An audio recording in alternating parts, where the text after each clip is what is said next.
Hi everybody, G-Guards here with my two friends Zvazda and Brightest, and we're about to do a set overview for the new set Zendikar Rising, which comes out, I believe, on Thursday, just a couple days from now. Using my website, MTG Primer, mtgprimer.com. Welcome everybody, I hope you enjoy this incoming barrage of talking about Magic cards. Zvazda and Brightest are my two Magic rivals slash friends. We've been on a limited team for a very long time. Well, I guess not recently so much, but we've been playing on limited teams for like years and years, in team draft leagues and team GPs, and I somewhat respect what the two of them have to say to an extent. Yeah, someday we'll be able to do team GPs again, right? Yeah, someday. Actually, I'm very excited to do a team GP with you both someday, if that's ever possible, ever again. I'm glad you feel that way. Zvaz, there's anything you want to say first? No, we should go over our grading, ranking system. Yeah, our grading system. I thought you might have like a catchphrase or something. No, I don't have a catchphrase. What about you, Brightest? Go Seahawks. Yeah, go Hawks. All right. I'm excited to be here. I think this set looks sweet. Excited to go back to Zendikar again. Yeah. Let's do it. Yeah, this is number 2 return to Zendikar.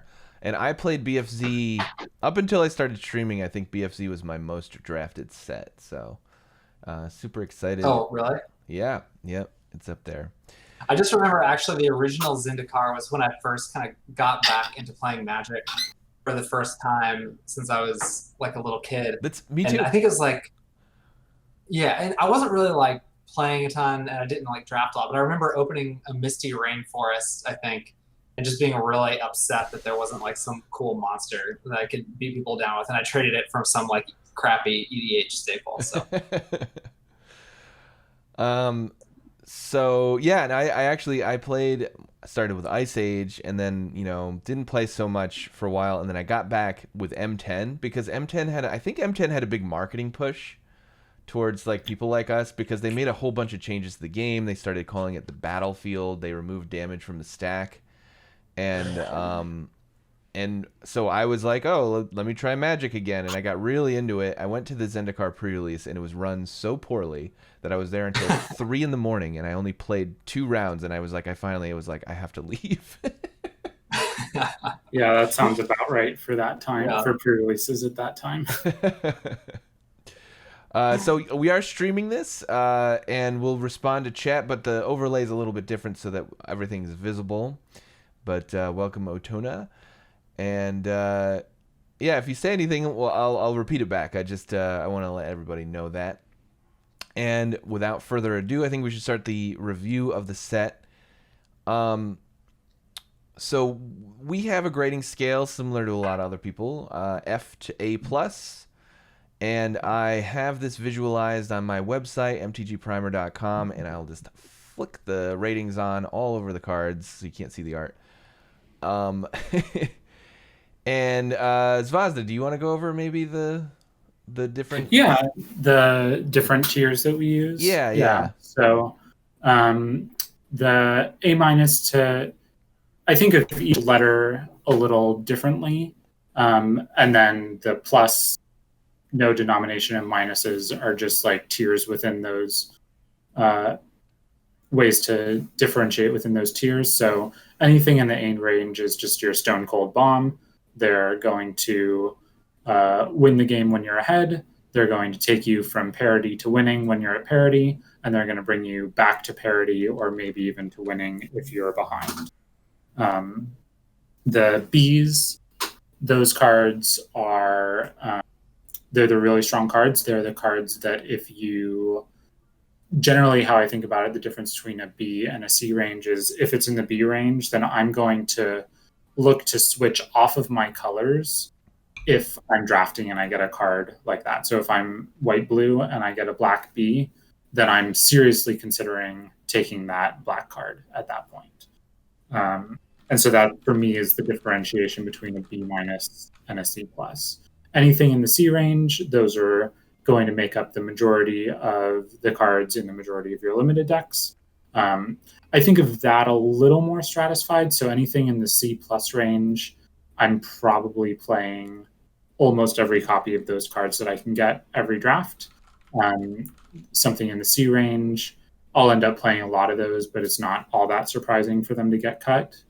And then C minus, those guys will get cut a good amount, but I'm not really sad if they're in my deck.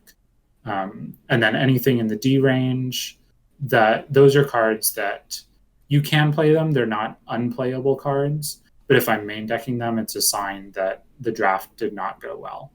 And then Fs are just stone cold unplayables. You'll be better off with a basic land the majority of the time. Which is all the time with an F, right?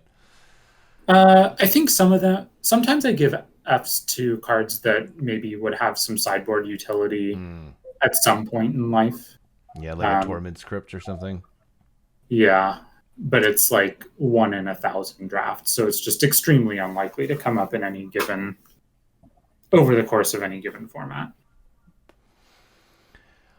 All right, so Alex asks, what's the structure of the overview? So why don't I talk about that? What we're going to do first, we're going to do this a little bit different. We're not going to rate every single card. That is available to you on mtgprimer.com. You can see all the ratings that we've made for these cards there. But what we are going to do is sort of like an overview for the themes of the set first, and then we're going to go through the commons for each color. We're going to evaluate the ratings we gave to each of the commons, and then we're going to check out the uncommons. We're going to do that for all 5 colors, and at the end, we're going to go and check out any rares or anything kind of fun or interesting to talk about. When you talk about limited, I tend to think that commons are far, far more important, and uncommons can guide decks, but they really, like, 80% of the games of limited Magic are decided by commons. And the themes. So I think that this is it's a little bit different. It takes less time, and it prevents us from talking at length about like 2-mana 2/2s or things like that, or bomb mythics, which they certainly are interesting to discuss, but they don't really affect totally how a limited format plays out. You know, Gargaroth was Although I will sweet say, in the 5 games I played against it in the last 2 months of drafting 20 hours a week, you know? Garrett, should we create like an add-on segment as like bonus content for subscribers where we can replay the 20-minute G-Chat conversation we had about which mythic flip land was best? Yes. Yeah, we can have a dramatic reading. We'll go back through the archives and do that. Yeah, I've got a YouTube, and I've got a YouTube channel. This will be up on YouTube. You can subscribe to it here. We have the set review we did for M21 up there, which I'm sure everyone is super excited to watch at this point after it's never going to get played again. So I think let's start. I'm going to group this by color. And and really quickly, G-Guards, do you want to explain where the ratings the process that we got to these ratings? Sure, yeah. So the 3 of us created a Google Sheets, and we each independently graded the grades. We graded each one of these, and then we took the average. And now I will tell you, I did lean towards my own grade because I'm the one that's going to keep this updated for the future. But if there's anything on here that looks out of whack with what you thought, let me know. And so we have it all up on the website, and this is a tool that I've published this tool for like 6 years now, for instance and things, and now we finally put some ratings up. And so there's all these different tools that you can use on the website to change the view to text view or stacked, to group the cards different ways by CMC or color or rarity, and the ordering, and there's filters for the color and the rarities, and because it's the full set, there's 3 different categories. The first part I think we're going to start is we're going to look at, I sorted by color so we could look at the uncommons that are the 2-color uncommons, which usually guide what the 10 themes are for each of the 10 color pairs. And it looks like 6. Yep, there's exactly 10, one of each. They love doing that for us now, which is it's pretty exciting. I think it makes our job a little easier. And I kind of always feel like, not that balancing formats is the end all be all of what makes a great limited format, but the closer that the uncommons are in power level, it sort of just makes like a more harmonious limited environment, I feel like. You mean like Zenith Flare being equally powerful to whatever the mirror power was from the format? Yeah, like that. The one, one that you can't even think of the name of, or what you. Yeah, exactly. But no, that's a good point, sir. Well, looking at these grades, it looks like that might not be the case. It does kind of feel that way when I was grading them as well. And one thing we can talk about. Oh, sorry. Go ahead, Zerts. Oh, I was just going to say one thing that I like to think about for the gold uncommons when I'm looking at the set at the very beginning is this something that I'm happy taking early in pack 1? Because there's obviously inherent risk with taking a multicolored card early in your draft before you know what colors are. Like, is it something that you're willing to spec on for the entire draft? Or is it a card that you're just going to be happy to pick up later if you're in those guilds? So that's the framing I use when thinking about these early on. All right. I agree with that. And one just interesting thing to think about as we're going through these is just like my sort of initial gut instinct about this set is it feels kind of like these themes are a little less linear and like forcing you to stay on the rails of these archetypes less strongly than in some recent formats, and sort of less parasitic, and that there's more blend and bleed across these different color pairs. Right, like Kicker is one we can talk about. It is one that doesn't particularly feel like I have to be in the 2-color Kicker colors to be doing that sort of thing. So maybe we can talk about that as we look at each individual card. Yeah, is there anything else you want to say before we jump in? I think just left to right. Yeah, let's jump in. All right. So, look at that. We have, first up is the red-green Brushfire Elemental. It's a 1/1 haste. It cannot be blocked by creatures with power 2 or less, and when landfall happens, it gets +2/+2 until end of turn, becoming a 3/3. So it introduces us to one of the themes of Zendikar for the past 3 sets now. Landfall, which is whenever you play a land, something happens. And this indicated to me early in the spoiler, I was a little bit afraid that it was going to be just a massively aggressive format like original Zendikar, because this card looks really powerful to me if the format is extremely aggressive and all about smashing with 2-mana creatures. But my take on it, the reason I think it's a C is I think it's a little underpowered after looking at the rest of the set. And I think Zvazda, you were a lot higher on it in the B range. I think I was looking for what I gave this guy. Yeah, it looks like it. What's that? You gave it a B. Yeah, I gave it a B-. Oh, sorry. And my thought was, so I mean, plated GOP'd, which was an original Zendikar, was just like an absolute house. Mm-hmm. That was 1 in a red for a 1/1 first strike, landfall +2/+2. And so my thought was, is haste and can't be blocked by creatures with power 2 or less, and being 2 colors, like roughly equivalent to that, and it seemed to me like it was.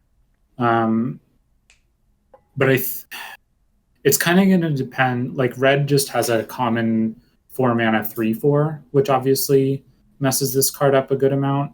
But it feels like it's going to be unblockable a lot of the time to me, which is why I was kind of interested in it.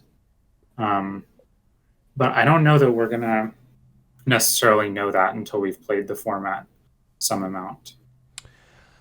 Yeah, I mean, I guess it'll be interesting to see, but like two things I noticed is that there aren't a lot of landfall creatures that get bigger temporarily in this set, or that get like menace or whatever, intimidate, like in original Zendikar.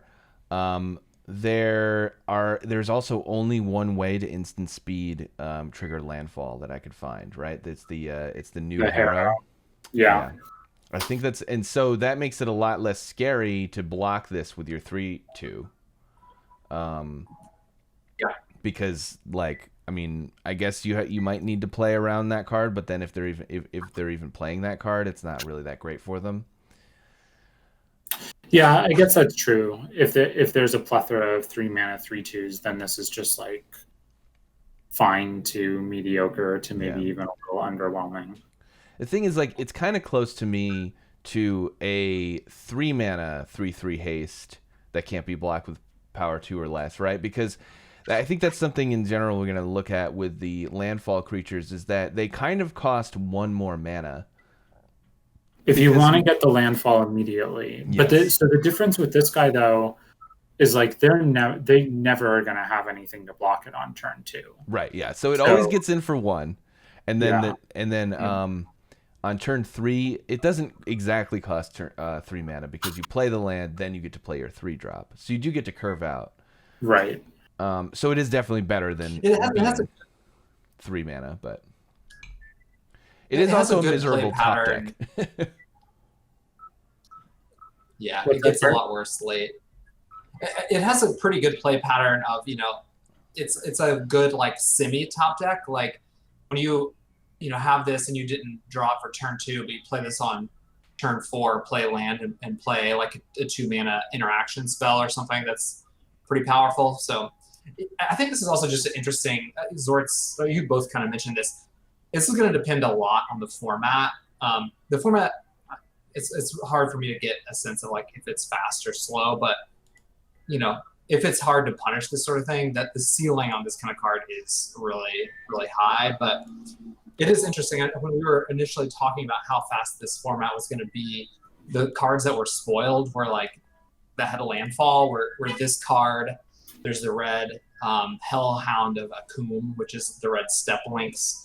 And those are cards that we discussed that they're kind of like exert, and that the mechanic just makes the cards way better on your attack step versus your opponent's attack step, which really pushes you to an aggressive place. But since then, we've seen some other landfall cards that we'll talk about that, are much less pushing you towards this aggressive direction. And there's just not that many landfall cards overall. So a little hard to tell. I think I gave this a C, but I could easily see this, being a pain to play against.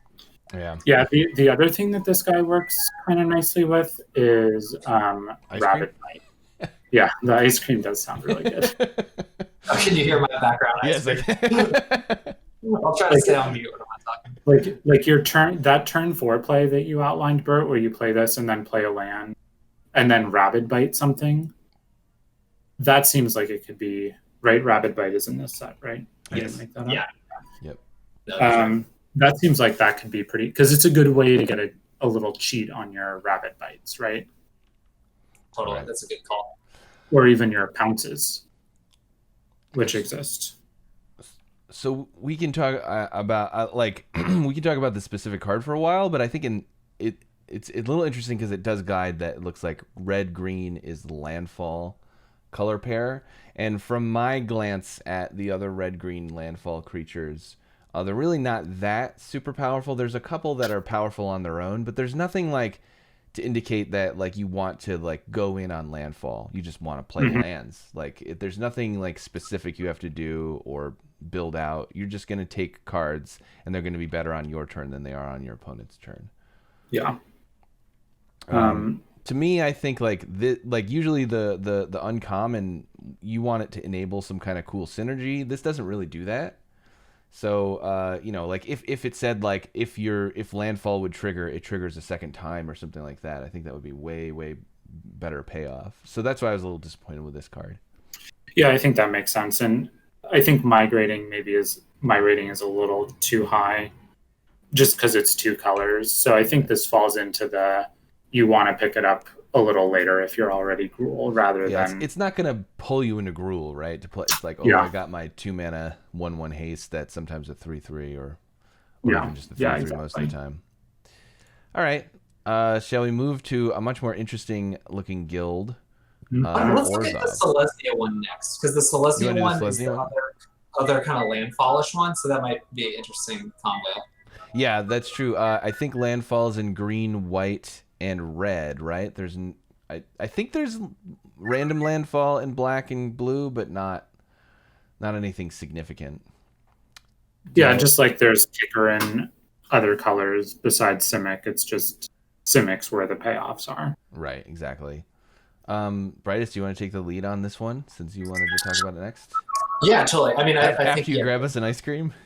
Yeah, I'm gonna grab a cone and talk about this one. Yeah, so I think you're right that this basically is doing a very similar thing to the red one, in that it's not really asking you to do that much other than like have some landfall creatures, and then it just makes those better. I think on rate it's just a really good card. Like a 2 mana 2/3 vigilance is really sweet. But then this does some really cool things. Like, it's a way to do instant speed landfall. As you mentioned, those are few and far between. So, you can instant speed, put a land into play to get a second trigger and make your, Brushfire Elemental 5/5. But then I also, so it only returns basic lands here. Right, yep. I thought maybe this could return the spell lands. But yeah, if it could, that would be amazing. It just keeps a steady stream of landfall triggers. So that's the less busted, but just a solid, good rate card that kind of tells you what you're supposed to be doing in these colors. Yeah. Yeah, it can also ramp you as well, which is like it's only ramping from your hand, which hasn't historically been worth a card to do, but it's also been on creatures that are below rate, and at a 2 mana 2/3 vigilance, this guy is above rate, right? Yep. So, yeah, I just think this is like a solid card. Even just a 2 mana 2/3 vigilance is probably worth it. But this has some like other applications. There are a lot of white. I think the white landfall creatures get +1/+1 counters and stuff like that. So being able to repeat that every turn, no matter what, is pretty sweet. Yep, I agree. Yeah. And if you're trying to do a more long gamey type thing, like some of the life gain ones, this could be helpful for, and just having like a higher toughness will be helpful for that as well. Mm-hmm. All right, so what guild is next, do you think? I realize this is just alphabetical, so we can do the cleric next. We can do the cleric next, though? Yeah, we'll jump around to the clerics. So clerics actually seems like... It's funny coming off the back of M21, where the life gain deck didn't really get there. In this, there seem to be a lot more payoffs and a lot more enablers for life gain. And when you are gaining random life, too, that's pretty good at tempo. So... yeah, it kind of feels like it's leaning towards one of those, like, rock, paper, scissory things where if you're life gainy, you're going to be really good against the aggressive landfall decks, but you're probably not going to be as good against maybe the more controlling, more powerful decks. But those life gain deck or the aggressive decks are going to be more powerful against the more controlling decks. Right. And so, yeah. So Cleric of Life's Bond is white-black for a 2/2 vampire cleric, and that'll be useful to know, the cleric part at least. Whenever another cleric enters the battlefield, you gain a life, and whenever you gain a life for the first time, you can put a +1/+1 counter on it. And I love this because, as you were kind of saying, it's like there's a lot of ways to enable this. Like, This is fine if you have the white 2-drop. I think it's white, maybe it's green, that gains you a life when you play a land. Or you just have some clerics in your deck and you play that. So it's, usually these kind of life gain cards are pretty parasitic. They like ask you to include sometimes some bad like life gain cards in your deck, which I hate doing. But this is just, it's a grizzly bear that has pure upside, and it's easy to unlock the upside. Yeah, I mean, the fail case is just a 2-mana 2/2, which is usually fine. But I feel like if you just have any amount of normal commons in your deck, you're going to be able to make this guy into a 3/3 for 2 mana pretty frequently, and then maybe a 4/4, and it'll just be. It's a really good idea. Yeah, real good. So this is example of something that you do want to build around. There are a lot of clerics in white and black, and there are a lot of just random like gain 1 life whenever you do this or that or whatever. Yeah, the thing that I like about this compared to the M21 ones is that it triggers for the first time when you gain life for the first time instead of 3 in a turn. life. Yeah. And so you'll be able to gain, like, you could play a cleric on your turn, and then if you have a lifelink creature, they just can't really attack you. And there's a white 2-drop that has lifelink if you have another cleric, so that immediately does it. Yeah, exactly.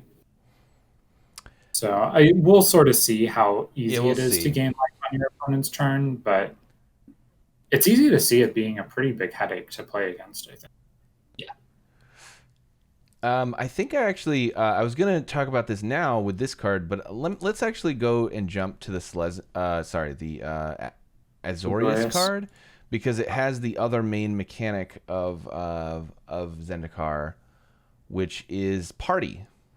There are 4 creature types: cleric, rogue, warrior, and wizard, and there's different payoffs for specific for each one of them. Actually, all 4 of them have different payoffs. I think cleric is the most synergistic, and warrior is after that. But it strangely, I guess, and I don't know if it's white blue, but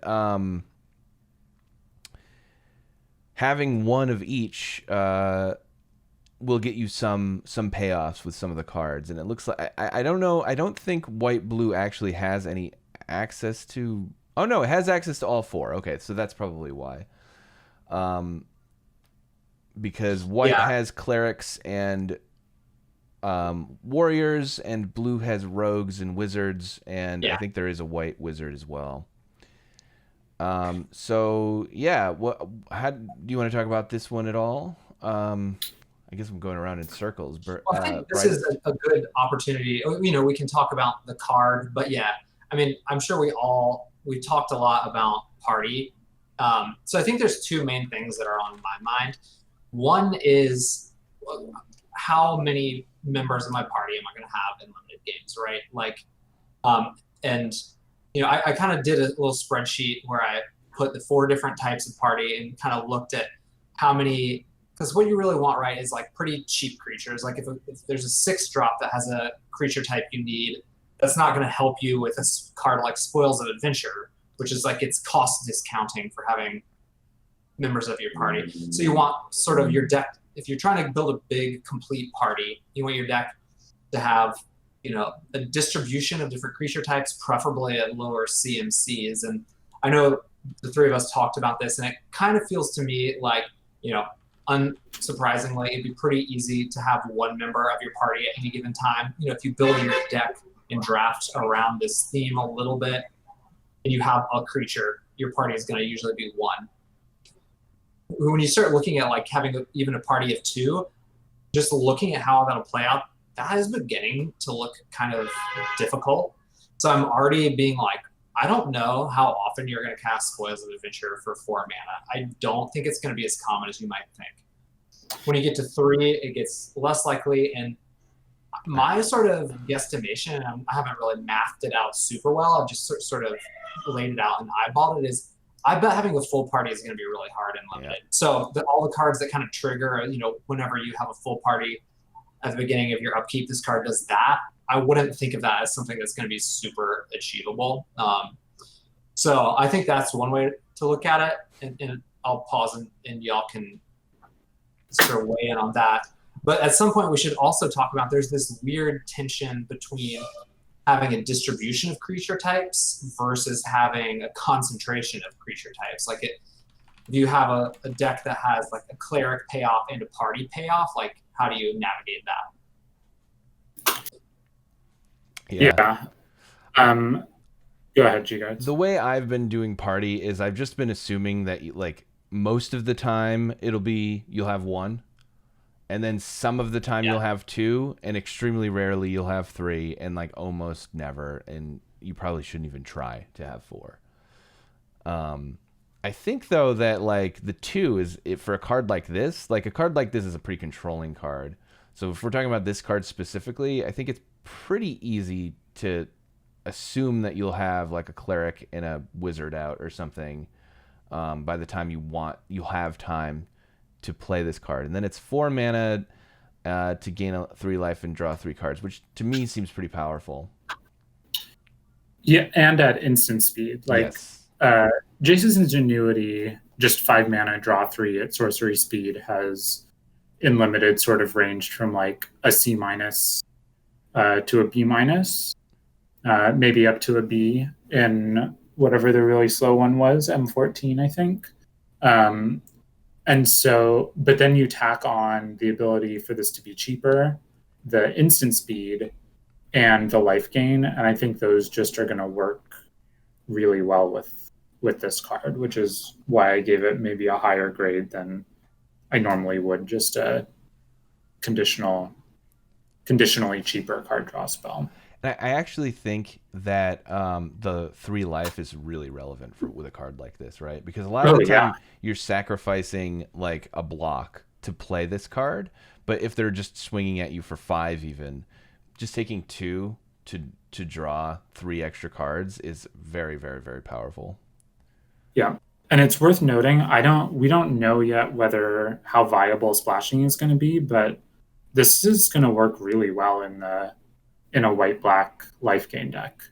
So I realize actually I have a guide on here that we can pull up, and I think I'll do it after the uncommons overview. But I broke down like common effects in the format, and and just spoiler alert, fixing is like non-existent somehow, and it really is. It's unbelievably slim. Yeah. So like if you're taking these gold cards, you got to be these 2 colors, and you're probably not 3 colors.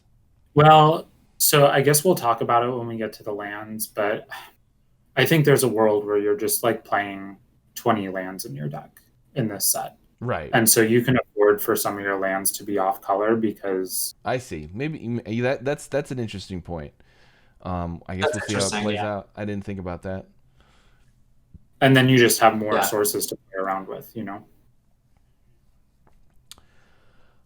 So let's move on, I think, to the Boros guild. We have here the star uncommon is 1 red white for a 3/3 human warrior that says other warriors you control get +1/+1. And this card actually kind of shocked me a little bit because I assumed that red white was going to be the equipment color pair. But it looks like the equipment color pair is actually all of Mardu colors, and you'll see when we get to the black red card. But that's actually a piece of equipment. This is warrior centric. I think actually with red white warriors are quite supported from my glance over. Well, so one interesting thing. Oh, sorry. Go ahead, Garrett. No. I just wanted to say that most of the commons in white and red have playable warriors, so this is just a 3 mana 3/3 that pumps your team pretty well in your. And I wonder about it because I agree. So if I'm doing the math right, there are 4 Boros colored warriors, so 2 white and 2 red monocolored warriors that are 2 mana or cheaper. Mm-hmm. One is Seagate Banneret, it's a 1/2. You can pump your team for 5 mana. One is a vanilla 3/1. One is Grotag Bug Catcher, which is like a 1/2 that gets pumped on attacks if you have more warriors. And one is a 1/3 that you can pump its power for 3 mana, which are all kind of sad. Yeah, you know? that's true. Like, I would kind of rather just be, playing like the green 2 mana 1/1 that puts a counter on something, or like those kind of cards. So that's something to look out for, because a Nessian Courser that pumps a couple of your creatures is really good, but it might be a card that's a little misleading about how you're trying to build your deck as some kind of like curve out Boros Warriors deck. Just something to think about. Yeah, actually, I hadn't realized that. So it looks like maybe the Warriors are a little underwhelming. So that probably knocks this down, maybe, for me, if that ends up being the case, because pumping a bunch of cards you don't want to play anyway is not a great winning strategy. That is true. And I think if I had known that, I probably would have rated it somewhat lower than I did. However, it does mean if you end up with a couple of them, then you're just going to be able to get all of those warrior cards because no one else is going to want them if they're all garbage. That's true. And doesn't sound like something that I particularly would like to do a lot of the time, but like if your deck has a bunch of Kargan War Leaders that's going to pump them up, and then maybe a few equipments to just pump them up and make them a little less sad. It's possible to see that being a successful deck. It also depends, right? Like if the format gets hyper aggro, so the card I just kind of pooped on, Teeter Peak Ambusher, right? It's a 2 mana 1/3, and you can pay 3 mana to make it a 3/3, which is it's like playable but unexciting. But the more aggro, it's a weird card we haven't seen a ton of, and maybe it's better than I'm giving it credit for. But the more aggro the format gets, the better that kind of card gets, because a 2 mana 1/3 has always been very good against aggro draws from your opponent. And so the more common that gets, then the Warriors deck, I think, becomes kind of like the best of those aggro decks. So that's something to look out for. And I think it's worth mentioning, really, I think there's equipment in all 5 colors. But I do think there is a red-white rare that rewards you for having equipment. So I think that the equipment, this is Warriors. This shows off Warriors synergies, but I think there's also a red-white equipment thing. I believe there's also a white card that's like 1/1 double strike. When it's equipped, it does something good. Yeah. So, and that's a white card, I'm pretty sure. So we're going to get to the black-red equipment now. It kind of makes it even sadder. But yeah, I don't think that this is like the red-white strategy as Warriors. I think that it's kind of, I think some of the color pairs here are a little looser with what they're trying to do. Like, seems to me that Clerics is definitely a thing, but I don't think Party is white-blue, and I don't think Warriors is necessarily white-red. And Matt points out that, there's a Stonework Pack Beast is colorless, and that counts as a warrior too. Yep. Just point. And actually, that's a card. I can't remember what we rated it, but I saw that card, and we should talk about it at some point, because it's the same thing as Prismite, except with relevant color types, which I think makes it so much better than Prismite. I think it's a card that people will be playing a lot, as opposed to Prismite, which you never played. Yeah, you try not to play, which is interesting, because we did say the fixing was pretty horrible, and if you really do want that card, if you end up with like 3 of them to get your party synergy going or something, that might be a method in which you can splash other colors. I hate splashing with creatures because then they just die and you can't splash anymore, but it could end up being a thing. Not if you have 3 Pack Beasts. They can't kill all of them. Actually, there's a ping to the entire board, so yes, they can. No. So where should we head next? So I guess we'll just keep moving to the right. Let's look at the. Oh, sorry. Go ahead. What did you want to look at? I was gonna say, since we were talking about Mardu and equipment, let's look at the mace. Yeah. The mace. Okay, sure. Yeah, that makes sense. So this card I thought was very disappointing, and I think Zvazda, you had a higher rating than me and Brightest. Why? This card's garbage. Why would I have done that? Oh, okay. It must have been a mistake then. So this this card is really bad. It's basically minus. Why did I do that? I don't know. I think you must have misread it, or maybe you copy pasted wrong. So this card does not indicate to me that black red is the equipment deck. I guess this is more of a payoff for party. Black has clerics and warriors. Red has warriors and wizards, I believe. And I don't think that there are. Oh, black has rogues, right? Yeah. Yeah. Still, like this at best is +4/+0 and menace, which alone, I think if it was just 3 mana to give a creature +4/+0 and menace, I think maybe this would be like in the B range. I think that card would be like a B or something. Like a B. So like the absolute best scenario is that this card's like maybe a B- or a B.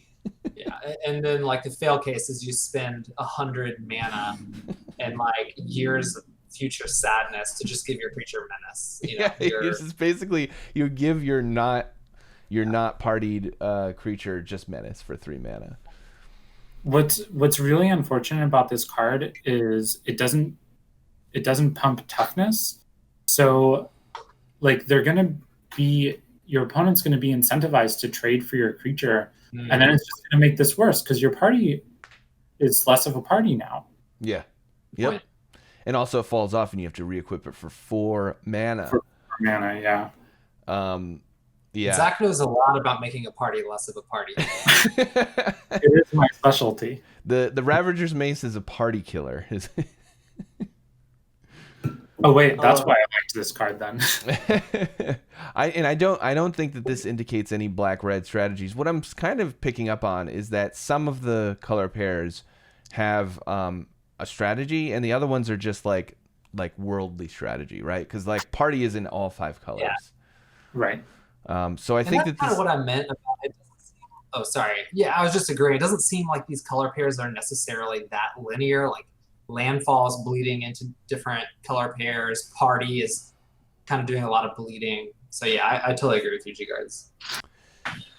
All right. Well, we're about halfway through. I guess let Zvazda take the lead on what's I'm assuming going to be his favorite card in the set. I don't know if it's going to be my favorite, but I really like this card. Oh, actually, maybe we should read them out. I think I forgot to do that with a mace. But I Sure. guess I'll read the mace, which we just dunked on for 20 minutes. 1 black-red for artifact equipment. When it enters the battlefield, you attach it for free to a target creature you control. An equipped creature gets +1/+0 for each creature in your party and has menace. It has re-equip for 2 black-red. So that was the one we were just dunking on. We're going over to Simic now, and we have 1 green-blue for a beast creature. It's a 2/4. It taps for green or blue, and when you cast a kick spell, you gain 2 life. We gave this one a B, and I know Zvazda is just like he's like chomping at the bit to talk about this card. So go nuts. Yeah, it just feels like it works perfectly with everything that it does. I mean, we'll see as we get into it that green and blue have some other kicker payoffs, but it's just exactly what you want to do. It is defensive. 2/4 is pretty decent stats for 3 mana, and it's going to ramp you into your kicker spells and then help you gain life so that you can live long enough having cast all your expensive stuff. I think this card just seems great.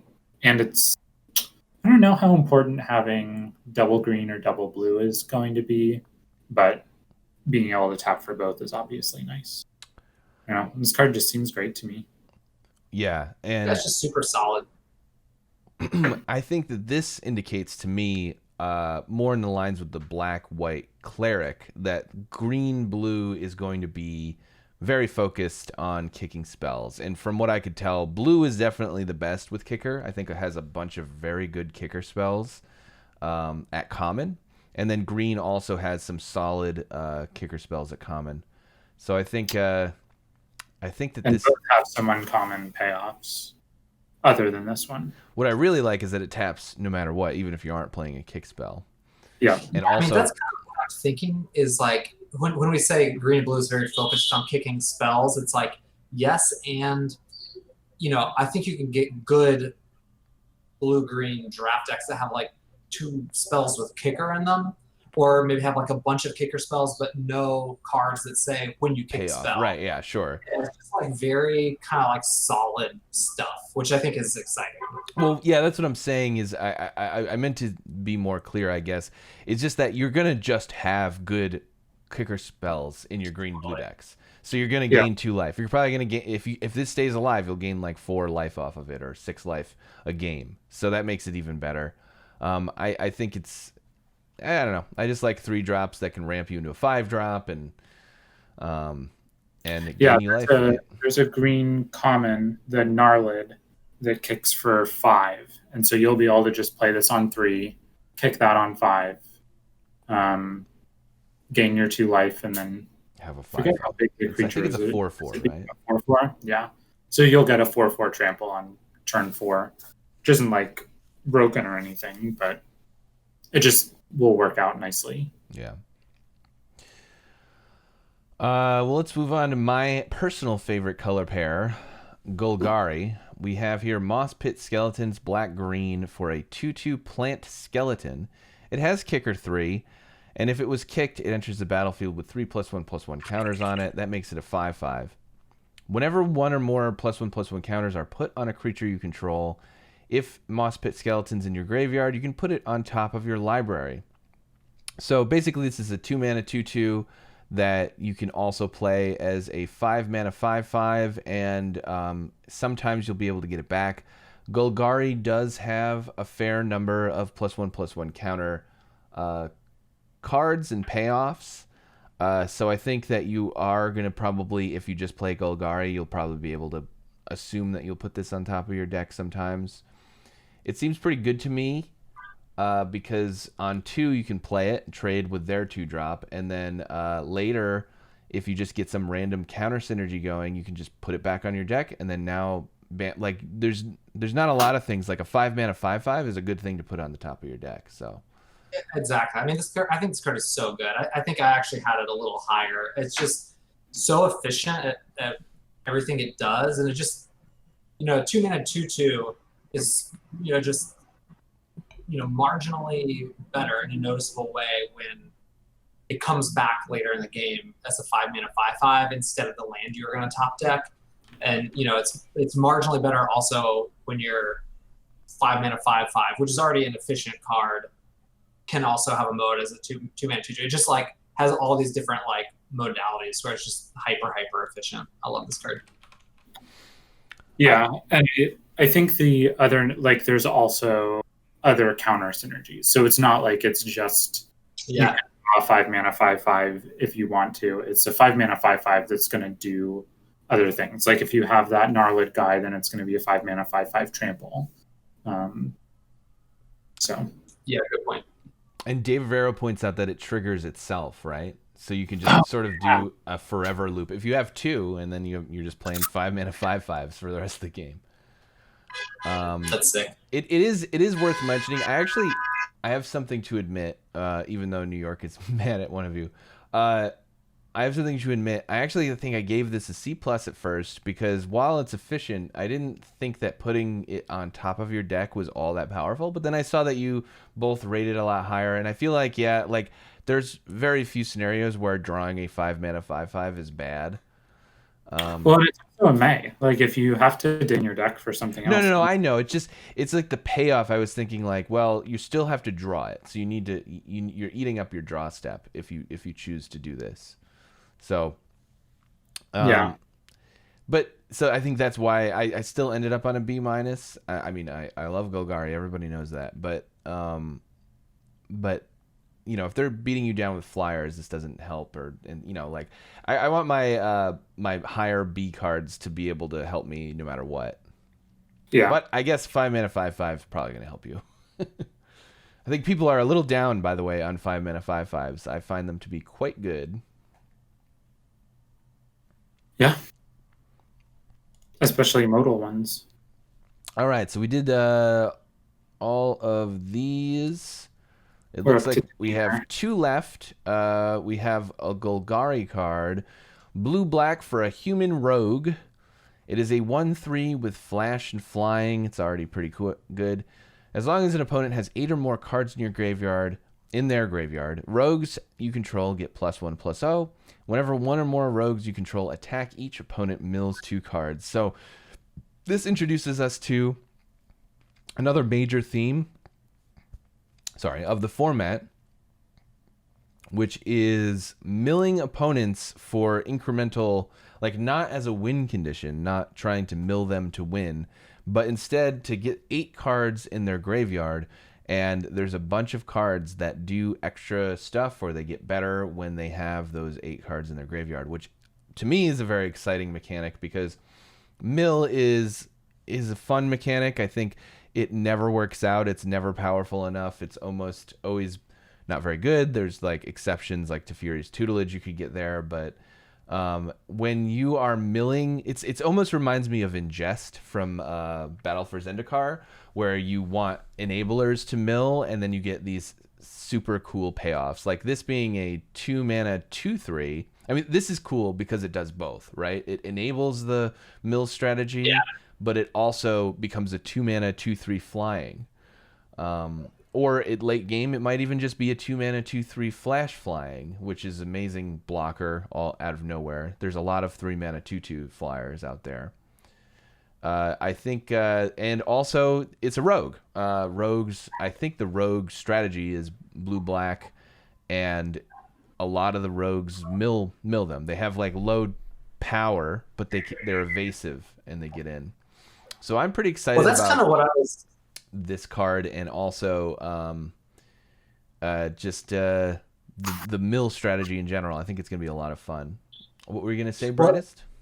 Yeah, I mean, I think the key thing you said about it, I agree with, is like this card is sweet because it does both things. Because like to me, the mill strategy is just kind of this A plus B formula, where it's like take a kind of bad card that does A, and then get rewarded for playing a kind of bad card that does B, and we have both of them, then they become quite good cards. But so there's like a trade-off of you're playing these inefficient spells, right? Because milling someone doesn't intrinsically do anything. It's just kind of this arbitrary, like counting to the number 8 with my bad cards. Not to like make it sound not exciting. But, I mean, just like in Jest, right? Just like in Jest. Just like in Jest. I think that's a perfect example. And so, I think it's just a matter of like, how high you can get on the badness, how close you can get them to being average. And I think this is perfect because like a 1/3 flyer for 2 has always been a perfectly solid limited card. And as you said, this thing does both A and B. So this is like really the jam. And where you want to like, this is something where you can like maybe move into that deck, as opposed to, I think probably a lot of players are going to have, good number 1/2 drafts if they get really excited about their 1-mana 1/1s that mill 2 cards, which I think is one of the cards in blue. Yeah. But I do want to say that BFZ had it was 1 in a black for one in a blue for a 1/2 flying, and whenever it hit the opponent, you ingest 1. And ingest, if people didn't play that set, was you exile the top card of their library. That's it. And then there were cards. I can't remember what the other ability was, but you could take a card that they own from exile and put it into their graveyard, and it would do something. So you'd had like a 4-mana 3/3 that you could. What was it called again?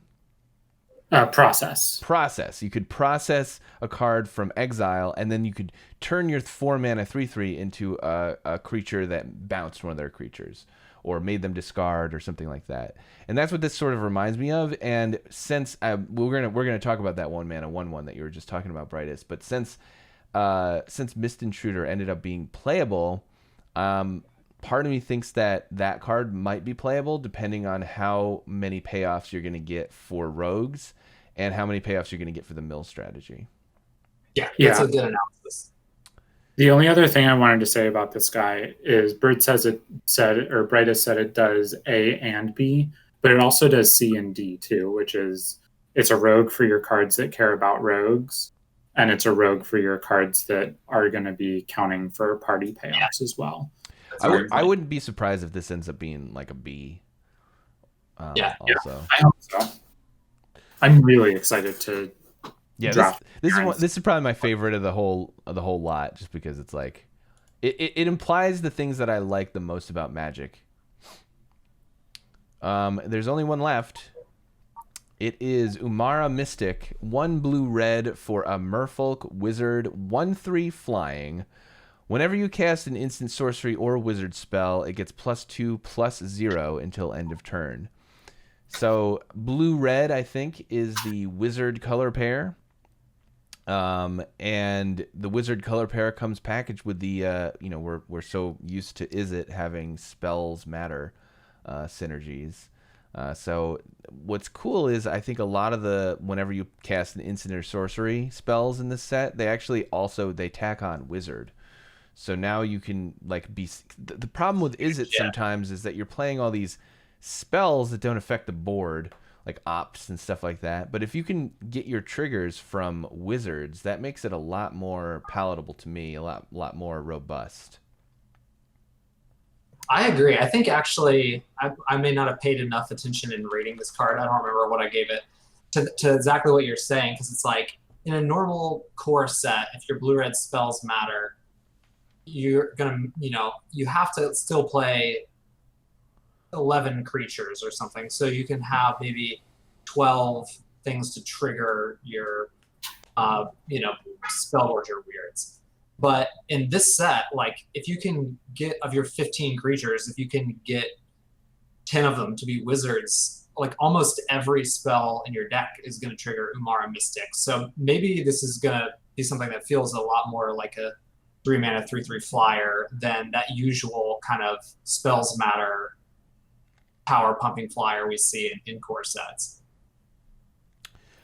David Vera is asking, are we saying this is less of an Izzet blitz and more about triggering it once per turn?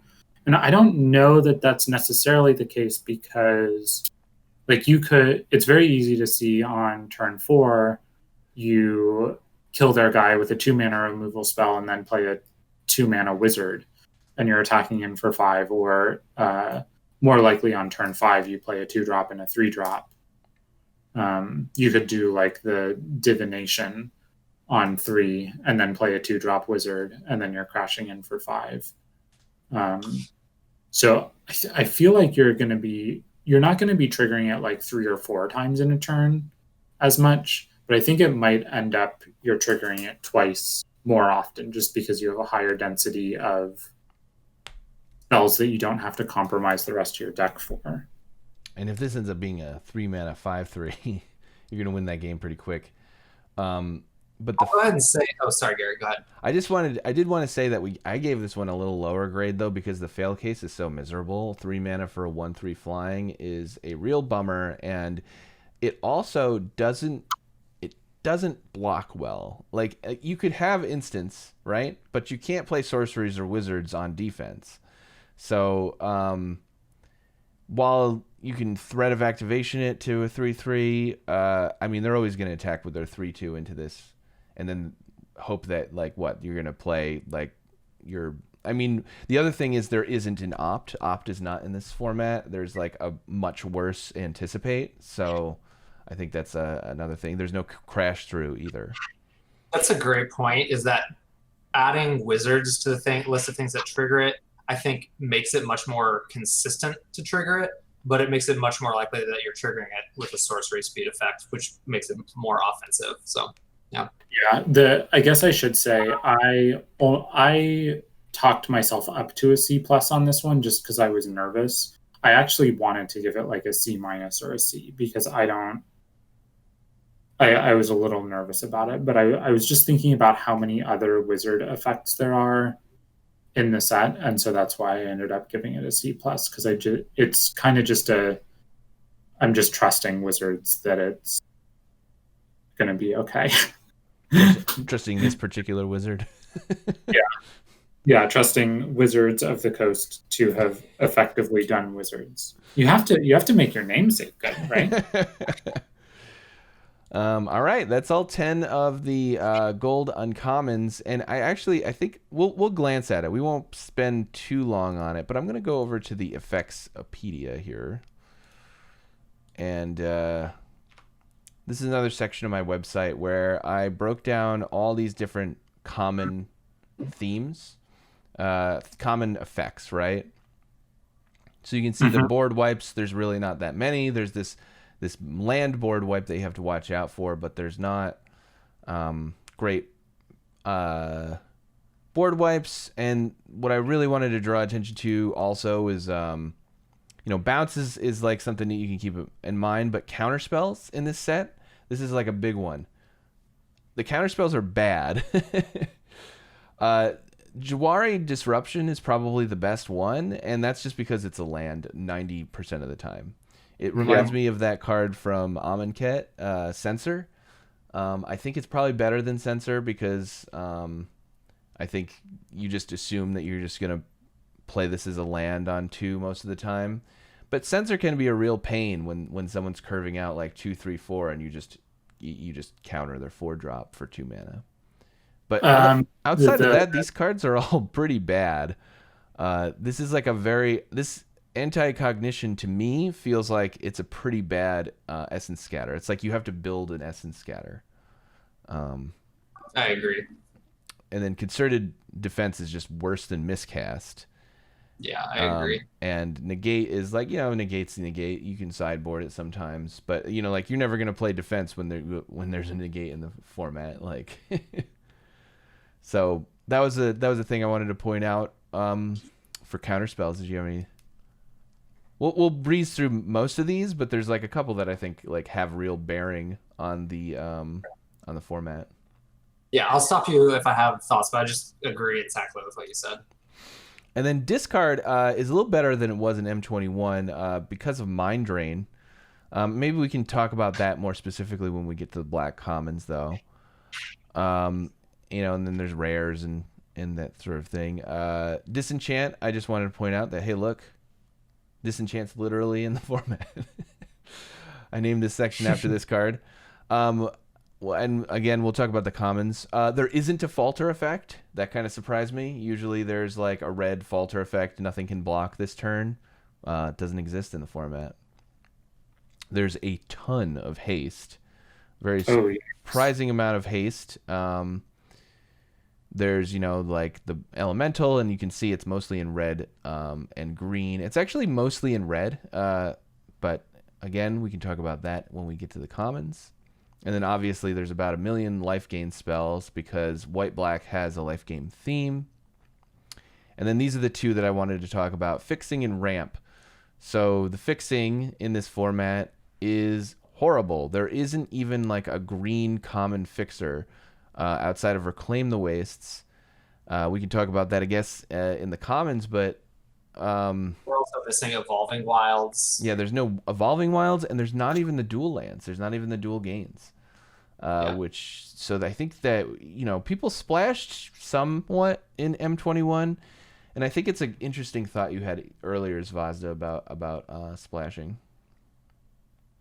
That we might be playing like 20 lands, and so you can splash easier because you have more sources. Yeah. So we just like if we end up playing 22 lands in this format, then like if 4 of them are off color, that's not the end of the world. Yeah. Yeah, it's an interesting point. Like, let's say to splash a card, you want 4 sources, and usually you're running, 17 lands, but now we're running, let's just say 20. We can get up to there. So you could run 2 mountains and then 1 flip card that has like half of a red spell and a tap red source, and then 1, gold card that's half red that you just want to splash. And then of course you would only ever do that if within the rest of your mana base you have maybe some spell lands and have some landfall creatures and some powerful 6 and 7 drops, but that's like an unusual way to get up to 4 sources. That's what you're saying, Zach?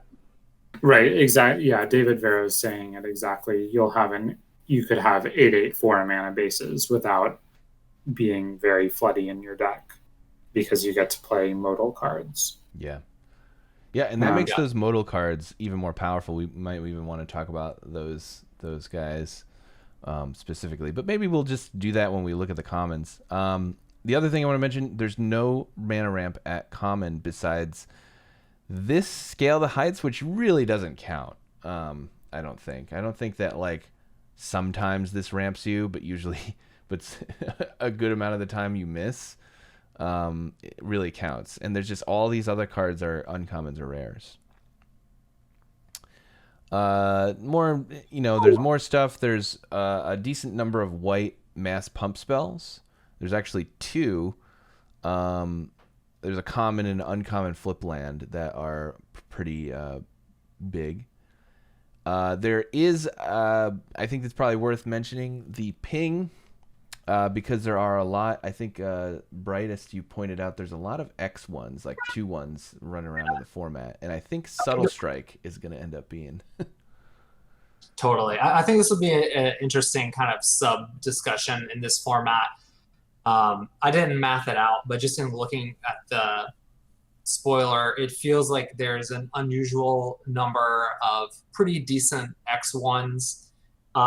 It also, I'm kind of guessing that it's going to be sort of a format leaning towards the side of like, it'll be good to play a lot of 2-drops, maybe kind of a fast-ish format because of things like Landfall and Party wanting you to, get out on the board early. I don't know if that's true, but that could increase the number of X1s on the board.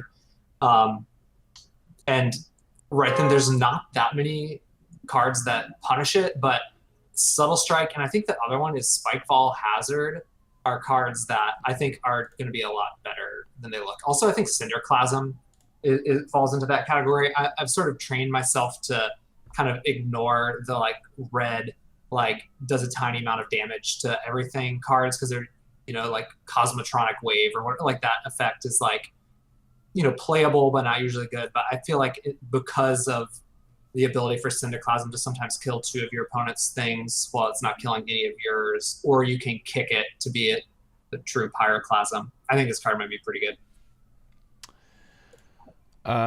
And also it'll make 1/3s better. If there's a ton of good, valuable 2-1s, 1/3s will be that much better. So like generally the baseline is that 1/3s are not great, but if that ends up being the format, then I could see it being a thing. We're gonna skip over Mill because we already talked about that. And there is 1 Mind Control and 1 Threaten effect in the format. And the Threaten effect, I'm excited. I hope we talk about that a little bit because it's interesting that it's stuck to a land. Maybe before we jump into the commons, we should just like briefly talk about the flip lands. Let's jump in. This is a combo we're all here to have. I have a way to do that here, I think. There we go. I'll just do this. Bloop. All right, go away there. So the flip lands is another main mechanic in Zendikar Rising, where you can either choose to play the card, or on the other side is usually it's a tap land. I think the mythics you can pay 3 life and they won't come into play tapped, which is not irrelevant. I don't think it's a full cycle, is it? Is it a full cycle? I think it is. Yeah. Okay. Yep. Yeah, they're all the last ones. So you can see there's actually, wow, this is interesting. They're all uncommon or more. It looks like there's 1 rare and 1 mythic and 4 uncommons per color. So we talked about this a little bit, and I think that all of them are at least a C. No matter how edge case you can imagine the effect on this card, on a card that is also just a tap land, it's always going to be at least a C. Because you can just put it into your deck, and it's just, the downside is that it's a land that comes into play tapped. So that seems to me like... Yeah, I agree. I don't know. I think it would be close whether that's the case in like for some of these cards in a normal set. But the thing that makes them just so much better in this set is there's kicker, and so you have reasons that you want to be able to hit 7 or 8 or maybe even 9 mana sometimes. Yep. And there's landfall, exactly. So I remember like there were games in original Zendikar where all you wanted to do was draw lands for the rest of the game, so you could just keep hitting landfall. Yeah. And so being able to Sort choose. of one of the ways. Oh, sorry. Yeah, go ahead, Brent. Oh, no, I was going to say, sort of one of the ways I've been thinking about it. I completely agree with both of what y'all said. It's interesting to evaluate it in that sort of recently Ikoria-filled world. Is like how this mechanic, which we've never seen before, compares to other stuff. And it's interesting to compare it to kind of like Cycling 1, which was obviously just like a really busted thing in Ikoria. And it's doing kind of a similar thing where it's like this card gives you a thing, and if you don't want it, just like Cycling 1, it's very easy to just get something different. And it was just wild how powerful that ended up being with Cycling 1 is all these cards which had, you know, kind of bad effects could be played in decks. And I know we had, I think the three of us had slightly different perspectives than some other people about how good they were, but it was very good. And I almost sort of think this mechanic is even better because I think so, if you have a thing if you have a thing you don't want and you can pay 1 mana to replace it with a random thing, that's really good.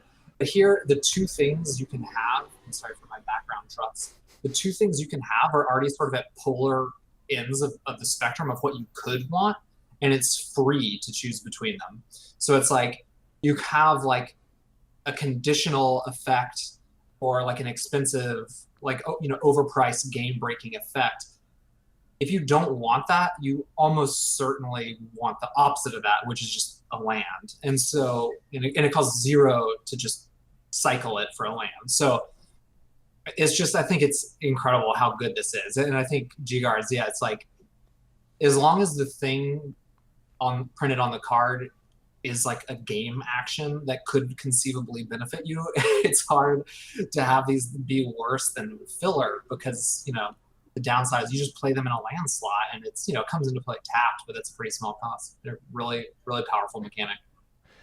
And I think David Vero says basic land cycling 0. So yeah, it's pretty close to that, except it doesn't come into play tapped. So I don't want to underplay the fact that like you can't run like, I mean, but you could, right? You could run a deck where all of your lands are these.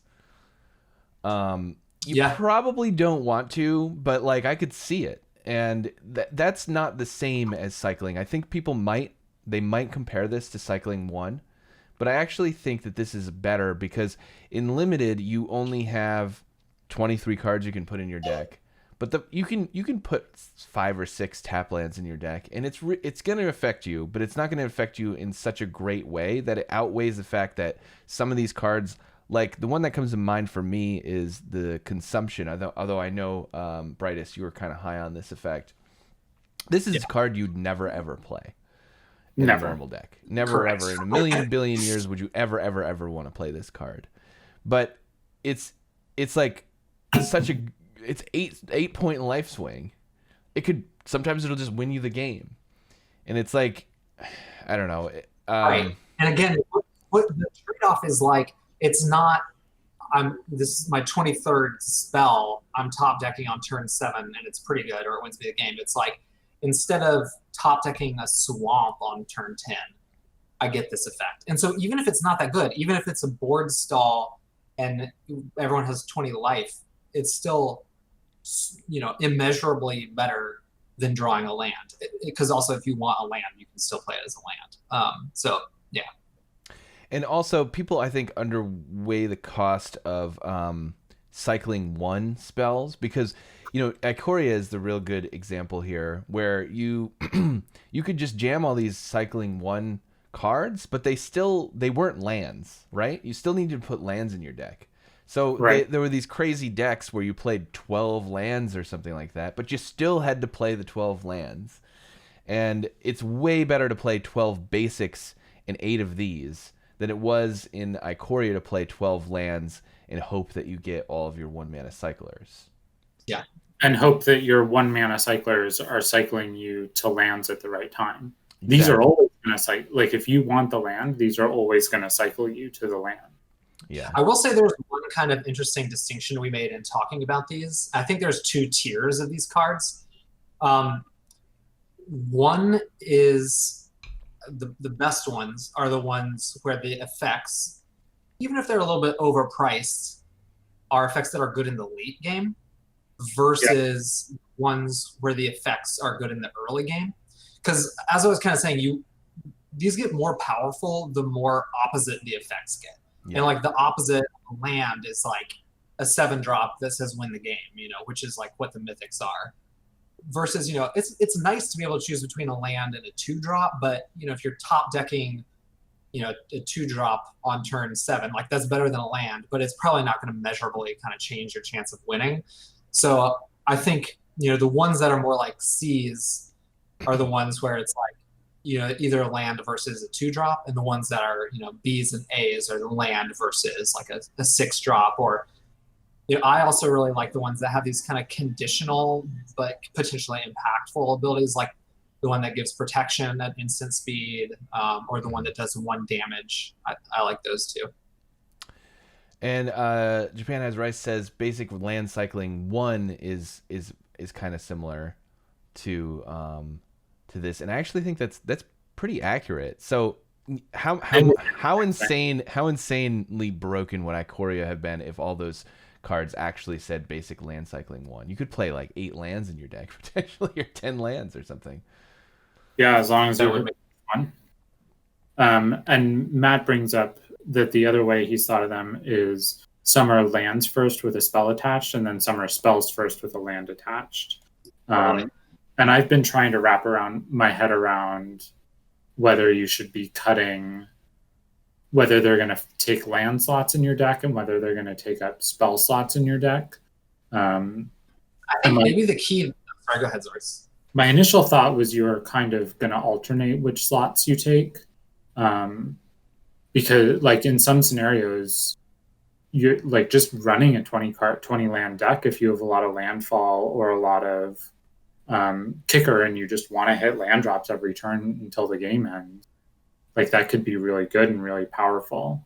But it's possible, that's a good point. the way Matt's framing it, where you sort of diagnose whether they're lands first or spells first, and then that determines what type of slot they take. I think it's going to just end up being really tricky, and probably every deck is going to be a little different. That's kind of one of the things I'm excited about. Yeah. And, sorry, real quick, I was going to say, I'm so excited to just build decks. Like, I feel like the first 10 decks I build in this format are going to be the most fun I've had playing Magic in like years, because it's going to be a completely different type of deck building. You basically said what I wanted to say, which is that it's going to be fascinating to make the decision, do I need to play this tap land now so that I hit my 5-drop on 5? Yes. Or do I want to hold on to this, especially for the ones that are just amazing, like amazingly powerful, like this 7-drop, Amiria's Call. Like, if you're stuck on 3 lands and you have, or if you have 2 tap lands or something, and you know that you need to curve out because they had a good curve on you, you're going to have to play this as a land. And I think that's the sort of decision making that makes Magic a lot more fun, especially limited Magic. And we don't get it. We don't always get it. And I'm excited that it's here for this one. Yeah. It's also going to, I think there are 3 cards that pick up lands. And so if you end up with these powerful, expensive mythics in your deck, you're going to really want to prioritize having those cards in your deck, because it's just going to be so powerful to be able to play your Amiria's Call on turn 1, knowing that you have a couple of the core Skyfishers in your deck, so you can just pick it up if the game goes late. Yep. There's also that 6-mana green creature also does that, and I feel like it's going to makes the rating go up on that guy. Yeah, exactly. Yeah, I have it pulled up. It's a 6-mana green creature where you can return up to 2 lands. A white Wind Drake where you can return 1 land. And then Pyroclastic Hellion is a red 5-mana 4/5 where you can return up to one land. And those all allow you to pick up the spell lands as opposed to Marasa, Grazer, the Selesnya specifies basics. Yeah. Yeah. So the only time you won't have access to that is in specifically Dimir, right? I mean, that's a great point. That's those because there's 20 uncommons that have lands attached to them. So every deck is gonna probably have one of these, and you can prioritize them and get multiple. So maybe those 3 cards we just mentioned, the green one, the white one, and the red one that can return lands, it's like we should think of them more as like the cantrip almost when you use that ability. I think that there's a double-faced card in every pack, by the way. Yeah. Interesting. So, that's even more frequent than I think you think. There's always going to be, well, I guess there's always going to be exactly 24, right? Mm-hmm. So interesting. So I guess in a way it's a little less for one person to pick them all up, but still, they're going to be everywhere. G-Guards, What's up? I have a stipulation draft. For you. Okay. Or maybe it's just a format challenge. If you can draft a deck in this format and go 3-0 with it that only has 10 or fewer non-land spells in it, I'll buy you dinner. Wait. 10 or fewer non-land spells. So you're saying like 13 of these dual lands need to be in there? Or probably more. Maybe right? that's too many. Let's say 13. You're allowed to have 13 spells. Okay. Yeah. All right. Challenge accepted. Once I build it, I'll be sure to tweet it at you. I love it. I'm excited. I'll be drafting this set probably more than 150 times. So. Yeah, it's out for a while. Because it's out for a while, and I think I did M21 like 130. So hopefully it's not miserable. All right, so let's jump into the commons, I guess. I will pull up there's no common lands, and let's order it by the rating we gave it. Oh no, sorry, group it by the rating we got it, and order it probably by the rarity. So yeah, again, this is MTG Primer. You can do this yourself, mtgprimer.com. And we ranked all the cards, and we're just going to look at the commons, then the uncommons for each color. So, unsurprisingly, best white common that we're assuming is this 3-mana. Technically it's a Faith's Fetters, right? Yeah, or an Arrest. Arrest. Yeah, maybe Arrest. Planeswalker. Doesn't matter a ton for limited, but when it does, you'll be happy that it can. Yeah, so I guess it can't go on like enchantments or artifacts, but still solid removal spell. We also noticed that there aren't that many disenchants, but when we get to green, I do want to talk about the common disenchant in green. Yeah, that guy could definitely be main deckable. Yeah. So that is something to consider with your Nahiri's Binding. Yeah. Oh, and Nahiri's Binding is 1 white for an enchanted creature, planeswalker. It can attack, block, or activate its abilities. Yeah. And Matt points out that there is a disenchant in black now, which is the first time in Magic's history. Yeah. Conflict. Controversy. The problem with that card, Matt, is that it kind of sucks. Let's talk about the Raptor first, because... All right, so I'm going to pull up the Raptor. You want to read this one out? Sure. Tazim Raptor, 2 and a white for creature bird flying, and it's a 2/2 flying, so it's a Windrake. When Tazim Raptor enters the battlefield, you may return a land you control to its owner's hand.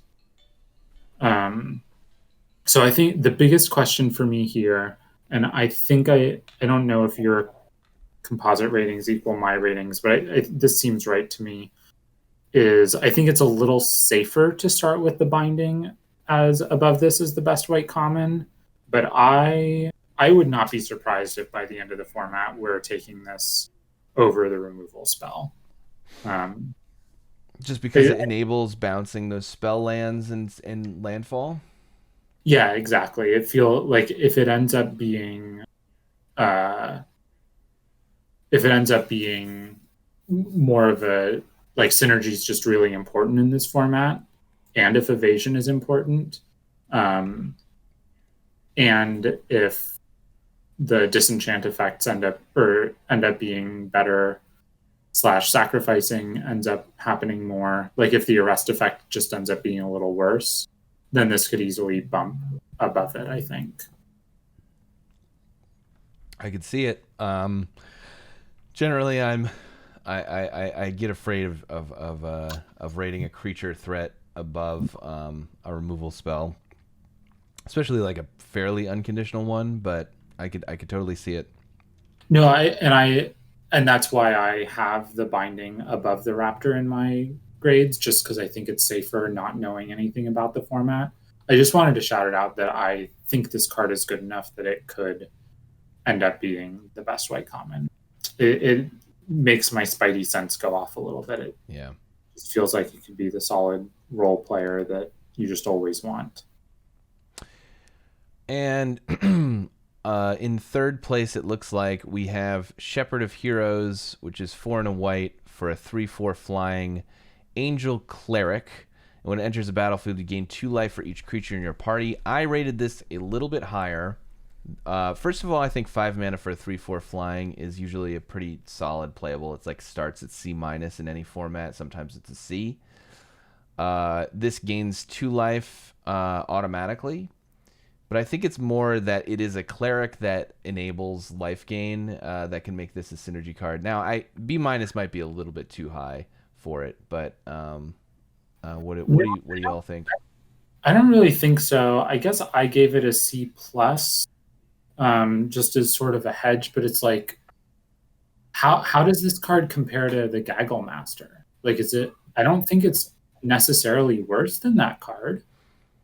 Yeah, I think it's probably about the same as Gaggle Master. It might be a little bit worse because Gaggle Master was 4 power, and in M21 you really wanted to hit hard with the flyer, and 3 and 4 is a big difference. It is. This blocks a lot better. But it blocks. Yeah. It's kind of funny because it feels like it's a different type of card. You're trying to enable synergy with this one, and you're trying to actually hang back. Whereas Gaggle Master, you were trying to race. It was like a tempo card. Honestly, I could see this being better than Gaggle Master, though, because it does all of that stuff anyway. The only thing is that it's a 4/3. Right, but it's also easier to cast, and it has tribal synergy. Yep, all that's true. So I kind of like the B- here. I was on C+ for it. Just because you can't like play a million of them. But then I was like, no, you can actually just play a million Gaggle Masters. Yeah. Because it gives you the life. But it doesn't stack as well as the Gaggle Master did. Yeah. So. Yeah, I mean, you're probably gaining max 4. There were turns where you could gain like 8 with Gaggle Master. So. Yeah. So maybe C+ is just a little safer just because it's a 5-drop. Yeah. It feels a little like a C+ to me. I gave it a C, but upon reflection, that's too low. But yeah, I guess I'll make notes. I think you convinced me that maybe we go to C+. I'm not sure. C+ is really high grade for me for a 5-drop. Like that's true too. 5-drop is hard, but like when a 5-drop gains you life, it's kind of not as much of a 5-drop. It helps, yeah. One overall thing I noticed is we have a lot of C- here. We've got like some very powerful top white cards. Usually you want to see like a glut at C, but it looks like it's kind of like rags or riches with white. There's either these very powerful cards or there's a bunch of like not so exciting cards. I'll point out one C- that I liked more than y'all, and that's the Nessian Courser Wizard in white. I can't remember the name. It's Here it is. I got it 3-drop. right here. It's 2 and a white for a 3/3 wizard, core wizard, and when it enters the battlefield, you and an opponent each draw a card. Yeah, and that's a weird one. I mean, I think it's potentially likely to be like a slight, nominal drawback. But I think the thing I like about it feels like there's a little bit of, some small bodies, like we've talked about some of the 1/3s running around. And so I think Nessian Courser is, probably just likely to be a pretty good body. But the main thing here is it's a white wizard, of which at common, I think it's the only one. It's the only white wizard. So if you're trying to do party shenanigans in like a Selesnya deck or, any white deck, this is probably one of your few ways to get a wizard. So I just like that. I think I gave it a C, and I actually think it's probably pretty strong. Yeah, that's fair. I guess I was just thinking of Howling Golem, but Howling Golem is a 3-mana 2/3, which is significantly worse. Yeah, I don't know. This is a really interesting card. I just punted and gave it a C because I had no idea. I think we should give that one a C. But let's see, what are the other C minuses? We've got a 3-mana 2/3 that has some minor upside. Cleric though. Mm-hmm. So I guess I could see this one maybe being a C, because it's Cleric. The 2-mana 3/1 Warrior, which we give a C minus, I think that's probably correct. Yeah. Dauntless Unity, which is a pump that for 2 mana you pump your team +1/+1, but you can pay 4 mana to give +2/+1 instead. I don't see this being all that powerful. Yeah, some of us gave this a D+. I think they might be right too. We've got the Wizard, which is that should probably be a C. I'll be doing some minor changes to I liked this guy after the discussion. So we have a 3-mana 1/4 Cleric. Whenever it enters the battlefield, you gain a life. Yeah, I can see that because it's a Cleric, right? So a horned turtle is already very close to playable, and then you're just gonna get your what's this soul card? Soul Warden ability on every creature, and it's a Cleric, and white-black cares about life gain. So I think this guy's just going to be solid. I had given it a C. All right, yeah, that's fair. So maybe it's a little less C minus centric than I thought, with 2 of these probably being better as C. Prowling Felidar I find to be a fascinating card. 3 white for 2/3 vigilance that gets a +1/+1 counter for every landfall. So technically, you could play this on 4, but you're paying a 4-mana 2/3. But the next turn, it'll be a 3/4, and then maybe it becomes a 4/5. Feels like way too much work to me for this to be. I even could see this thing being like a D+. Whoa! I don't think I realized this had vigilance. So compare this to Pyrehound. Okay. Yeah. I gave this a C. Sorry, Zach, go ahead. No. I think I gave it a C minus because I was thinking about comparing it to Pyrehound, where it was like, I don't think I'm going to be sad if I put 1 or 2 of these in my deck, but I just don't think you can play a lot of them. And I think there are going to be times where it ends up being pretty good. It's just not something you're going to have to prioritize highly in the draft because it's a 4-drop you can't play a lot of, I agree with that. I mean, I think what I like about it is the upside is actually really good. I mean, if you get this and it doesn't get killed, and all of a sudden you have a 4/6 vigilance, it's like, oh, that's actually tough to deal with. And the fail case is, well, actually the fail case is pretty bad. So yeah, I guess that's why I gave it, like, I mean, even may have given it a D+. I just was thinking, like, you top deck this as your last card and you're paying 4 mana for a 2/3. It's not great, I guess. And I was thinking like a 5 mana 3/4 vigilance with some upside would be kind of not great too. Maybe I'm putting, like, maybe the landfall counters is a little bit easier though. I could see this being C minus to C range after discussing with you both though. Adam brings up a good question in chat, or a good point that, like maybe in a more dedicated sort of landfall deck, which is something that's interesting to think about. Like there are ways to get extra landfall triggers, and it's interesting to think about maybe one of these slightly more aggressive decks that is playing like 20 lands. Like Zach, you're kind of mentioning that, and we're sort of thinking of it maybe as like a splashing slower deck. But you could also, let's say you have a Selesnya deck that has 20 lands, of which 4 are the spell lands, like Pounce and the Shelter. And then you have some ways to get multiple land drops. That's a deck where a card like this could be a little more interesting. But yeah, it definitely has the potential with the Marasa guy. Like you can play this on 3 and then be attacking with a 4 or 5 on turn 4, right? Yeah, that's true. Well, I guess that this kind of like leads to a more interesting format where there's these like cards that get a lot more powerful depending on the rest of your deck. Yeah. It's just interesting in general. Like this is just a fascinating set. Like it's usually like for a core set, it's just pretty easy to evaluate a card like this. But in a set where there's 25 really good spell lands, and we're gonna be, I don't think we're gonna be playing 20 lands that often, but playing a lot of lands, but maybe it's gonna be really fast. It's just hard to envision. It's hard to rate cards like this. Yeah.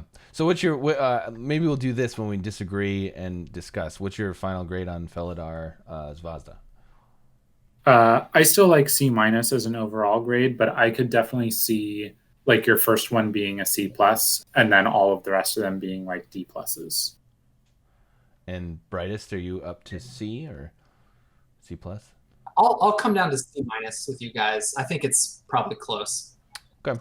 Yeah, I think C- is where I'm going to end up landing too, but we could end up seeing that as one of the more powerful ones. And we do see really like the card. Yeah, no, I do like it too, but it's just it seems a little trappy to me. But there's a few D's in here. Oh yeah, are any of these cards that we think are better? The Outrider is just a 4-mana 3/3 that pumps something for at least 1, maybe a little bit more. Didn't seem worth it to me. Yeah, 4-drops are very replaceable, so. Extremely. And so I was thinking about that one card from, maybe it's been in a lot of sets, but you get a Hill Giant that pumps the rest of your team for +1/+1. Oh yes, I remember that one. That card just okay. And that card was like not even that good. This card is a warrior, so it helps you with party and the warrior synergies, but like it's definitely below rate. That card was okay. It does seem like White wants... This is very strange, by the way. It looks to me like White wants to go wide, and there's no Raise the Alarm. There's no token creators. There's all these like pump... There's like the Dauntless Unity. There's Outrider. Or no, that's not even... Sorry. I got distracted. I thought it was the other one. But there's Dauntless Unity, and there's another one of the flip lands pumps your whole team. And there's no token generator in the format. Man, I thought for sure there was going to be like what was that red card that made a dinosaur and a human? Like for Forbidden Friendship, but for party. Yeah, I thought for sure there was going to be one of those for party. Yeah. But I guess not. Should we switch over to the uncommons? Can you scroll all the way down again? I just wanted to make sure there wasn't anything. Also, I'm not sure this is right, Garrett, just to your point, because I think it's really interesting. I think I just correctly did a Scryfall search and see no commons in the set that create tokens. Yeah, I think Literally that's correct. Zero. There's not a single token. So that's interesting, too, when we get to Bounce in blue. Bounce is a little bit worse when you can't kill stuff. Yeah. So we don't need to spend a ton of time on them, but there are a few trap cards here. The Seagate Banneret that I think a lot of people are going to play. It just is like really not worth it unless you really want that warrior on one. I I was actually having trouble with this card. There's a few comps for it. The ones I'm remembering that are kind of similar was there was, I think, a 1-mana 1/1, or maybe it was a 1/2 in BFZ that had this ability, and it was an ally, so it had tribal synergies. And I thought I remembered that being playable, like, you know, kind of like a C- type card. And then I also am kind of thinking of, I think it was in like Avacyn Restored or Eldritch Moon, Selfless Cathar was like a 1-mana 1/1, and you could sack it for 2 mana to pump your team. And that card ended up being kind of okay. But I had trouble rating it. Both of those BFC especially had tokens. Like BFC had Scions or whatever they were called, and we just discovered this one doesn't have any. I just want to read before we discuss a card. Maybe we should read it. But Seagate Banneret is 1 white for a 1/2 core warrior that has 4 and a white to give all creatures you control +1/+1 until end of turn. And that is a really costly ability, by the way. 5 mana for that, like they could have done 4, and it still wouldn't have been very good. I think so too. I mean, if you are playing 20 lands, if you got all your lands out, then you could do it twice, 4 times in a turn. Oh yeah, right. Yeah, sure. So that's pretty fun. Yeah. Okay. And then, you know, there's this C+, 2 mana 2/2 vigilance that has lifelink as long as you control another cleric. It's a cleric itself. I just wanted to point that out, that this is probably going to be one of those, like it's Alpine Watchdog, I thought was not going to be very good, and it ended up being one of the better white commons. And this guy's just better than that. Yep. And let's switch over to the uncommons.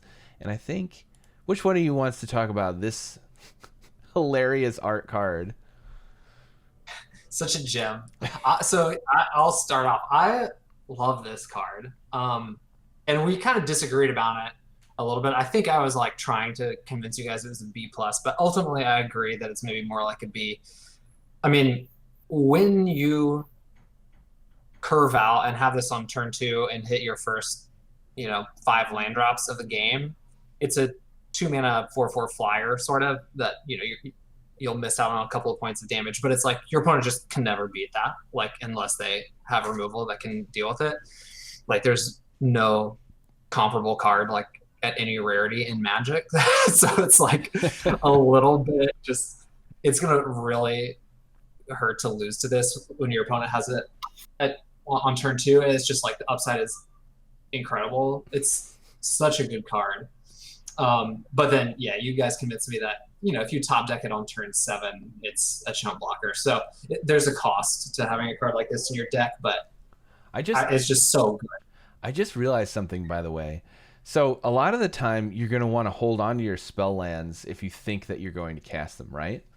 But also, in this format, if you have landfall things, you're going to want to sandbag a land anyway. So, like, if you top this fledgling, you're not just playing every single land out. It might just be a 2 mana 2/2 flying, fail case if that's how the games end up playing out, and if you have like a spell land. So that is interesting. I mean, like, it doesn't really change things that much. It's still like, I mean, but like your 2-drop being like 2 mana 2/2 is like hardly a super fail case. I completely agree. So, I mean, it does hurt a little bit when you top deck it and it's a 1/1 and maybe you're out of lands, but that's pretty rare. So as just a side note, like we all have to rethink all of our priors on when to play lands and when to hold them in hand and when makes sense, because there is tension with the expensive spell lands, there is tension with kicker, and there is tension with landfall. All of those things sort of just like pull against each other a little bit. And if you have card draw in your deck, it's going to pull against that as well. So this is another reason this card is sweet, Fearless Fledgling, because if you just play it on turn 2, you don't have to think the rest of the game. That is a huge advantage. Yeah, I love playing a 2 mana. I love playing a 2-drop and then just attacking with it 4 times and winning the game. Yeah. And Matt brings up that one of the best ways to counteract this is going to be something like Into the Royal, where you can set it back and Because it doesn't have flying always. It only has flying if you hit the landfall. So. Oh, that's interesting. I didn't even think about that. But still, one thing I think about this, I think people are gonna like think that they're gonna take it at A, because the games where someone plays this on turn 2 and then just plays 4 lands and you die are gonna feel like, how was I ever gonna beat that card? Because they don't think about it when they don't draw it on 2. Yeah. So I think B is more accurate, but I could see it being like a B+ or something though. Bounce is good if it's on draw a card. I also love the art. They spoiled this card with like the promo art, and it was all regal and majestic looking, and then they were like, "This is the real card." And let me just show you what it looks like. It's just this. Oh my god, such a cutie. Yeah. Yep. I love it. Squawk. We've got in here, maybe this is worth talking about a little bit. We have Journey into Oblivion, which is 4 and a white for an enchantment. It costs 1 less to cast for each member of your party, and when it enters the battlefield, exile a non-land permanent until it leaves. So it's Journey Nowhere, or no, it's more like Cast Out, right? But it can be cheap. So basically, you're always playing this for 1 white mana, right? Yeah. Probably a good good comparison is probably Conclave Tribunal, which had Convoke. It's probably a little worse than that, but that card was awesome. Yeah. Well, I just wanted to bring this up because I've been evaluating all of these party cards as if they're like 1.5 mana less. So this is like a 2.5 drop or a 3.5 drop. I think that's probably the best. Yeah. And it's definitely it's actually, I've been evaluating as if I always have a full party. So this is basically Swords to Plowshares. Except they don't gain any life.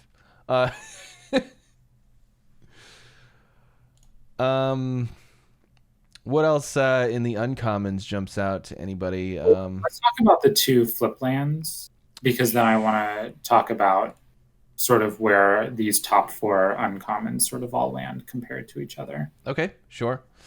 So Kabira Takedown is 1 and a white for an instant. It deals damage equal to the number of creatures you control to target creature or planeswalker, which is unusual for white. Usually it has to do that while they're in combat, but this is any time. And it flips into a tap white card. Yeah, pretty good to me. Yeah, Outnumber. So it costs more than Outnumber, and Outnumber was solid, not great, but it could definitely be a blowout. But then it also just has a fail case of being a land. Like, well, this is the sort of card, because Outnumber, when it was good, it was great, but sometimes you just had 1 creature, and when you have 1 creature, it's just supposed to replace a land. I mean, it will be hard to figure out how to not flood when like your Kabira Takedown is stuck in your hand without being able to do anything but being a land. But also maybe you have your Fledgling, you hold your Takedown, and you just play it as a land to get a counter on it. Right. Yeah. I think this is an interesting example. Oh, sorry. Go ahead, Zach. No, I was just going to say you get to choose which mode you want. Like. Yeah.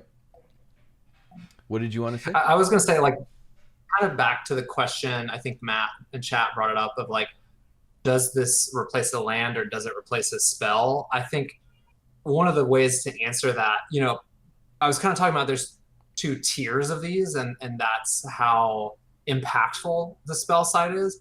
But I think there's like a different question of like which slot does it replace?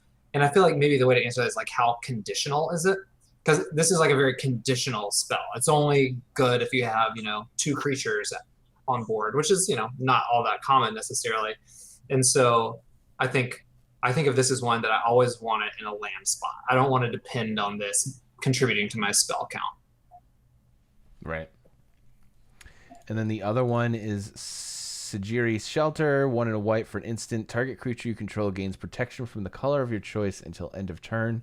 And it also is a tap white land. So it's Feat of Resistance, right? Yeah. Feat of Resistance, there's no different. It's with upside. Yeah, it's just objectively better. I mean, mean, it can be a land. Being a land, yeah. Which one of these 2 do you think that is better? I think this is better than Feat of Resistance. I mean, the Oh no, ability. you're right. You're right. Feat of Resistance, though, I know you didn't play a lot of M21, but the counter was extremely good. Oh, what was Feat in M21 for my reference? Oh, it's the same card, but it gets a +1/+1 counter. Oh, I mean, what grade? Oh, it was probably also a B-. It might have been a C+, honestly. I mean, that card was good in cons too.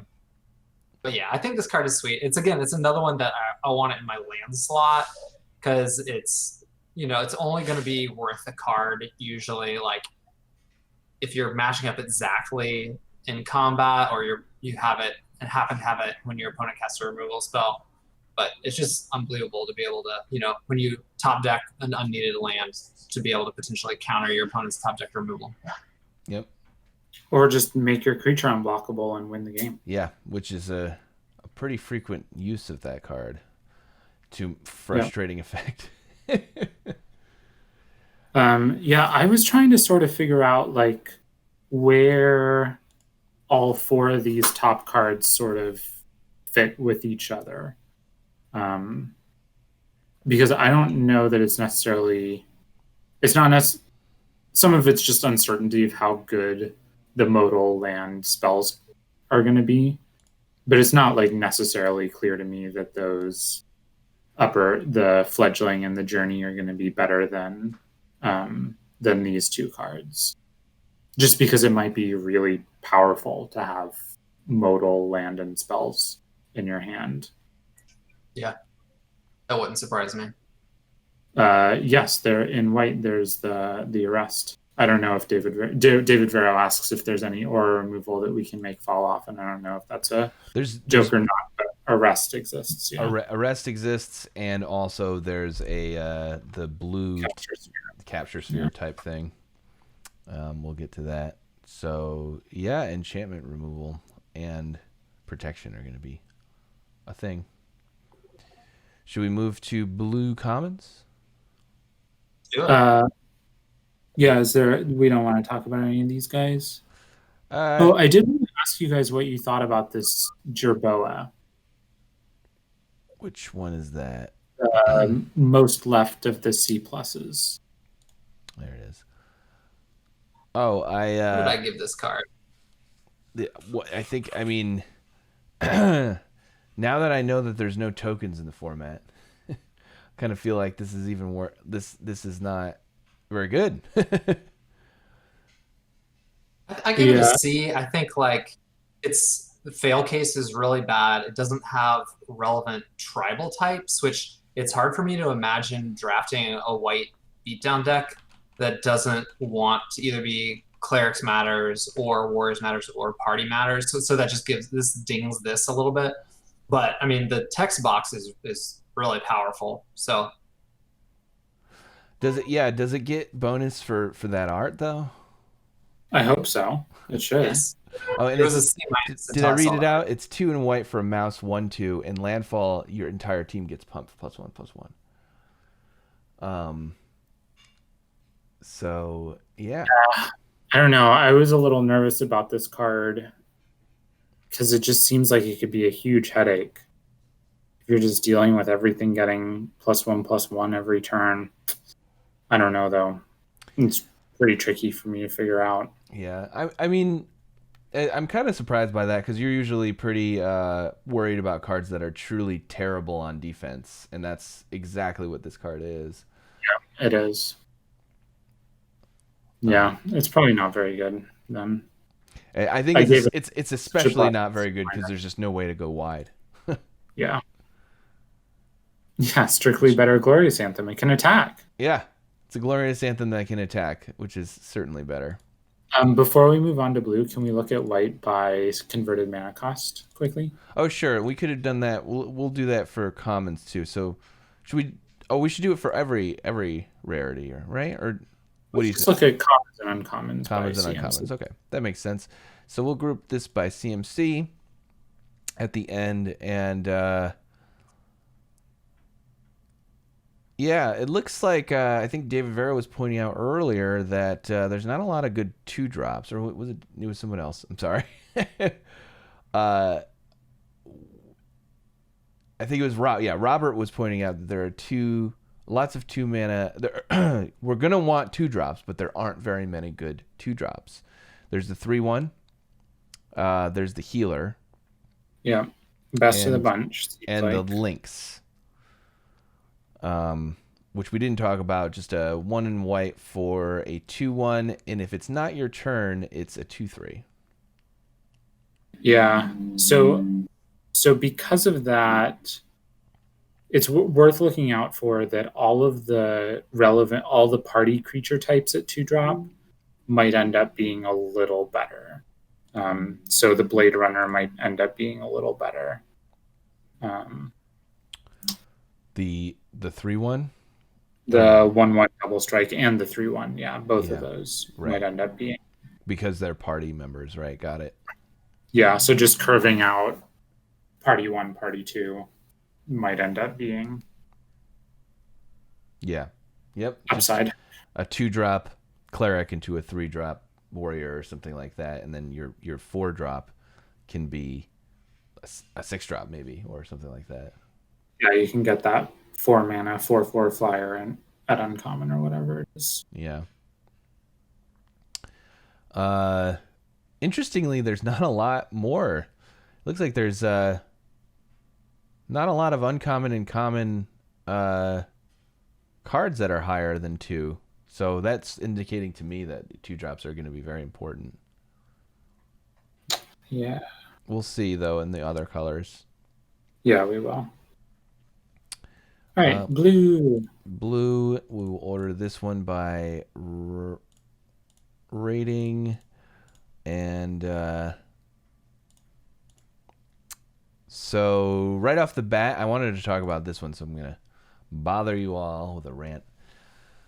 Bubble Snare is 1 blue, enchant creature, and the enchanted creature does not untap. You can kick it for 2 and a blue, so 2 blue total. And if it enters the battlefield, when it was kicked, it taps the enchanted creature. So it is basically a sorcery speed capture sphere that you can pay 1 blue to keep an already tapped creature tapped. Which is interesting. There's a lot of uses for that. Like, yeah, I mean, just I wanted to go on a rant about this because a lot of the time you did want to capture sphere one of their creatures that was already tapped. And in this case, you might be able to do that and do something else, which makes it, I think, in my opinion, a lot more powerful than capture sphere. And the other thing is that by having kicker, there are kicker payoffs. So we're going to end up being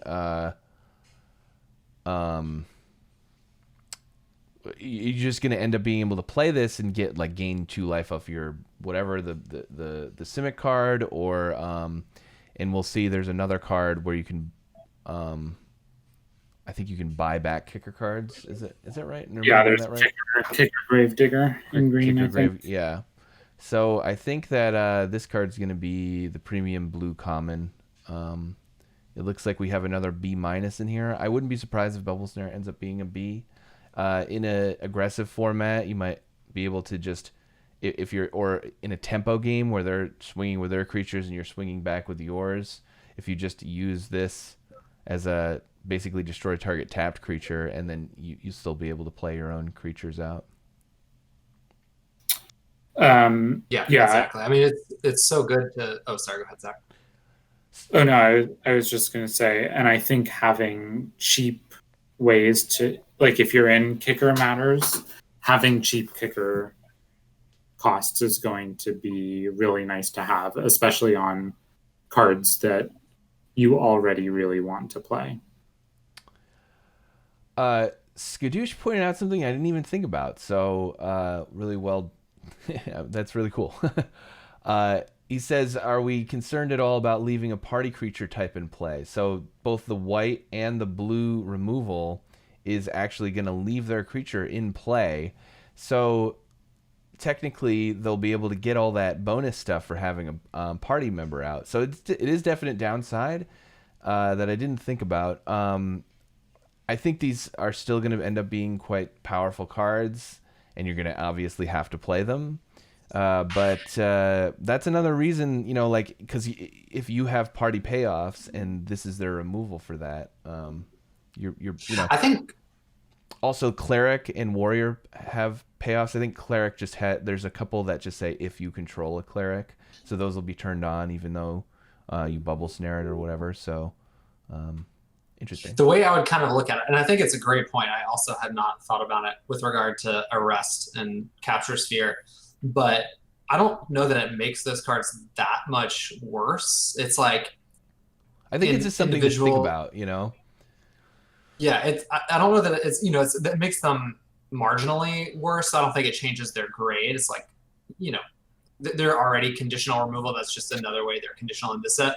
But I think that does make me a little happier also about party. Like, because I think Bubble Snare is really good. I think the Arrest card is really good. They'll be played anytime they're drafted.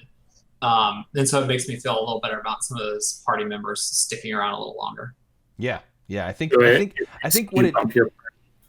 what it does is it doesn't make Bubble Snare worse, but it makes party cards better. The fact that it's in the set. Yeah.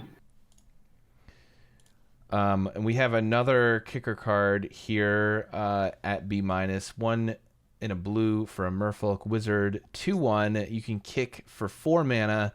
And when it enters the battlefield, if it was kicked, return target instant or sorcery card from your graveyard to your hand. So we've seen this before, kind of, in Dominaria. There was a 1/3, and it was double red, but it was basically the same thing, but 1/3. And it was pretty good in Dominaria. And I kind of think... get 2 Chronicler. I kind of think that a 2/1 is a lot better than a 1/3, almost always.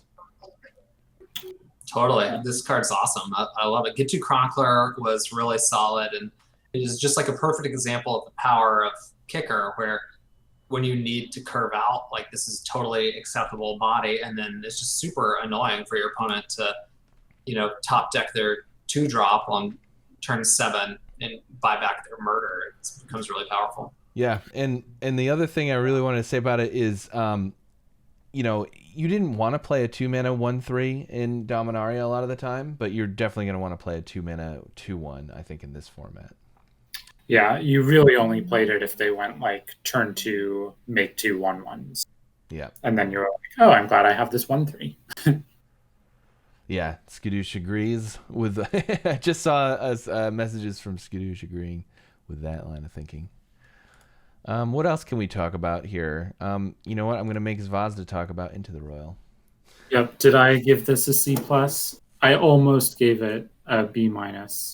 Yeah, it looks like I gave it a C+. 1 in blue. I mean, so for a long time, unsummon effects were just like extremely powerful and limited because they weren't giving us good removal. And so it was like a facsimile of good removal. But it still is such a great way to just have interaction, especially I think it's going to be particularly good in this set if you can remove a party member at instant speed. There's a lot of artifact floating around, so you can bounce an artifact at instant speed. Like anytime you bounce an artifact at instant speed and draw a card, you're probably getting 2-for-1 out of that. Yeah. And then not to mention, as we said before about the capture sphere, having cheap kicker costs is going to be great. It's just going to help you not fall behind if you're trying to be a kicker player. This is just one of my favorite cards in Magic. I just love the versatility of it. It's a staple in... Oh, and I didn't read it. I keep forgetting. It's 1 in blue instant. Return target non-land permanent to its owner's hand. It has kicker for another blue. 1 in a blue, so 2 blue. If it was kicked, draw a card. Yep. I love this card. Let's talk about the kicker divination. That's an interesting one. Yeah. Kicker divination. Where? Right to the left. Field research. Field research. Got it. Okay, yeah, so field research is 2 in a blue. Draw 2 cards. It has kicker for another 2 in a blue, so 4 blue. If it was kicked, draw 3 cards instead. My baseline is that divination is already fairly playable, like probably a C in most sets. I think it's like the set is either has a divination at C minus or C plus, and after seeing the fact that I thought that this was not nearly as going to be as nearly as aggressive as original Zendikar, I bumped it up. What did the both of you think of this?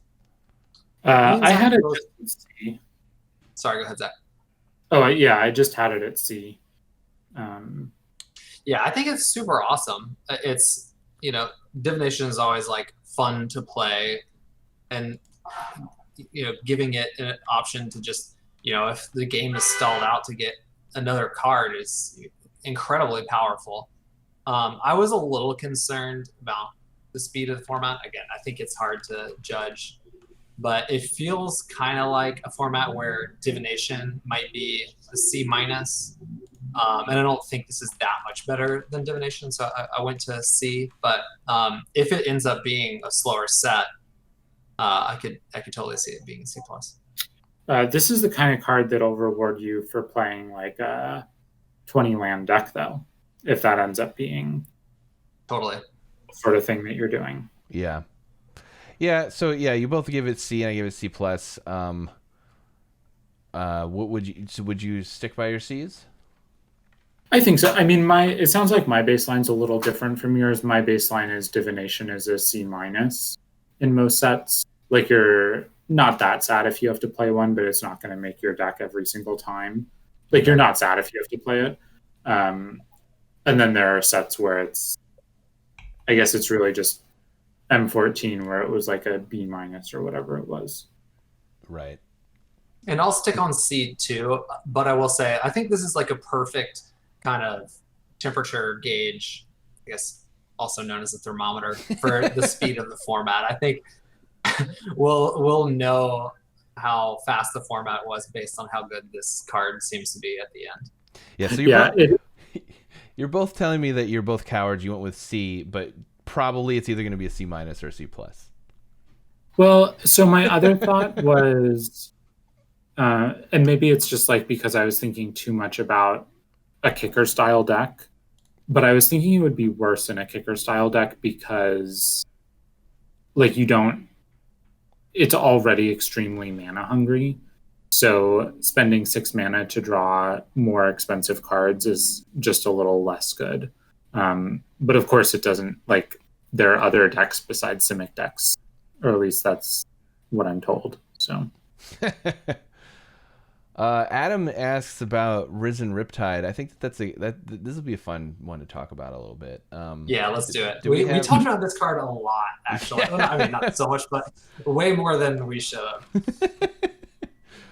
It looks like we've got 2 D pluses and a D from Brightest. So since you have the D, Brightest, why don't we like this card? Yeah, I mean, so this is like a funny one in that, it's a kicker payoff, but it's like just not that good when it works. I mean, it's funny because like, someone was talking about how the fledgling card, it's going to feel powerful, and so people will overrate it. This is like, there'll be one turn where it's like, man, that card was good, and then you lose the game and you're like, why did I lose that game? And it's like, oh, because you had a 3 mana wall of wood, take up the first, take up your third turn. It's just, a 0/5 wall for 3 mana is just really unplayable and has been for a while. Like a 0/4 for 1 mana is really far away from being playable.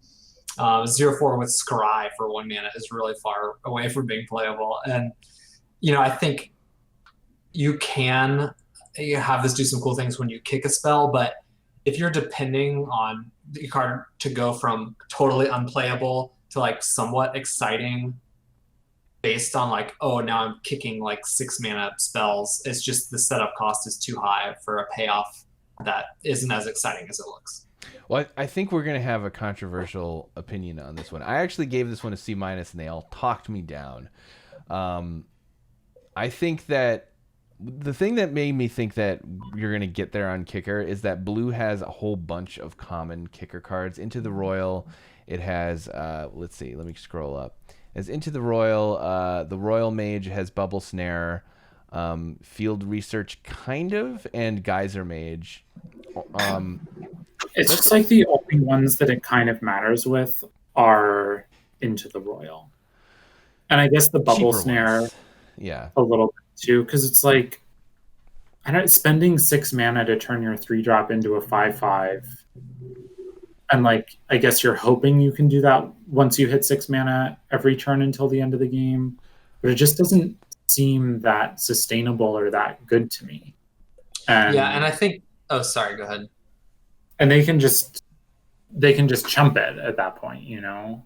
Well, that's what David Vera says in chat, and it's such a good point. I didn't really think of it like this, but your opponent can just ignore it when it's a useless wall of wood, and then, oh, here's my big turn where I'm going to make a big swing, and I kick, my 5/5, and then they bounce it, and that's a huge blowout. And Skadoosh is saying, if you have 7 kickers in your deck, that sounds like a good kicker deck, but in a realistic game where you play this on turn 3, you might only draw and kick one of those or 2 of those. And if on one of those turns your opponent, murders it or Into the Royals it, as just, it's not worth it, right? And you also have to remember some of those games, it's going to be a 3-mana 0/5, and it's terrible. Right, or they're just going to take 5. Like, they get to choose whether they want to take 5 or have it be an Abyss.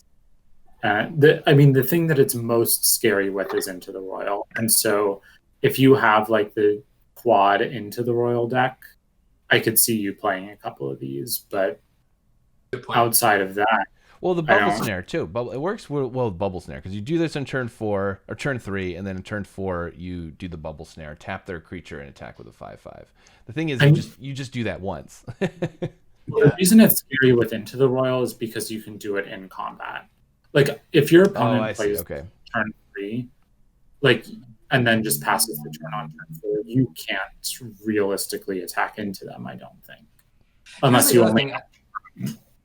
I think also if this were a 3-mana 2/2, and when you kick a spell, it got Giant Growth, it would be so much better. Because a Gray Ogre is a bad limited card, but it's worth 1 Magic card's value, right? It's like a playable entity. Whereas the 0/5 is just, it's like a mulligan almost. That's like a little harsh, but pretty much. So, yeah.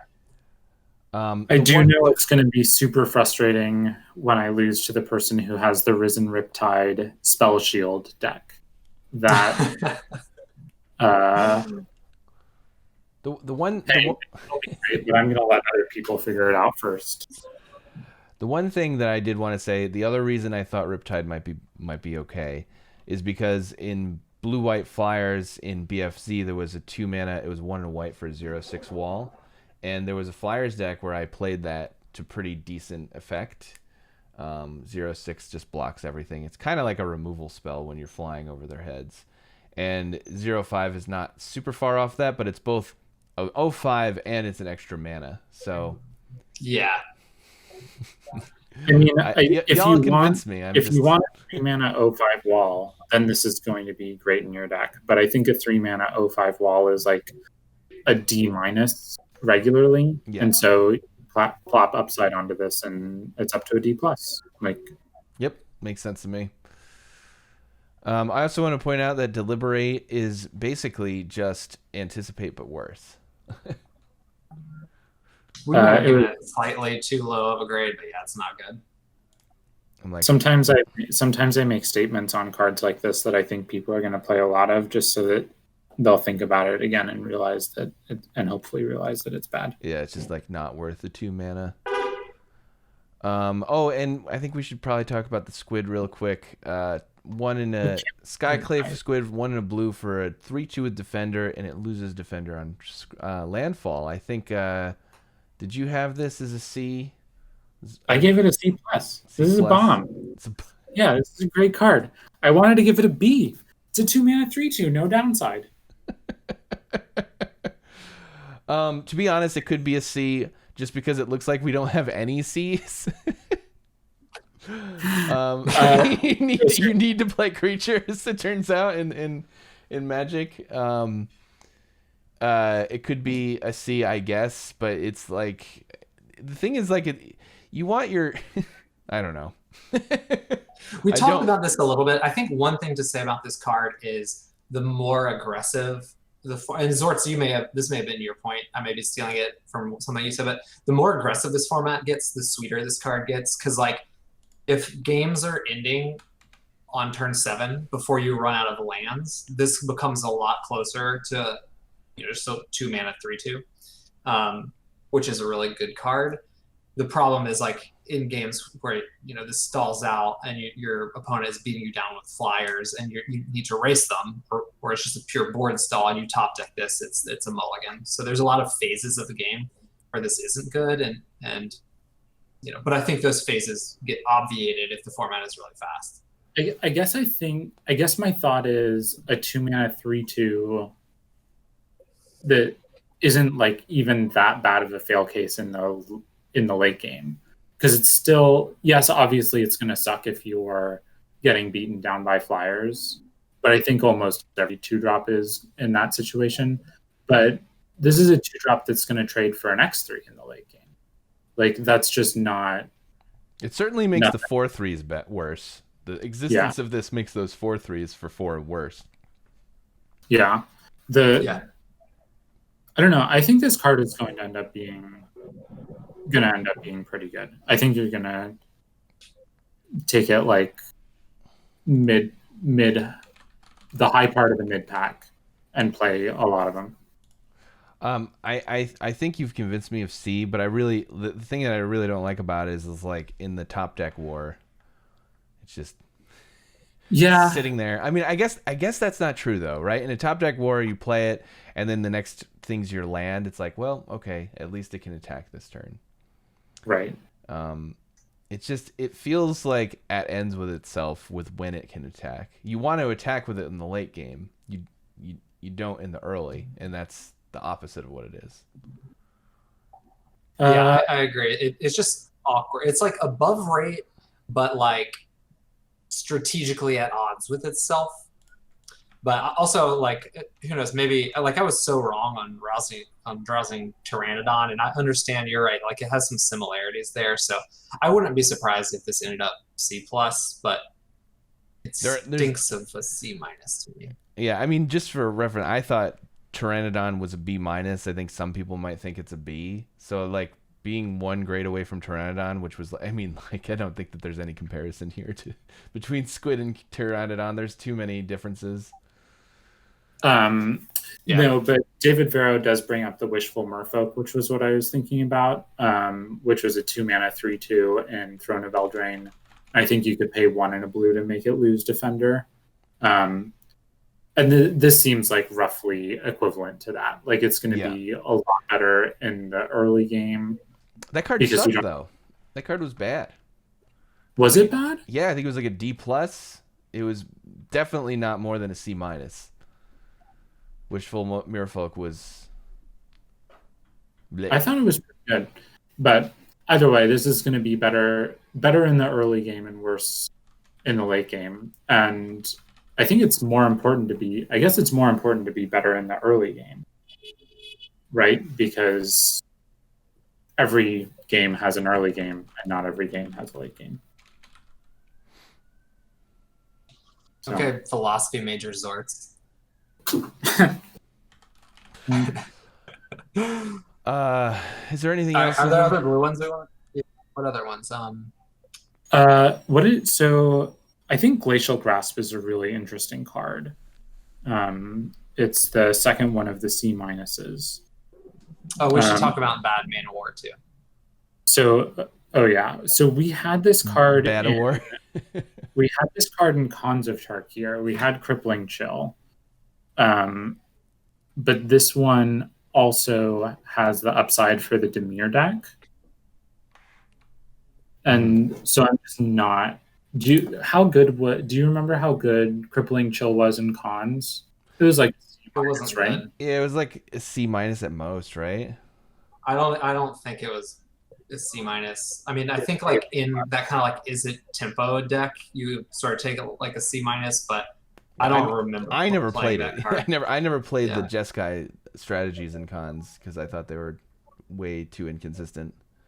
Yeah, so maybe it was like a D plus, and then if this is a little better than that because it just has a little bit of synergy, then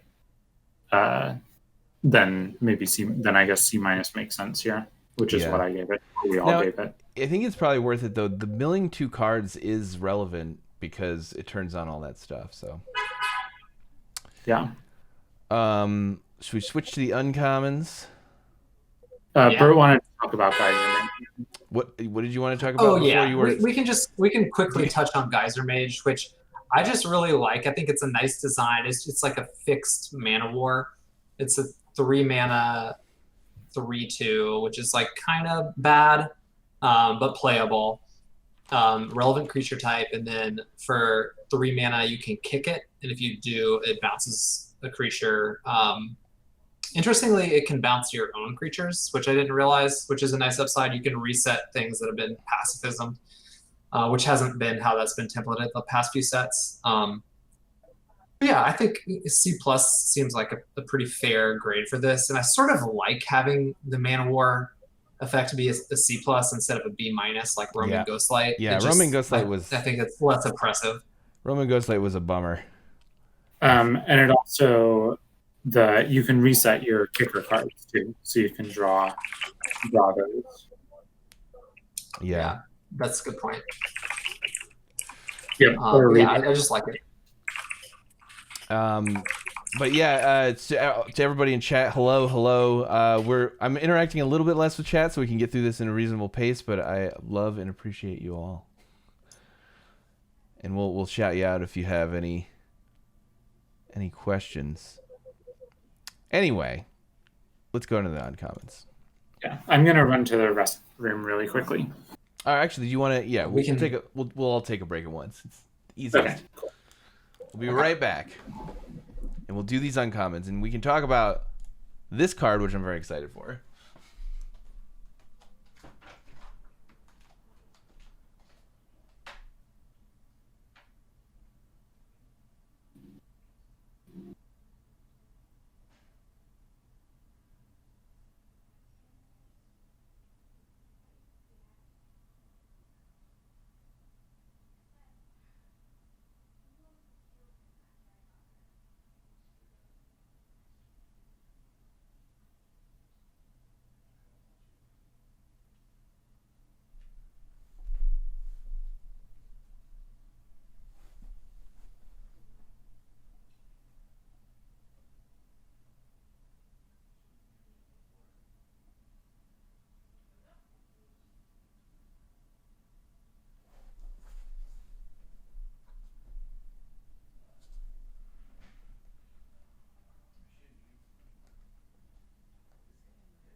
I beat everybody.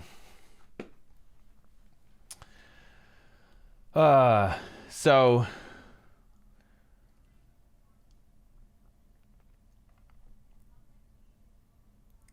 I'm zoning out here.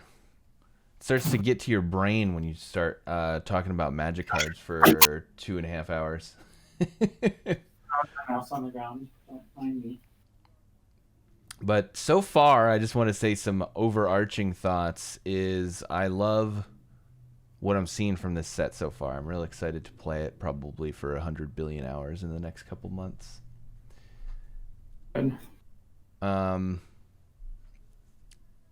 yeah, you can visit my website here.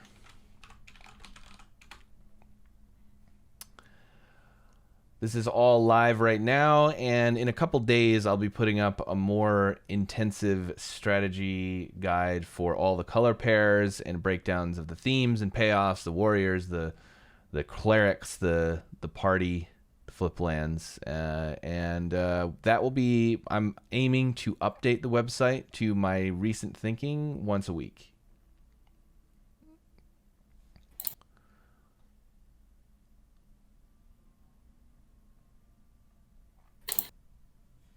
Are we all back? It looks like Brightest isn't quite back yet. Oh, okay, cool. Waiting on Bert. 100 drafts for this set. What do you mean, the win rate, David Vero? I'm going to aim for 70% plus again, but I'll settle for 69. Oh, and you mean in actually completing it? How many I get to fire? I think I'll get to 100. Yeah, I think I'll probably get to like 120 or something like that. Because it's just going to be around for longer, you know? I think this set is out for like 3 or 4 weeks longer than M21 was. 11? Sweet. Bert, you back? Holla, I'm here. Let's do it. Sweet. All right. We're back. We're going to do the uncommons for blue. Maybe we'll speed up a little bit. But I'm going to start off by talking about Roost of Drakes, which is a 1 blue for an enchantment that whenever you cast a kick spell, create a 2/2 blue Drake creature token with flying. So I guess here's our token generator. You can also kick it for an additional 2 blue, so 2 blue.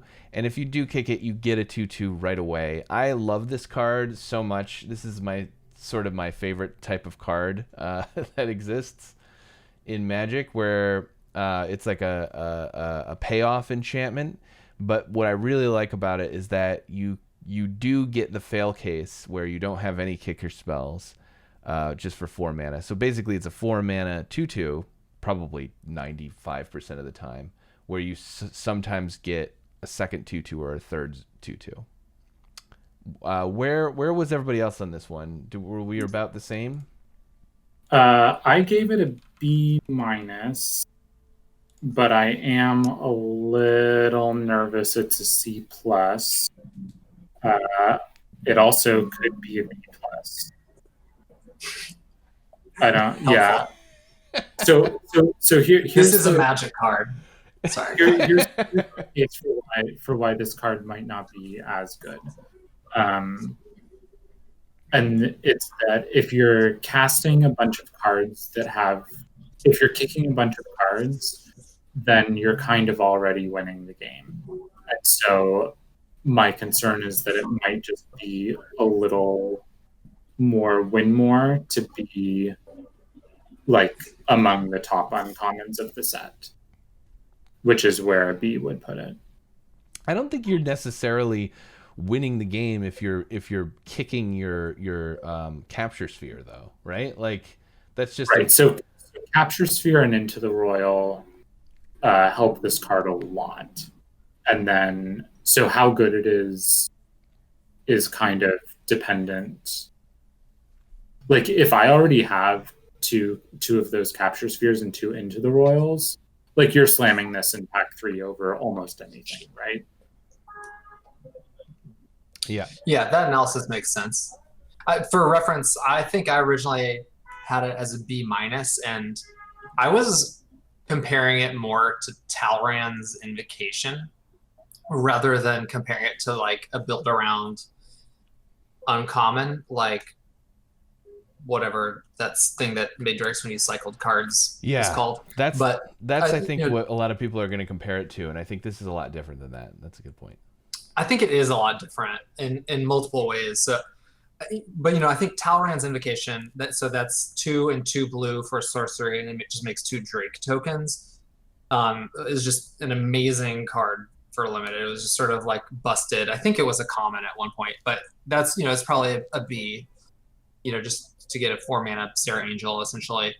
And so this, you're pretty far away from getting Talrand's Invocation when you first cast this for 4 mana and you kick it. I don't think you'll ever cast this for 1 mana in limited, maybe in some constructed deck. But so then the question is just like, how likely is it to get that second Drake?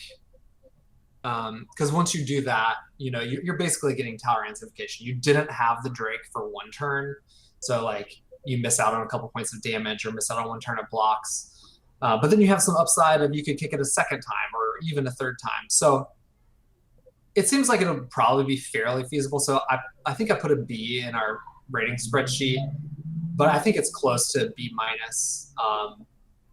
And there's a setup cost, so it's not something I'm like excitedly slamming for pack one, pick one, because it commits me to blue. You can't splash it because all the kicker cards are in blue for the most part. So I think there's some setup cost too, but B minus B I think is kind of where I am on it. Yeah, maybe I'm a little too high on it. I just imagine that you're always going to have like at least one capture sphere or bubble snare or whatever, and at least one Into the Royal, because they're both commons. Like you're probably gonna be able to pick up a fair number of those. There's 4 good blue commons that have kicker, I believe. There's Bubble Snare, the Royal Mage, Geyser Mage, and Into the Royal.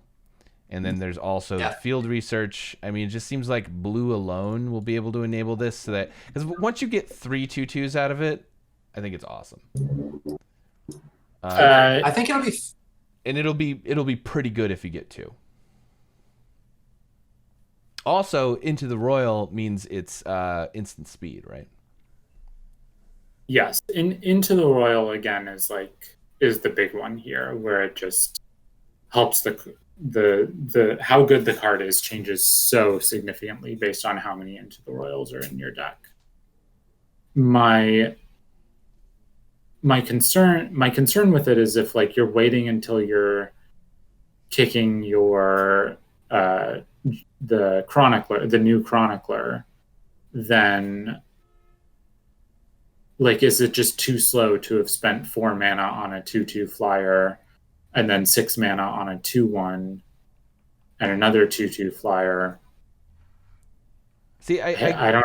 I guess I partially feel like a 4 mana 2/3 flyer is already like a C minus, and so like a 4 mana 2/2 flyer is not such a horrible fail case that like later if it turns into another 2/2, that's pretty good. Yeah, I just don't know if it's like I again, and that's why I didn't give it like a C minus or a D plus or whatever. I just don't know if it's up there with the best uncommons of the set, or like, do you think you should take this over the Arrest? I mean, I kind of do at the moment, but I do see like now being B, like being compared to Fledgling, and some of the other cards. I could see what you're saying. Yeah, I mean, I don't know. I kind of hope so because I think the card seems really sweet. Yeah, I might be being a negative Nelly. And also, Simic's your boy.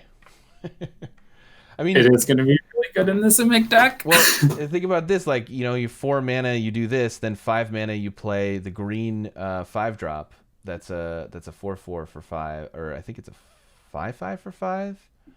And then you also get a bonus 2/2. But anyway. Yeah, I mean, that sounds really great. Like, that sounds like something I really want to do, and I'm just scared that I'm going to be doing it, and then it's just not going to be quite good enough. You can make a 2/2 with it on turn 2 if they play something that you can target with the hexproof spell. Whatever that card is. All right, well, let's move on. I really do want to talk about this card. What Brightest do you have? You're just laughing at. I was laughing at Zorce's like achievement unlocked moment. So Lull Mage's Domination is X blue for a sorcery that says gain control of target creature with converted mana cost X. This spell costs 3 less to cast if it targets a creature whose controller has 8 or more cards in their graveyard. So if you mill them a bunch of times, it's 3 mana steal their 3-drop, and then it goes up from there. I have one main. Oh, sorry. I just have one serious concern about this card, which is, it has a mill 8 theme, so it's a rogue card, but the domination is being performed by a Lull Mage, which would clearly be a wizard. So there's a huge flavor discrepancy here, first and foremost. I agree. And it doesn't look like he's lulling Jack in this picture. It looks like that thing is freaking mad. Yeah, he's not lulled. Right? There's nothing lulled about that face. It should be called like an angry rogue, like prod domination. But So I'm really curious for this card because the Enthralling Hold ended up being not very good in M21. And this kind of reminds me of that. It's very different, but like you have to pay so much mana to steal something unless you're milling them, but even if you do mill them, it's like I guess it's a 5 mana steal their 5-drop, pretty good. It's just going to be all about how easy it is to mill. Cuz I don't think you can just throw this in your deck, right? Because if your concern is how can I beat a fledgling? That's like true. You get to just steal their fledgling for 5 mana. Yeah, so like I guess it's pretty good at stealing that specific card. Are there a lot of like 2-drops that become big threats though? Well, it also can steal their the Golgari 2-drop that would be a 5/5. It can steal the green one too, the green common. That's just 2 mana. So all the kicker cards actually can get stolen by this. That's really good thought. Yeah, It's kind of weird to have a hoser in one color for that archetype that is in that color. It's a little strange. Adam brings up a good point that triple blue, I think it was Adam. Yeah, triple blue is tough, which I agree. And I actually kind of like that part of the design. I feel like at 1x blue, it would be actually noticeably stronger. And I kind of like it. It doesn't seem super strong to me. And part of that is the costing. So I kind of like that, actually. I think Dave Vero hit the nail on the head here by saying that WotC's been experimenting with a mind control that doesn't make us all groan. Yeah. So what totally. if this is a lot closer to like one of the 7 mana control magics that's going to untap some amount of lands? Like you're not really going to be able to play it until the late game. Mm-hmm. But then how cheap it is sort of dependent. Yeah. Which then kind of leads me to if that's the way the card plays out, either because you're stealing something cheap that got kicked, or you get to steal something bigger because you were able to successfully mill them or get enough cards in their graveyard, then that leads me to believe that this is going to be pretty good. I'll tell you one thing. It's going to be very frustrating being killed by a fledgling when you have two islands out and four planes, and they're just bashing you over and over with their 2-drop. Yeah.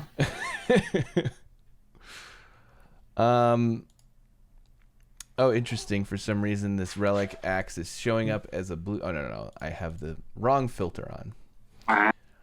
Womp womp. So I guess there's a couple other cards worth mentioning here. This is probably, I think, the worst of all of the swap lands because it's so hard to get. Agreed. It's hard to get an effect out of this, but you'll notice that we still give it a C. Wait, can you go to all the swap lands? Because I think this one's better than some of them. Okay. Let me just pull that up. It's lands and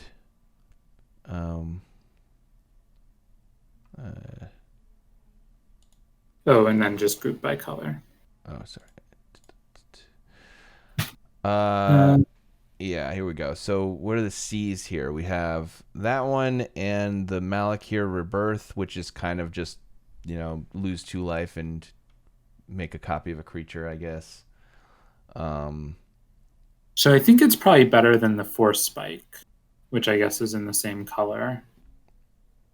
I'm not sure. I think I really like this for. I like the Force Spike too. I like the play pattern of, you can just play it as a tap land on turn 1 if that's what you need to do, and then on turns 2 through 4, that's a really powerful thing to be doing.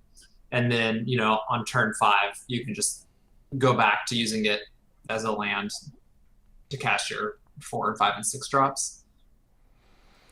I think the worst two are the -2/-0 and the Malakir Rebirth. I like Spikefield Hazard because of the number of X Because ones. of the X ones, yeah, that's fair. So the other one I was thinking of was this Palaka Predation, which I'm somewhat nervous about. What color is that? It's the black one. We have it as a C+ right now. I really like Yeah. this one too. But maybe it does kind of ends with itself because those two effects, the land and this effect, are kind of similar.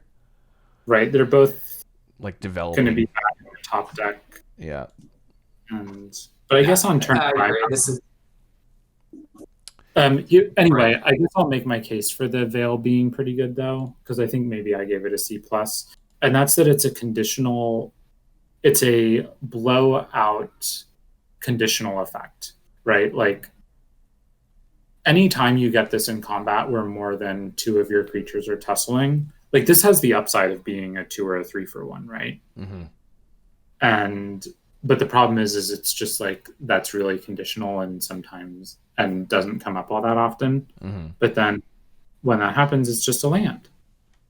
So I don't know. It feels like you can really wreck combat by shrinking all your opponent's creatures. Yeah, I think that's true.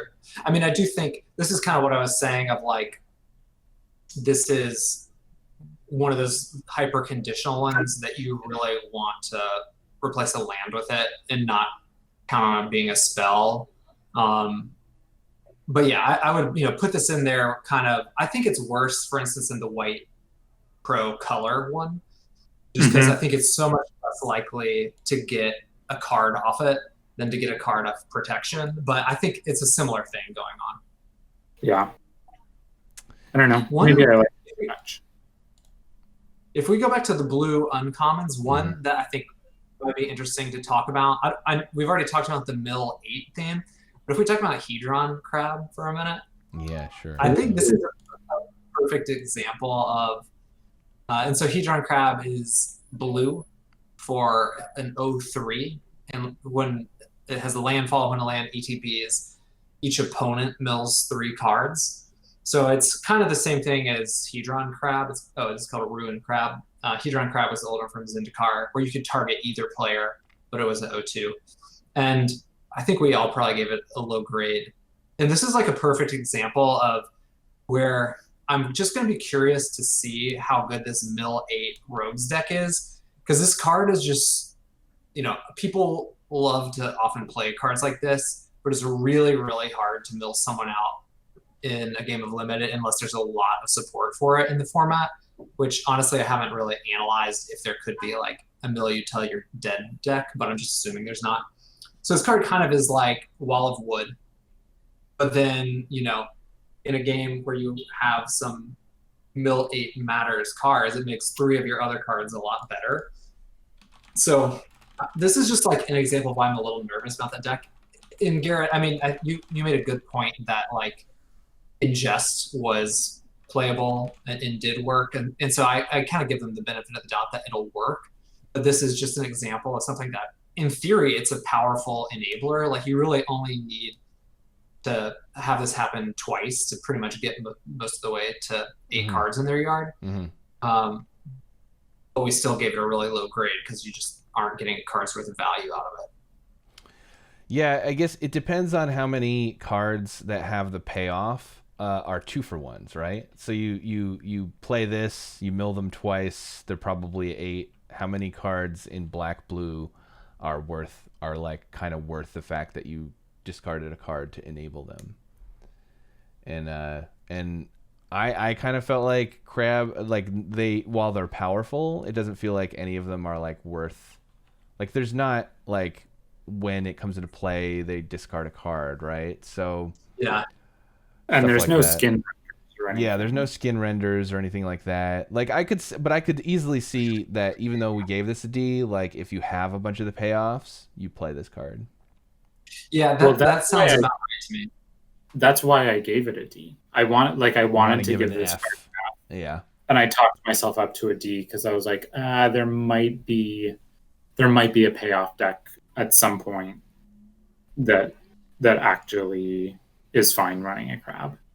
But it'll be interesting. I agree with that. Like the blue-black deck, my instinct is like, I feel like you'll draft it where you'll take a few cards that just incidentally mill your opponent, but you won't want the ruin crabs.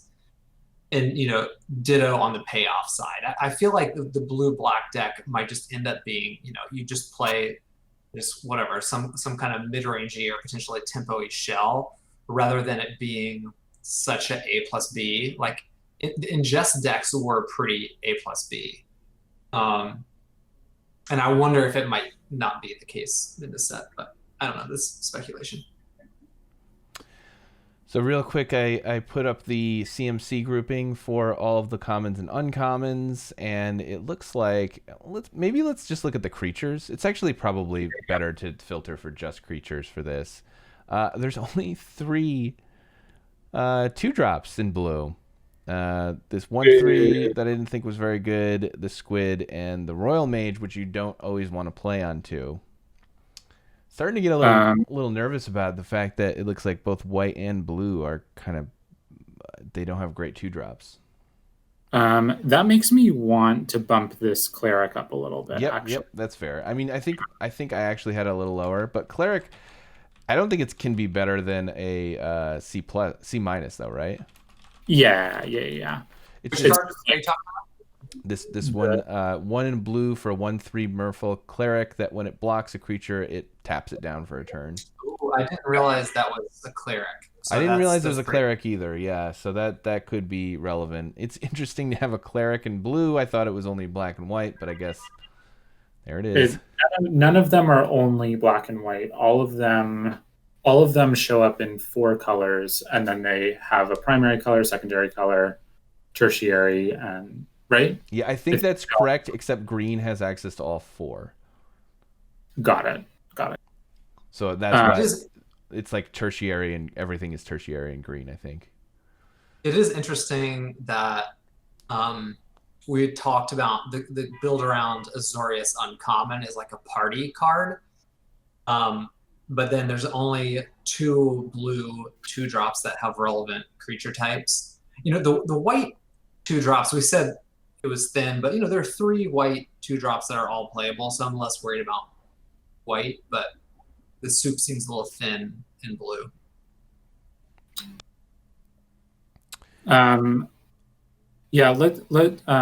So Adam is asking about this Sea Floor Stalker. I want to talk about that and also the 1-drop really quickly before we move off blue. Sure.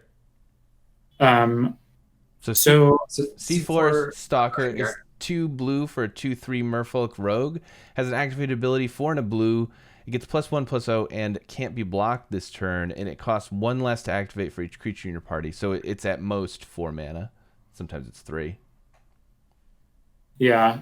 The reason I gave this a kind of higher grade, it looks like Adam meant a different card, but while we're talking about this, the reason I kind of gave this a higher grade was because I was thinking about the Pass Wall Adept from whatever set that was, which was a 1 and a blue for a 1/3, and then you could give other stuff unblockable. And this is a little worse than that because it can't.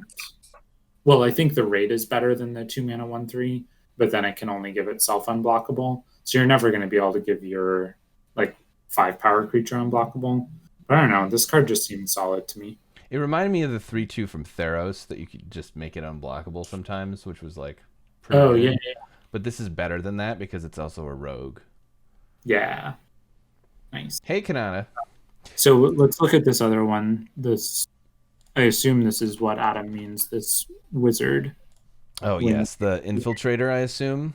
3 and a blue for a 2/3 Merfolk Rogue. Tap another untapped rogue you control, and it can't be blocked. Whenever it deals combat damage to a player, draw a card. This one's interesting. I really like cards that when they hit, you draw a card. And you can give this unblockable, which is pretty sweet. But it is very overcosted at 4 mana for a 2/3. Yeah, this is a defining moment in our friendship because it's an Ophidian that I gave a lower grade than you two, which signals that something is wrong with the world. That has never happened. I mean, I gave it a C+, which I say this every time there's an Ophidian, which is Ophidians have this secret upside of your opponents not being able to attack you. Like they either have unblockable or your opponents can't attack you. And it's possible this one won't have that ability because you have the ability of tapping an untapped rogue to make it attack, to make it unblockable. But in worlds where you don't have the rogues, like your opponent can't just leave back one blocker against this because it's just so damaging if you have like an Into the Royal or a removal. Yeah, although being 4 mana, like if they're just beating you down, that does not matter if they let you draw an extra card. That I think that's probably, I could see this being a C+, like Bert is all, because it's just like it doesn't stabilize you at 4 almost certainly, and then you know, if you can get in with it, like, you know, they can't do that, but like it's a lot better when that effect is like 2 or 3 mana. Like the Thieving Umbra. Definitely. Yeah, I mean, it's possible. Yeah. Maybe this card's bad. I don't know. Yeah, it could be bad. It could just be bad. I mean, it's certainly going to be bad if the format is super fast. But I don't think it is. That was kind of my analysis. It's like it's a powerful card. It just, the thing it does is like kind of planeswalker-ish. It's like an potentially unpreventable recurring card advantage. It's so good. But it's just very inefficient, and I just kind of have a little bit of a hunch that the format might be kind of fast, which pushes me from like B- to C+. And if the format's very fast, then yeah, this card is just bad. But I'll tell you what I'm not starting there yet. What will make it much better though is the Bubble Snare is 1 mana, and if they're slamming you with their creatures and you draw 2 Bubble Snares or just 1 Bubble Snare in a blocker, like that's a way to stabilize, and that now you have the card advantage. Yes, I was thinking the exact same thing. If this card forces them into a race and then you have Bubble Snares to help you win the race, that helps a lot. All right. I think we can move on now to the common black cards, which we'll group by rating in order by... Oh, these are only the creatures. Got it. I was like, what's going on here? Order by the rarity, and seems like a very clear top black common to me. Deadly Alliance is an instant for 4 and a black. Destroy target creature or planeswalker, and it costs 1 less to cast for each creature in your party. Like I said, I have been assuming 1.5. So this is either a 3 mana destroy any creature or 4 mana destroy any creature. That's one of the best removal spells at common I've seen in a while. Especially, you know, people like murder a lot, but I always get a little nervous with murder because double black is a little bit difficult. It kind of makes it more like a 4 or 5 drop, and this is just better than murder, I think. Yeah, it's sort of like Blood Curdle was great in the other set, and it's sort of like instead of being able to give a creature a menace, you instead will sometimes get it cheaper. So yeah, it's just Murderous Cut at common, right? Yeah, Murderous Cut at common. 1 black, destroy any target creature. We also have Vanquish the Weak, 2 and a black, B-, or sorry, I'm doing this out of order. Vanquish the Weak is 2 and a black, instant, destroy target creature with power 3 or less. This is back from, what was it, Ixalan? We gave it a B-. I think that in a landfall set, they're going to be easier to kill on your own turn. Like they're going to have creatures that grow. That was my initial thought on this, but we didn't really see that many landfall creatures that got bigger. Yeah, it could be more of a blank against with Kicker in the set, because they might be able to get their creatures out of range. But it's instant speed. it's going to be able to wreck all those equipments pretty well. Like you just can't play one of those equipments, I don't think, into 3 open mana really. Mm-hmm.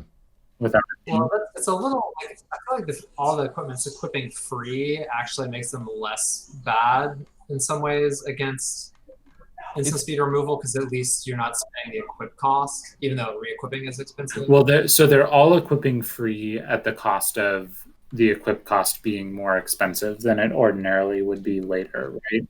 That's true. Okay. Was my thought on that.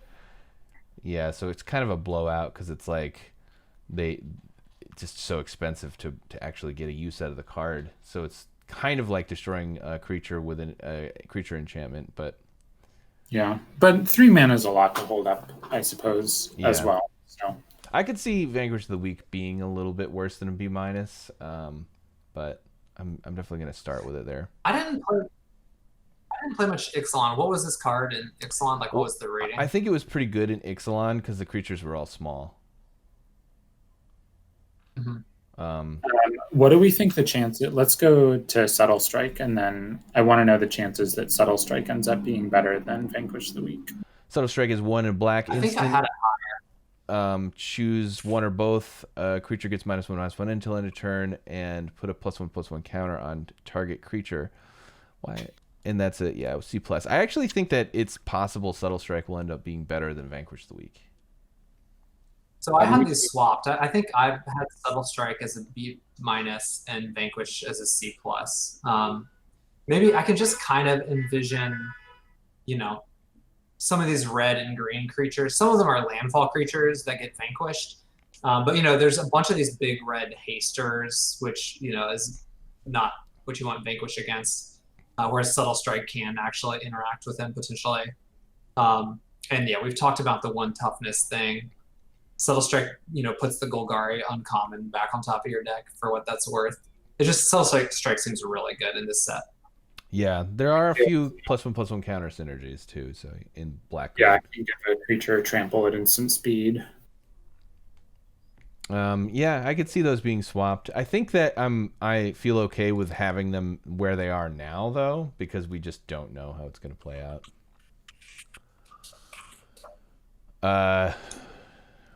We have, let's see, is there anything worth mentioning? Any kind of... I'm looking at these guys and things. Let's talk Feed the Swarm. Matt is bringing it up in chat and saying he thinks it's great. And we had it pretty low, I think. Well, y'all had it lower than me. I think I had it at C+, but losing life equal to converted mana cost is a real bummer. Especially, if you're killing their 6-drop or something with it. But I guess this is kind of like Defeat or something like that, where you want to use it to destroy like a 2-drop or a 3-drop. But then in a very bad situation, you'll use it to kill a 6-drop. Yeah, it's... Oh, go ahead, sorry. So I was thinking about this compared to Vendetta in Rise of the Eldrazi, and the reason I was a little lower on it here was because the rest of the removal seems so strong. So it doesn't feel like you're going to need to dip into this sort of conditional area because you can just pay to not have to spend. To not have to pay the life, whereas that wasn't really the case in Rise of the Eldrazi. And Matt does bring up a good point that there is an entire life gain sub-theme, which helps this out a lot, which I've not really considered. You also... and Kate, go ahead. You also can kill... I don't know. Sorry, I had to let my cat out of the room. But I don't know if you mentioned, but you can destroy bubble snares and the white enchantment as well with this. Yeah. We did not mention, but that does help. Yeah, it's interesting. Kay Corloran, sorry if I'm Coloran. Wow, that's really hard for me to pronounce. So Vendetta in Rise. I mean, you're kind of implying that Vendetta was good in Rise, and I didn't play that much of that format, or I don't think I was that good at it.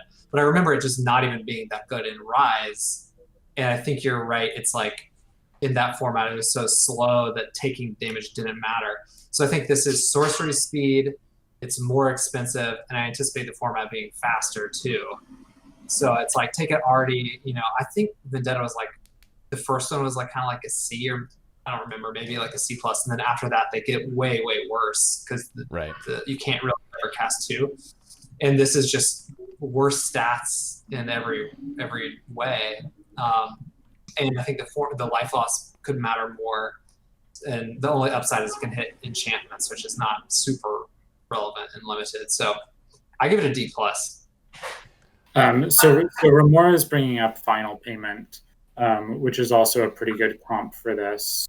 But the big difference is, I think for instant speed, paying that life is a lot more palatable. So being able to, Final Payment, white, black, and then you either pay life or sack a creature or enchantment to kill a creature. And so the ability to get a huge tempo advantage at instant speed, or to get a 2-for-1 from your opponent is just such a huge game there. So I don't know. I think this is a really interesting card.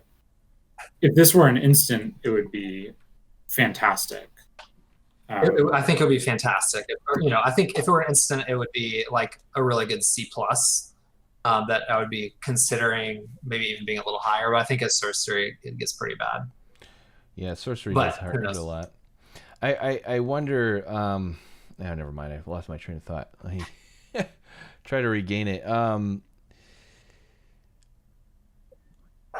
can't remember. Other black comments we want to look at. Sorry, go ahead. I'm gonna think about what I was gonna say about Feed the Swarm in a minute. But what were you gonna what? I wanted to talk about this Blood Priest, which I have at a C plus. So Malakir Blood Priest, is that the one you mean?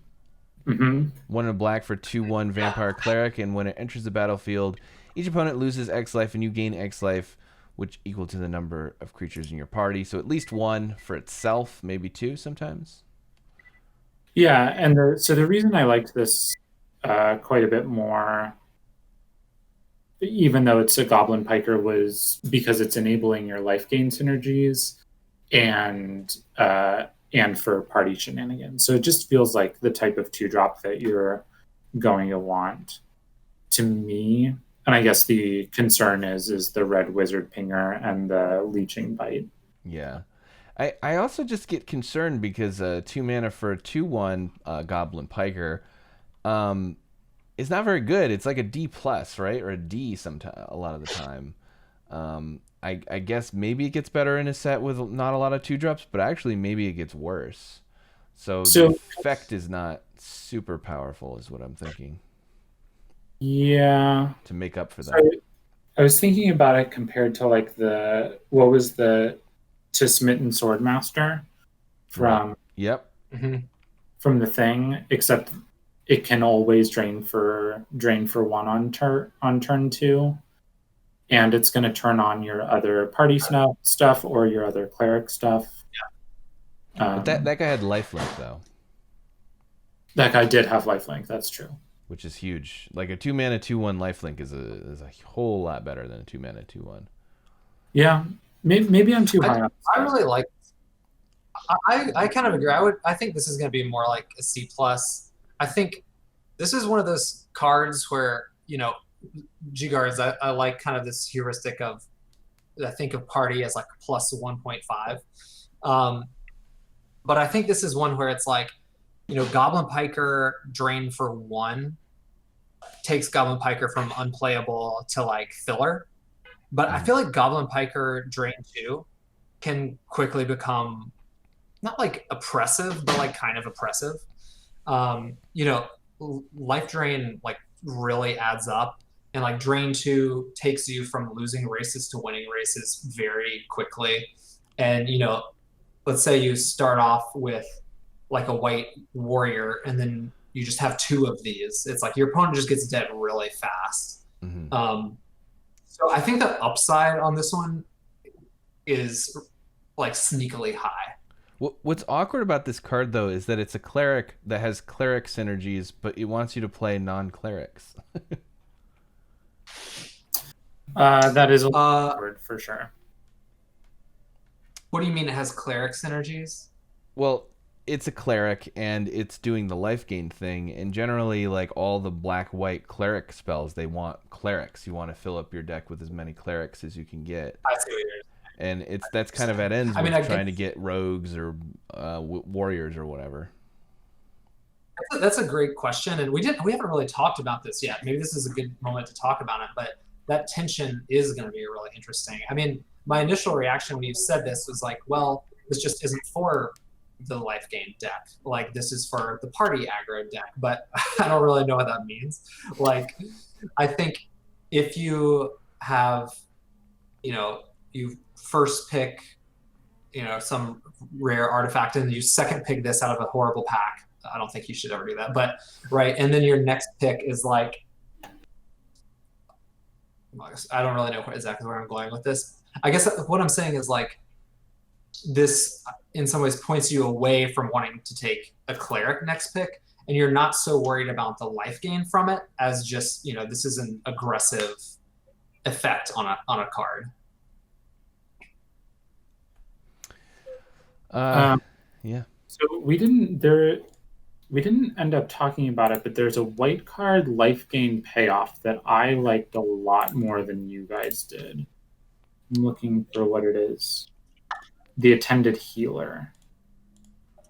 Is it a common? It's an uncommon. Oh, that's the 4-mana 3/2/3? Yeah. Yeah, we talked about this a little bit privately beforehand. My reason for a lower grade on this guy was that even if you can trigger it once, then it's just playable. If you really need it to trigger twice to be worth a card. Well, unless the activated ability is reasonable as well. That's true.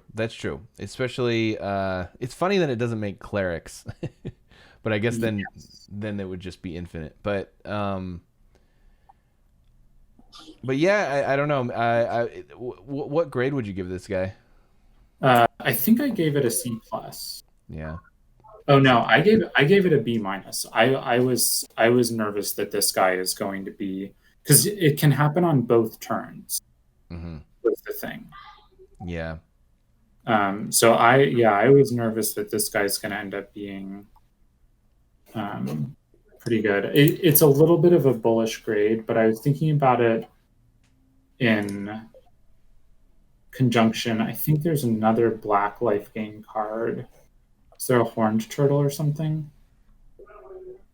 I don't know. I guess we'll get there when we get there. But the thing about like 4-mana 2/3s that I don't like is that you play that and then they play Lightning Strike and you lose the game like 80% of the time. That is extreme. you just play, I don't know, you have like a 2-drop or a 3-drop and then you play your 4-mana 2/3 and then they just Lightning Strike it and there's just no way for you to win anymore. Yeah, this card just seems dirtily to me. If it was like a static effect, like just your other clerics have lifelink, then I think I would really like it. But 3 mana is definitely not trivial, and the rate on it is low. Yeah, I feel like if it was a 3-mana card, it would be amazing. If it was a 3-mana 2/2, let's say. Oh, it was in conjunction with the white horned turtle that we talked about. The one that has one that, whenever a thing enters the battlefield, a 1/4. Yeah. That is a combo. That is a sweet combo. Oh yeah, because then you immediately get it. Interesting. Yeah. Yep. And you get 2 life. So that's a good point. And that guy's a common, and that guy, the horn turtle is a common, and it's not going to be taken highly. So if you have a Attended Healer, you can always get 2 of those horned turtles. So that does. I don't know if it brings me from a C up to a C+, but that's definitely kind of what you're supposed to be doing, I guess. But anyway, I guess that guy doesn't make our Goblin Piker all that much better, does it? So No, not really. But it turns it into a 2-mana, 2/1 and a 1/1 though.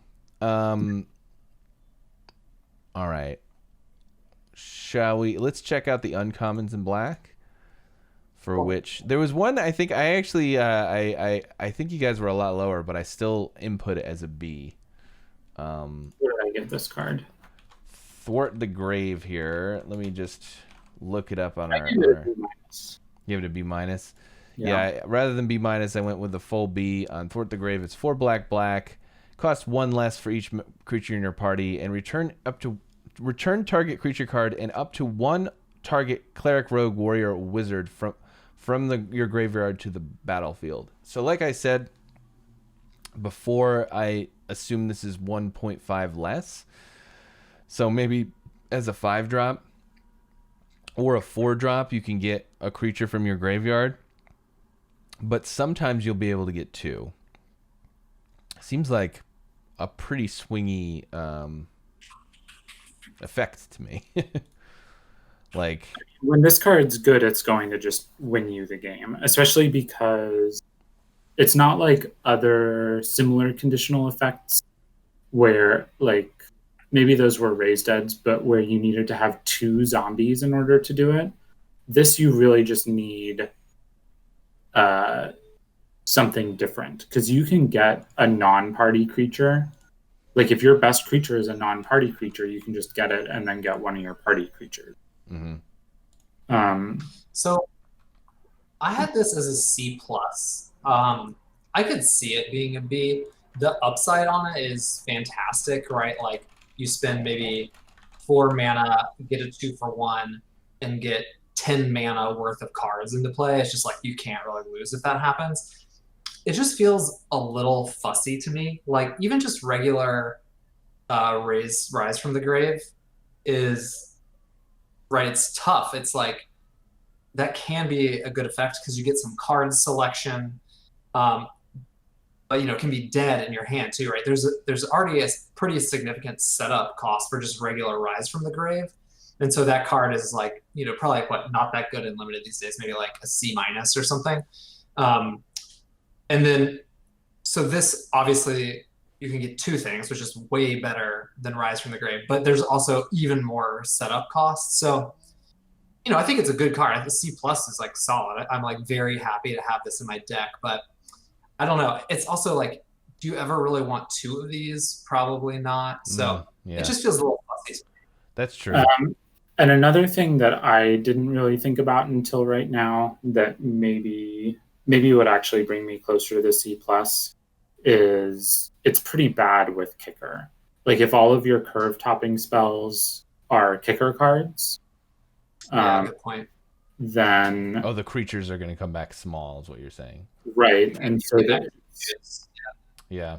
The other thing about it, I don't think this makes the card better or worse, but there is a blue-black mill strategy. So I think it actually, the existence of this card makes that mill strategy a little worse. Because if you mill them for 8 and they just return their 2 awesome creatures after that to the battlefield, and then they don't even have 8 in their graveyard anymore, that's going to be a real pain. I mean, like, that last part is not really relevant, but like these Gravedigger type effects always make me nervous to mill opponents. Yeah, totally. But fortunately, this is in black, and since you're always going to be playing against people in your pod, it's like, what are the chances that you're just like force blue-black when you draft this card, and then you just won't face any blue-black players. And Remora says that there aren't very many kicker creatures that are bigger if you kick them. They just have ETBs, but you're probably playing them for the ETBs. And there are a couple green creatures that get bigger when you kick them. I think there's 2. But yeah, you don't really want to get like the blue 3/2 wizard back very much because it's just a 3/2. It doesn't really do that much. Yeah, it's just not all that good. Not all that great to do that. I love this card, by the way. Oh man, that card is so good. Blood Chief's Thirst is 1 black for a sorcery. Destroy target creature or planeswalker with converted mana cost 2 or less. Does that imply the existence of planeswalkers with CMC2? Well, I think it's you could play this in like Modern or Legacy where people are playing Ren and 6. Oh, Ren and 6. Okay, yeah, that's the one I wasn't thinking of. And But also has kicker for 2 and a black, so 2 black black destroy anything. Yeah, this card is fantastic. It's just well, really good. I had it higher than a B. So Remora is saying on this Thwart the Grave that 5 mana 2/3/2s is fine, and if that's a typical fail case, then it seems great. But that's just not the typical fail. Like the fail case is 6 mana, discard a card because you don't have anything in your graveyard. Like one thing in M21, there was Rise Again was a common, and it was pretty bad because, well, number one, all of your creatures were like 2 and 3 drops, so paying 5 mana to get 2 and 3 drop back was not very good. And then number two, it isn't that easy to get creatures in your graveyard, especially good creatures. Like, you don't want them in your graveyard. Yeah. Sorry, I just wanted to jump back and say that. But yeah, this card seems great, and you can kill their Fledgling Griffin for 1 mana. Amazing. More answers to Fledgling Griffin. I'll take it. I'm just gonna quickly take a look at some of these cards. There's maybe we could actually very briefly talk about just the flip cards that also are creatures. They just seem unbelievable to me. Yeah, like I just love it's so good. I think this is like higher than a B minus. Yeah, honestly, this one especially, because first of all, like a 3 mana 2/3 menace is already a completely playable card. It's probably like a C. And then this also, I give this a B. You gave this a B. What did everybody here? I gave it a B minus as well. It's probably a B though.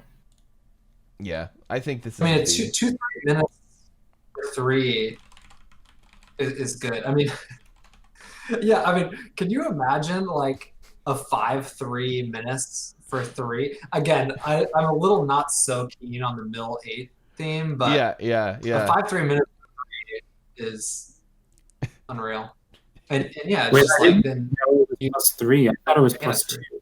No, it's a 5/3 menace for 3 mana if you can activate it. Like this is the payoff for getting the mill. But again, I don't think it's quite enough. But this is why you would play the 0/3 that mills them 3 whenever you play a land, right?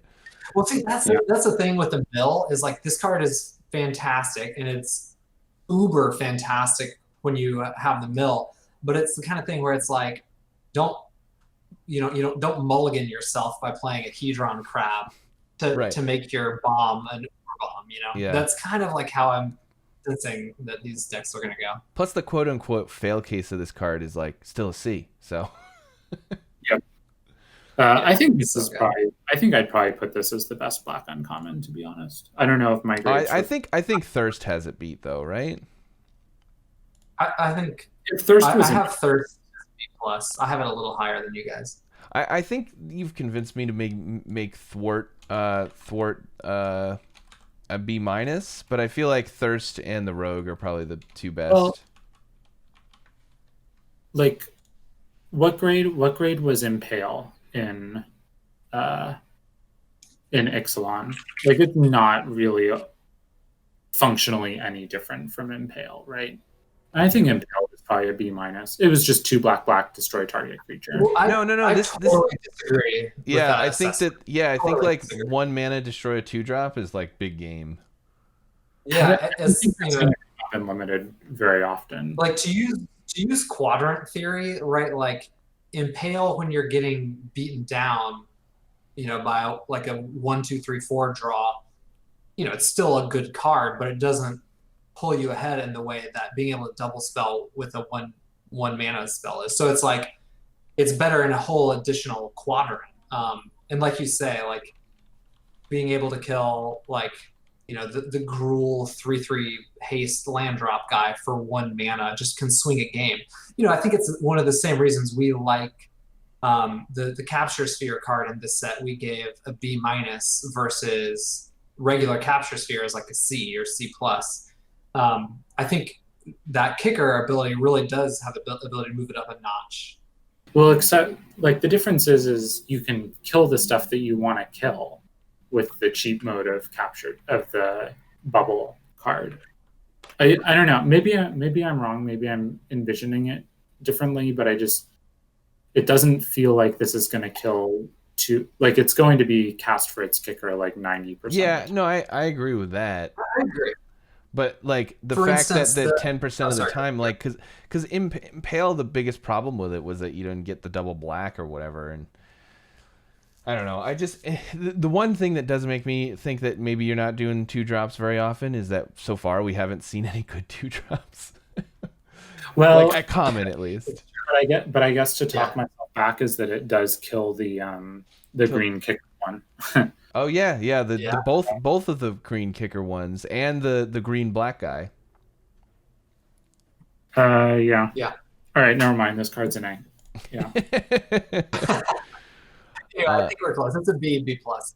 This and the Rogue are like the best black common. Can we talk about acquisitions expert? Acquisitions expert yeah. is 1 in a black for a human rogue, 1/2. Whenever it's the battlefield, opponent reveals a number of cards equal to the number of creatures in your party, and they discard, and you get to choose which one they discard. So fail case, this is 2 mana. They reveal a card from the. So actually, fail case, it's the rat, right? It's a rat with an extra That's a toughness. Yeah. What is that rat? Yeah, with an extra toughness. Which So. is Rogue. And then some amount of the time, that would be pretty big. Sorry. Some amount of the time you're going to be able to look at 2 cards, and probably very rarely 3. And actually, by the time it's 3, they're probably not even going to have 3 cards in hand anyway. Maybe, yeah, I don't know. Maybe I misdid this one because this one seems like at least a C+ to me. Yeah, I have this one as a C+. So G Guards and I were talking about it at some point. The comp I was thinking about was Disciple of Phoenix from Theros, which was 2 black for a 1/3. When it ETBs, your opponent reveals their hand cards from their hand equal to your devotion to black. Yes. And so this is like a mix between that and Burglar Rat. Right. And it's definitely better than Burglar Rat because it has an extra toughness and it has a creature type that matters. And I think it very likely could be better than Disciple of. There's a good amount of scenarios where it'll be better than Disciple of Phoenix was. Right. So yeah, I think this card's going to end up being quite good. And when you can do it for 3, it's going to be able to get their whole hand. And especially in a kicker set, discarding is more important. And when you do this on turn 6 for 2, you'll probably be able to get your pick of taking the land from their hand or their kicker card that they've been playing all their lands out for. Yeah, it's interesting that you can take a land with it. Usually these aren't templated that way, but it's relevant in this set for sure. And here's a cute thing about it. You know what's better than milling opponents is making them discard. So it does get you a little bit closer to 8 in their graveyard for the rogue synergies. Totally. I didn't hear about that. Yeah.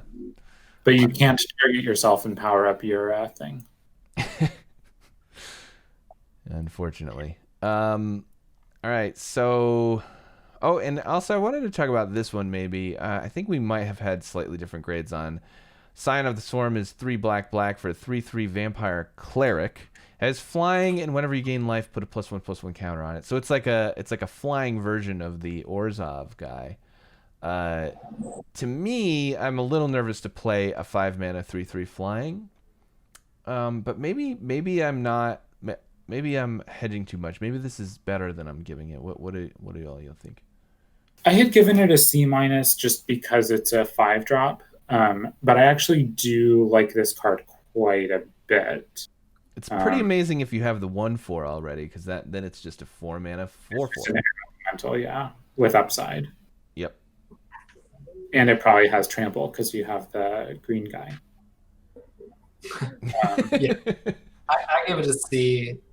It's one of those cards where it's like, yeah, if you trigger it 3 times, it's going to feel like the best card in the set. But when you get stuck on 4 lands, it's like, oh, maybe I shouldn't have first picked so many 5-drops. That's true. Yeah. Okay. I thought for some reason I remembered that you had it higher than me, but actually, I guess you both had it about the same. Yeah, I just gave it a C- just because I don't think you can play more than one. Yeah, that's fair. That's totally fair. But I don't know. Like, I could definitely see you being happy first picking this out of your pack 3. Yeah. Pack 3, pick one. Yep. All right, let's take a look at the grouped by CMC. Whoops. Yeah, let's group by color. That's useful. Black Beatdown. Holy cow. All right, so black has a fair number of 2-drops. I guess part of that is being there's 2 rares in a mythic. Oh, it's because you didn't filter I didn't. out there. Yeah. Sorry. Okay. All right. That's more reasonable. And let's just look at the creatures. It looks like there are 4 common and uncommon 2-drops, which is not a lot. It's not a lot, right? No.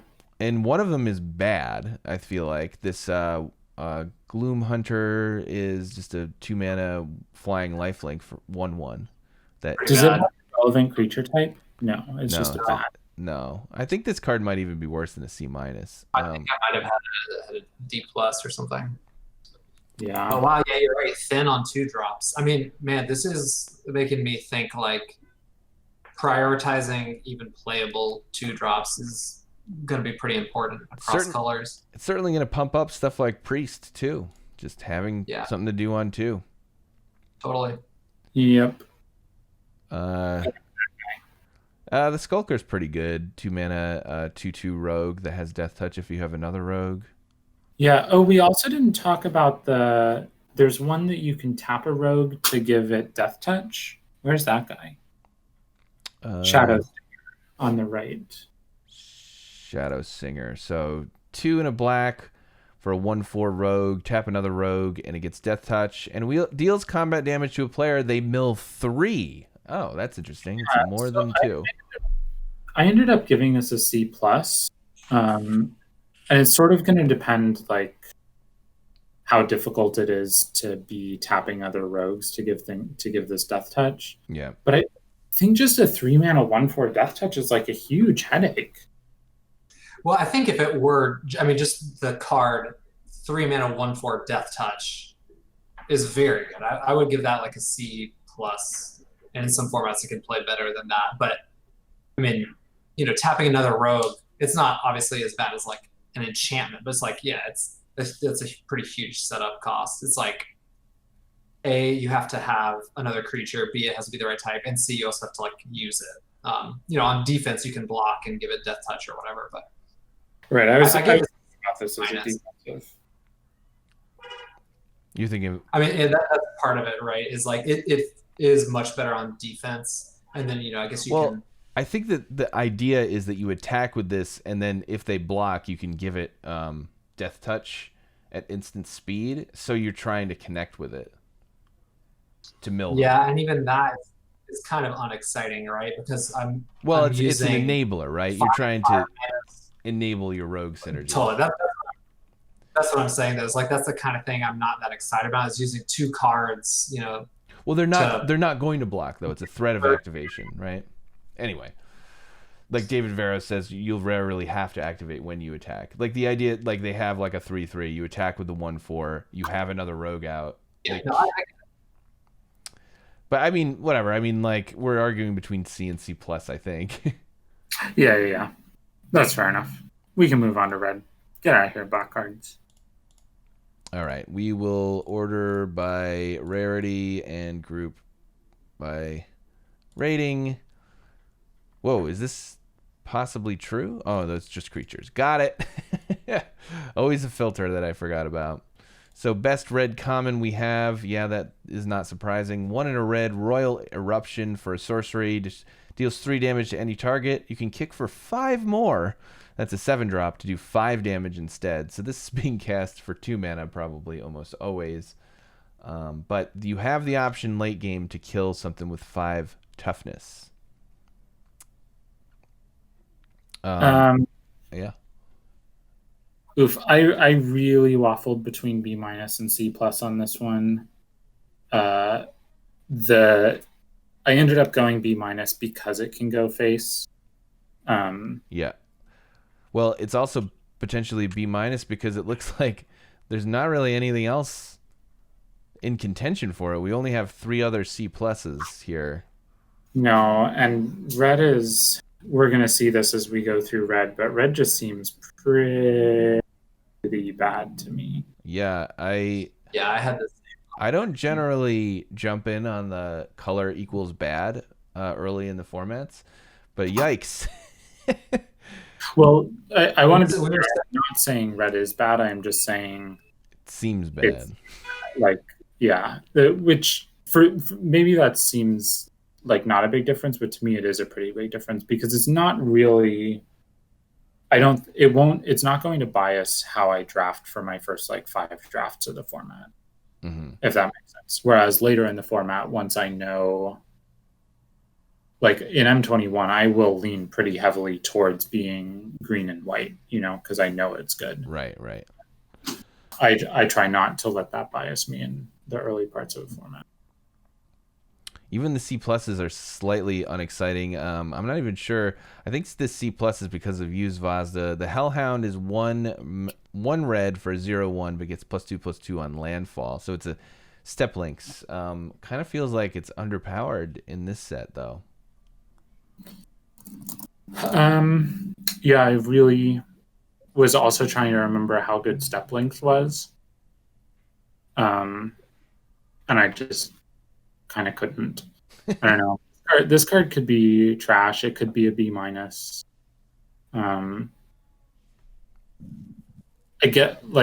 guess the thing is it's a little tricky to see. It's a little tricky to see those red-green landfall aggro decks coming together, huh? Yeah. Well, I mean, look at kind of. Let's group by CMC really quick just to see how many 2-drop commons there are, and it looks like there's a 2/1, a 1/2, that attacks as a 2/2 or a 3/2, and a 1/3.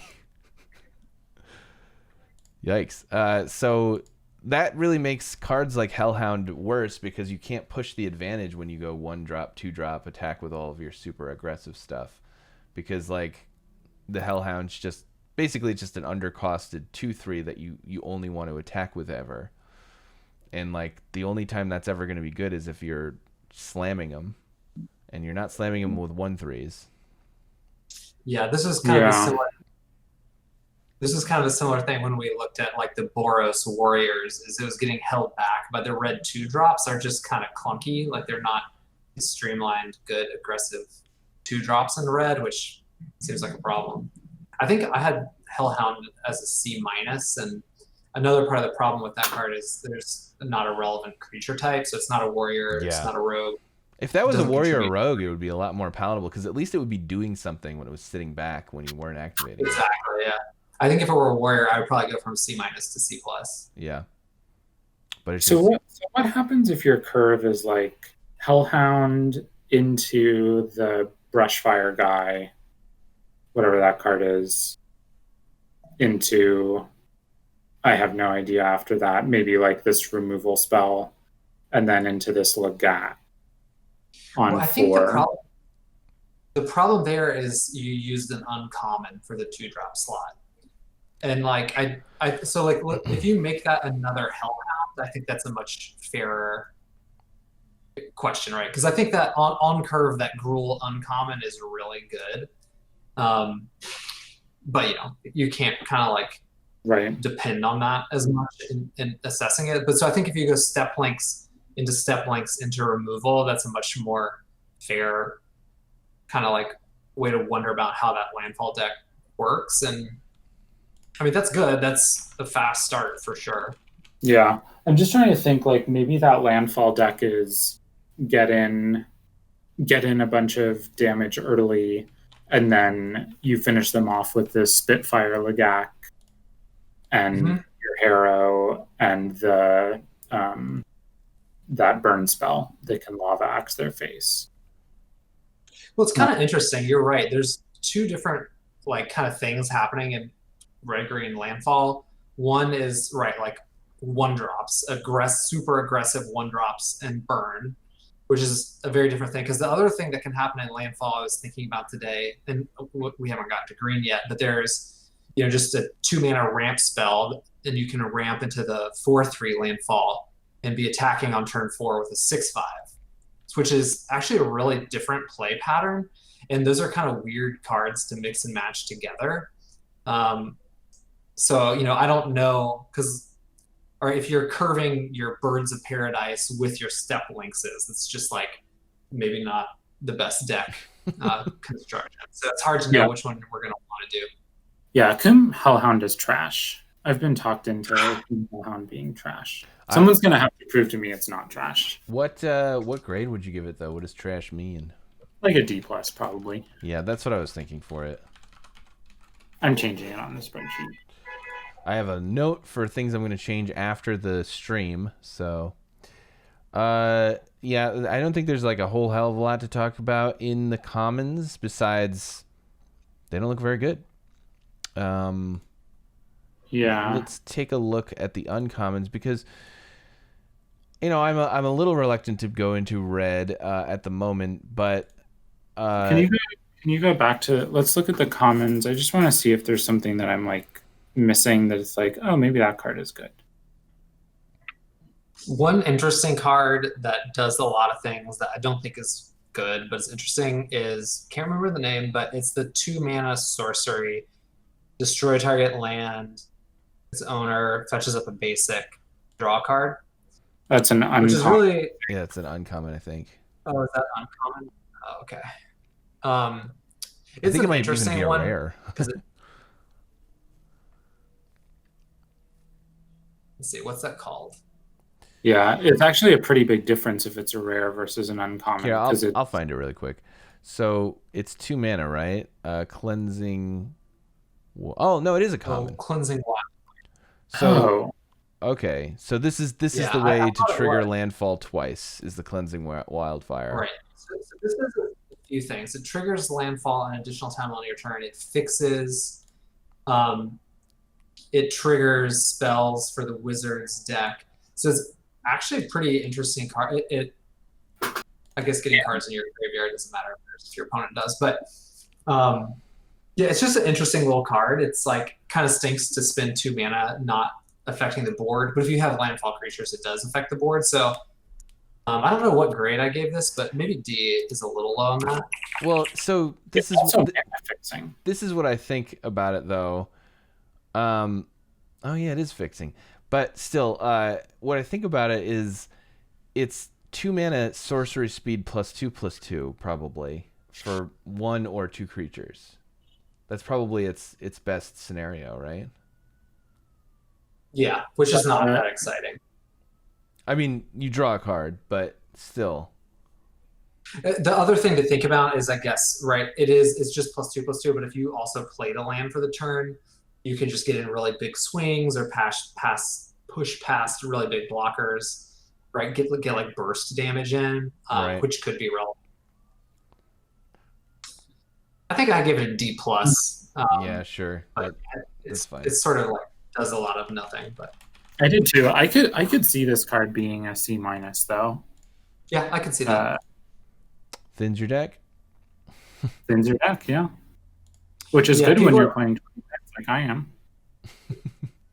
People are mentioning other things like kill your modal land and get the spell half back from the yard, or so it's also better if you're getting +1/+1 counters rather than temporary trigger. The counters are permanent, but still,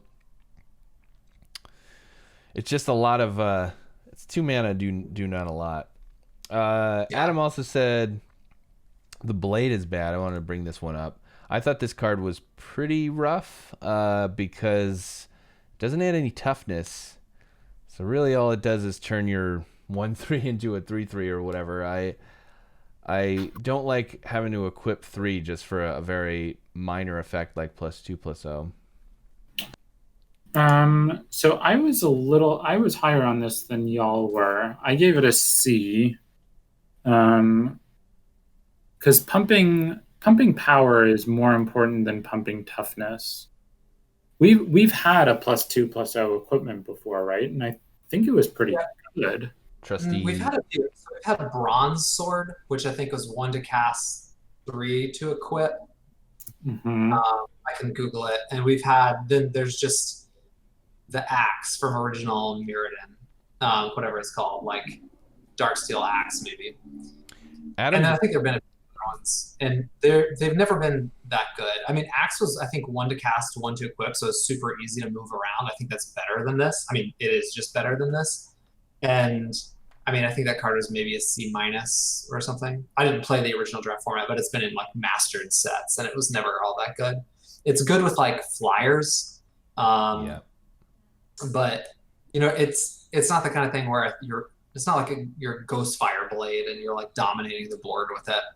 And also, right, this incentivizes you. It incentivizes your opponent to block, and then it's 3 mana to re-equip. Yeah. Yeah, the thing about it that I was thinking is that you equip this onto your 2-drop or something, and then they just trade it, and then now you've got to equip 3 that does very little, and they were gonna trade anyway, you know, like. Yeah. Adam does point out though that like because the 2-drops are so doinky and not very good, that could make this a little bit better to soup up the tiny little creatures. It's I think. I think my C is a little too high, but I think I'd still think of this as like a C minus. I think +2/+0 is. I think I'm in D+ for this. I wouldn't be surprised if it was a C minus, but it's just like it doesn't feel like it does enough to justify a card to me. I would be surprised if it's a C minus. Okay, yeah. Maybe I'm dumb about this one. So wait, what was your grade, Brightest? D. D. All right. Maybe it's a D+. D+. All right, let's look at the uncommons and hope that we see something pretty cool here. And you know what? I actually think we do, because we have. I know I have a call up. This 6 mana Akum Warrior 4/5 trample, but it also can be a tap mountain. I love this one. This is like one of the best. This might be the best of the uncommon ones. I think that the 2/3 one might be better, although I do really like the fact that you're perfectly happy to play this as a tap land early, but as a top deck you just have a random 6 mana 6-drop that just totally dominates the board. Yeah, the pounce might be better. We're gonna find this it. Akum Warrior is doing that thing we talked about, where it's like the spell half is like the most opposite you can get of a tap land. It's just like a high impact, like overcosted hand card. So I love it. And also, I love this one you have pulled up. This one is, I think, gonna be better than it looks, and it looks good. The Rockslide Sorcerer, 3 red for a 3/3 human wizard, and whenever you cast an instant sorcery or wizard, it does 1 damage to any target. Okay, so that's pretty great. So yeah, because oh, sorry, go ahead. Oh, I just wanted to say one thing about so black is bad in M21 is a thing that is definitely true, but I think overblown. And one of the reasons I think black is better in M21 than people give it credit for is because it makes up for it with very consistent, powerful uncommons. So it's possible we might see that situation occurring here with red, because it looks like we have 5 B minuses in uncommon for red, and they're all quite good. So yeah, I mean, that's kind of going. The important thing to keep in mind is like that's when you want to be moving in on those late uncommons in pack 1, because you're getting that signal from people like, hey, we think this color is not very good, and so we're not going to draft it.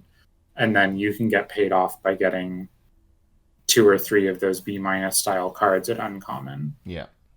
That if everyone's drafting with no color preconceived notions, like doesn't end up very good, because there aren't enough commons to fill it out. But I kind of do wonder though. I feel like no matter what, people want to play red. There's like some percentage of people that they just always have to play red, no matter how bad it is. So like that might not end up happening in this set if red is like the underpowered one. One of the core sets had red as just like stone cold unplayable, and it happened. Mm. You would just see. I don't even remember. Oh, it was the one that had lightning bolt in it, and so you just see lightning bolts flying around the table. Yeah, weird. This This is another one that I really like. 2 red for a GOP'd insect, 3/1 trample, and it has landfall. It gets +2/+2, so it's a 3 mana 5/3 on attacks. That is much more aggressive and awesome. And another one maybe probably worth mentioning is Song Mad Treachery, 3 red for a sorcery. It's act of treason, steal their creature and attack with it. But it's a flip land. So I was pretty high on this one. I think you guys were a little lower. Is that right? Let's see. I don't know. I liked it. This is another one of those examples. I think Bright Army points out where it's like 2 opposite ends of the spectrum. You either need to curve out with your land, or you're just winning the game right now by stealing their 7/7 and killing them. Yeah, I gave it a C, but I don't know what I was thinking. That was way too low. I was dumb. I had C+, but I could see B-. It's right in that range. It's easy for a flip land to go to the B range for me. Yep, totally. Yeah, totally. I wanted to go back to this GOP because that's the guy that's going to enable those bonkers landfall drops that he's missing. Mm-hmm. But as Bert said, it's utilizing 2 uncommons to do that. Thundering Rebuke is just like a very, very well costed removal spell, 2 mana sorcery. Deals 4 damage to target creature, planeswalker.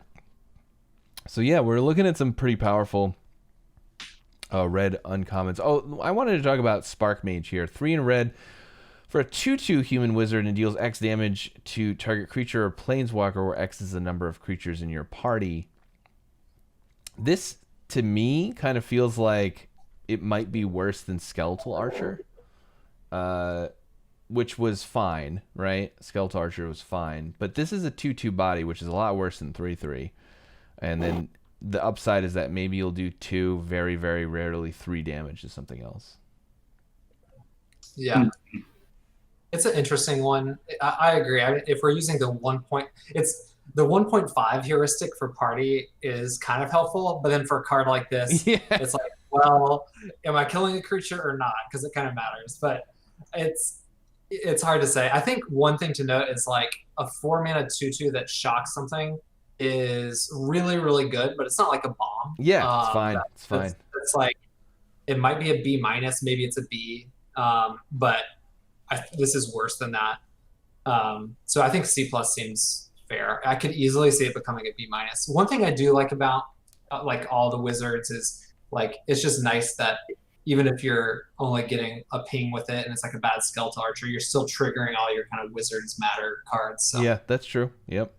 And also, like, the 1.5 metric is for the cards that aren't... They're for, like, the sorceries and stuff that don't trigger themselves. This one is always going to do 1, so all you need is another warrior or cleric or something. But still, you know, I feel like even, like, a guaranteed, like, 4 mana, 2/2... it does 2 damage to something, like I feel like that would be a C+ still. Yeah, it's somewhere in that range. Why couldn't they just make it a 3/2? Would it be like too good? Yeah, it really confused me because if this was a 3/2, I'd be happy to go to B-. Yeah, maybe it should be a C-. Maybe I was dumb. Or C, well, whatever. Some more cards, but let's just, I guess we already looked at the grouped by CMC, but I'll pull it up. Can we talk about that Shatterskull Minotaur? Because y'all are both way higher on that than I. Oh, Shatterskull Minotaur. Oh, this is like the kind of charging Monstrosaur card. No. This is the other one. This is the 4. Is this the one you want to talk about? Yeah. 4 red for a Minotaur warrior. 5/4 haste. It costs 1 less for each creature in your party. So. Again, assuming it's a 5-drop, maybe a 4-drop. I guess a 5 mana 5/4 haste is not insane or anything, but it seems above rate to me. Yeah. I mean, We were talking about this before, and like this is kind of the charging monster star. No, that's the other one. There's a very similar card to this. So just to be clear, there's this one, and then there's one that actually has trample. Sure, yeah, the trample does help a lot. So this one's a lot worse, I think, than the trample one. The trample one I gave B range. It's just like even if this is a 5-drop, like even if this was a 5-drop all the time, is a 3 red 5/4 haste a C+? Like you can't play that many of those. No, but if it's 4 mana 5/4 haste, that's like pretty game breaking, I think. Yeah, and I think except it's almost never going to happen on turn 4, right? Yeah, I don't, even thinking of it as a 5-drop, like I think that's just a very impactful play. Like 5 hasty power is just really, really good. You know, even like Maze Rusher at 6 mana was a card like, you know, it's not like a good card, but it's a card you could play. It was like a 6/3 haste or 6 mana. And right, so this is a card that just like, you know, if you're trying to beat down, you just want that effect. I could see C+ being too high. Yeah, it might be just a C. But I had this as a minus. Like, I think you're gonna not play this some amount of the time that you have it. Like, I just don't think you're gonna need to. Yeah, I mean that might be true. I just feel like I'm always in like my red decks that have a few different, you know, creature types distributed around and are interested in beating down. I'll always be happy to play 1, and I think you can play 2. But yeah, maybe that's more like a C than a C+. I can see that. Scatter, Skull, Minotaur, C. I mean, I think it's going to be a C. The other one I think is a rare, so that's why it's not on this list. Yeah. Remora was asking us to compare the two, and we were talking about that one also. Let's pull that one up. The difference being primarily trample being a big part of it, which is fair. Here we go. Not being able to shuffle is pretty huge. Yeah, so this is the one. It's 1 red for trample haste 4/3, but it comes back to your hand at the end of turn, but you can kick it for 2 more mana, so 5 mana total. It gets a +1/+1 counter, and then it doesn't go back to your hand. So the reason I thought this was a B, and maybe it's not quite a B, but Charging Monstrosaur was like one of the best cards in Ixalan, if I remember correctly. And that was 5 mana for a 5/5 trample haste, which, I don't know, just a lot more impactful when the giant 5 power thing has trample. But 4 toughness is a lot worse than 5 toughness. And by the way, I think all 3 of us, when we evaluated this, just basically thought of it as a 5-drop. It's like theoretically you can cast it for 3, but that's happening maybe 1 in every 10 games. I mean, you'll cast it for but so I agree. Else to do. Yeah, you cast it for 3 when you have nothing on 3, right? And then you can maybe get in 4 free points of damage. Right. But yeah, I think I had it as a B-, but again, it's just 5 hasty power is just pretty impactful. But Zorst, did you have this as a C-? I did. Maybe that was dumb. I guess if you compare this to like Dash. Yeah, it's literally just Dash. It is just Dash, right? Yeah. I don't think I'd give it that high a grade. I think I'd probably just give it like a C+ in that case. Because it's still just a duder. I don't know. I guess I'm higher on haste than you, maybe. It just seems super powerful. But I guess I have it B- if you're C+. That's pretty close, somewhere in there. And Garrett has a B, I'm in the middle, so I must be right. I brought it down to B-. Scorch Rider. Remora wants to talk about Scorch Rider, so I pulled it up. 3 in red for a human warrior, 4/3. It has kicker for 1 in a red, so 4 red total. It enters the battlefield. It gets haste until end of turn. So yeah, I mean, seems like a fine card. I think I've noticed that there was a couple 4-mana 4/3s floating around. It doesn't feel like it's great to me. Like sometimes you'll be able to use the haste, but usually you're just casting this on 4. Yeah, I mean, this team, you guys were both higher on this than I am. I think I gave the other 4-mana 4/3 a D plus, and so I gave this one a C minus. Like, it just doesn't. You can do better things at 4-mana, I think, than this. And I don't think having the upside of giving it haste later in the game is enough of an upside to want to put this in your deck a lot. But I could see this being a C minus. All right, one last color. Try to do it a little quicker. We will group by rating. Oh my God, they're all bombs. And yeah, there's a lot of great green cards. I think probably among them the best might be either the Rabid Bite. Rabid Bite is 1 in green. Sorcery, your creature deals damage equal to its power to another creature. Removal spell. That's just sort of always a pretty good removal spell, especially because there is a 1-mana 1/1 Death Touch in the format. And green just seems to be in general pretty big, like usual. There's also the Gnarlid Colony 1 in green beast 2/2. It has kicker for 2 in a green, so 5 total, and and then it's just a 4/4. It also says each creature you control with a +1/+1 counter on it has trample, so it's a 4/4 trample if you kick it with some upside.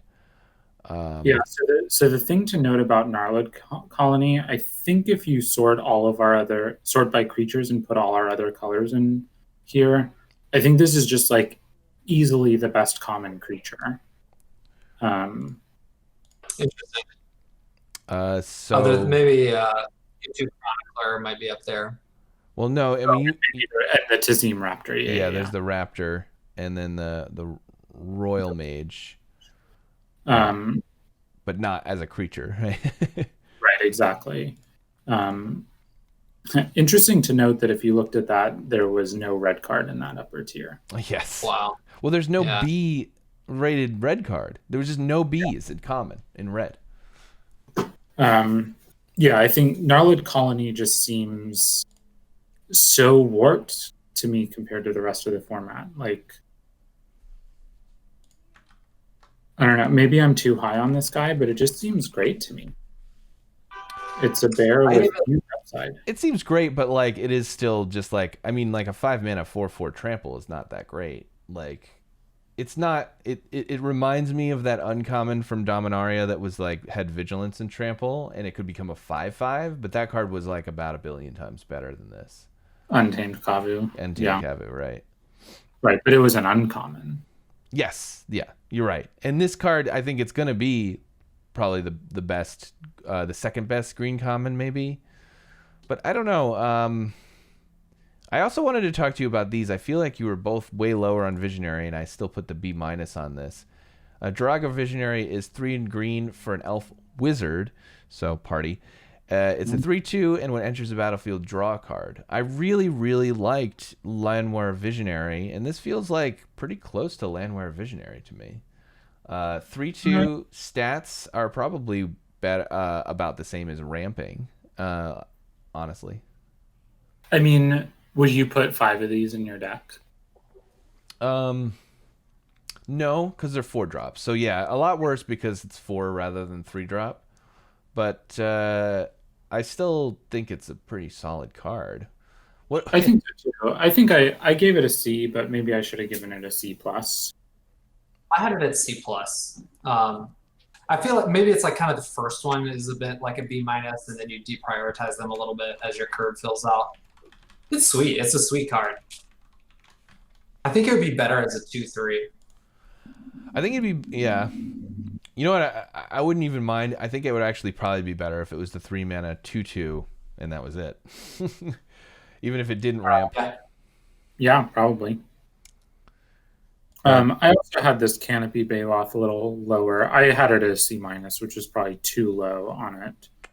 We have 3 green for a 4/3 beast, and it gets +2/+2 on landfall, so it's a 6/5. I thought this card was quite good. This one I'm prepared to die on a little bit more. 6/5 is nearly impossible to block, so I guess true. you might have run out of lands by turn 5, but you're probably getting in for 6. Oh, go ahead. Yeah, my thought was it's just by the time you play this on 4, you're a lot less likely to be able to play lands every turn for the rest of the game. But still, I think C-, the C- that I gave it was too low, and I think I would give it a C+ now. I gave it a C+. What's better, Baloth or the Visionary? Baloth. I'd take the Baloth, yeah. You take Baloth over Visionary? I think so, yeah. So I would make Visionary They're C+ close. and Baloth B-. I think I would agree with that too. But I'd take Gnarled That seems fair. over both. You take Gnarled Karn. Oh yeah, me too. Okay. I mean, within grades, there's also subgrades, right? Like, I think I'm not sure if Rabid Bite's gonna be better than Colony. I almost wonder if Colony will be better than Rabid Bite, and then Baloth, and then Visionary. Mm-hmm. Also, Blightblade is 1 green mana for an Elf Rogue with Death Touch. It's 1/1. Love having this sort of thing in the format, just like especially when there's Rabid Bite. It's such a good safety valve too. Yeah. 1 toughness though. I could see that Blightblade being better than the Visionary potentially. Depends on how big the liability of. It is true that Visionary's 4 mana is pretty scary. I love a 3/2 that replaces itself. It's just so sweet. Yeah. And it's a wizard, Harry. Oh, got to get rid of the colorless cards. So we have just a 2 mana 2/2 warrior. The 6 mana 6/5 trample that returns 2 lands you control to its owner's hand. So that's a way to buy back your. This is important. The Kazandu Stomper can bring spell lands back to your hand. So it might make green spell lands a little bit more powerful, just knowing that you always have this option to pick this up. Yeah, I gave this a C, which is an exceptionally high grade for a 6-drop. 6-drop. Yeah. Yeah.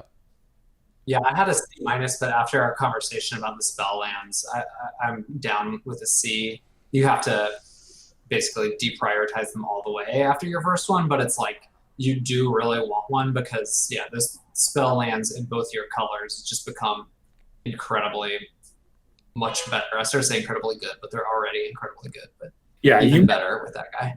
You might take this at a B level in your pack 3 if you don't have one yet. I want to talk about Brute. I guess 3 mana, 2 green for Troll Warrior 3/3. That's not actually the one I want to talk about, but I will talk about it. Nessian Courser is a favorite of Zvazda. What did you have it at?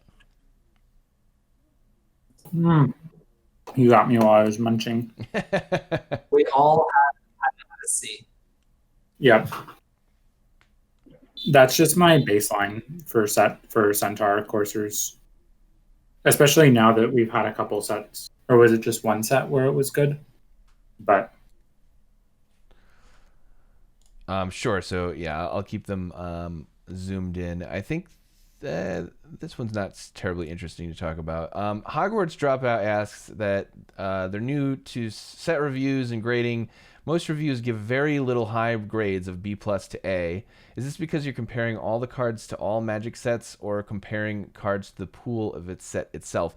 So when I walk into a set, I can't compare it to the power level of the rest of the set. So I just do sort of a universal approach, like in the average Magic set, how good would this card be? And I award very few A's because A's are they're just game-winning bombs, and at common you're not going to see any A's at common. If there was a common A that someone's made a mistake in design, you might see an A at uncommon, but even that is potentially a problem. So you're only going to really see A's at rare. We're not talking about rares today because rares have the least impact on how limited games are played. And yeah, Boomer Claus asks if this is a limited review. It sure is. So yeah, I hope that answers the question. Do you have anything to add to that? Yeah, I guess I will say, I think one of the biggest differences with how the three of us and Matt, who's in the chat, sort of approach limited, and a lot of people, is that we tend to err on a lot more of the grumpier side for our card ratings. And I think just having it's something I got from Ryan Spain and Marsh from the early days of limited resources. And I think just having a very high standard for the cards that you want to put in your limited deck will make you a better limited player and increase your win percentage. Which is the opposite philosophy of how we evaluate our friendships. Yes, absolutely. I have no friends. David Barrow says the words "safe" and "nuts and bolts." I think that really accurately describes how the three of us approach Magic. Influenced by limited resources and Ryan Spain and Brian Wong out there. I'm sure watching right now, right? Yeah. So I wanted to talk about this card before we move on to the uncommons. Broken Wings is 2 and a green for an instant. It says destroy target artifact, enchantment, or creature with flying. We've seen this card before, Crushing Canopy, but that only destroyed enchantments and creatures with flying. This is even better than that, and I'm wondering, especially in this best of one world, is this main deckable? Well, I think it's definitely main deckable. Like, you're definitely happier playing it than your 23rd land. First land in my 20 land decks. Is it something that you actively are going to want to main deck? And I think it depends on how much people are playing the equipments, would be my guess. If people are just jamming those like there's no tomorrow, then it kind of feels like yes, right? Yeah. I mean, there's a common equipment in each color that you can slam. There's also the white and the blue removal spells. Oh yeah. So if you play a white or blue deck, chances are they have one of those cards, and this will be a pretty decent removal for their removal. But again, it's not like it's a plummet. So it's not like you're getting away with something when you're killing their flyer a lot of the time. Yeah. Because it is still 3 mana. But I don't know. I think I like it at C-, but I am going to probably main deck this sometimes and be sad. One other problem, however, is that there aren't any looting. There's no looting at common or uncommon that I could find. Are there no auras in this set other than that terrible green sorcery? Wow. I don't think there are. I can't think of any. Yeah, I think there might be none. Wow, favorite limited set. Well, all the equipments are free equips, so I guess that's kind of what's going on there. They basically upgraded all the enchantments into equipments, yeah. Okay. Nahiri. Almost at the end here. Let's look at the uncommons. We've got, it looks like the two best uncommons, surprise, are the flip lands, Kalani Ambush probably being the best one. 2 and a green to fight 2 creatures at instant speed, and it's a tapped green source land. Is this the best uncommon? It's Matt has it as the best uncommon. Best green uncommon, I mean. Yes, I think so. Yeah.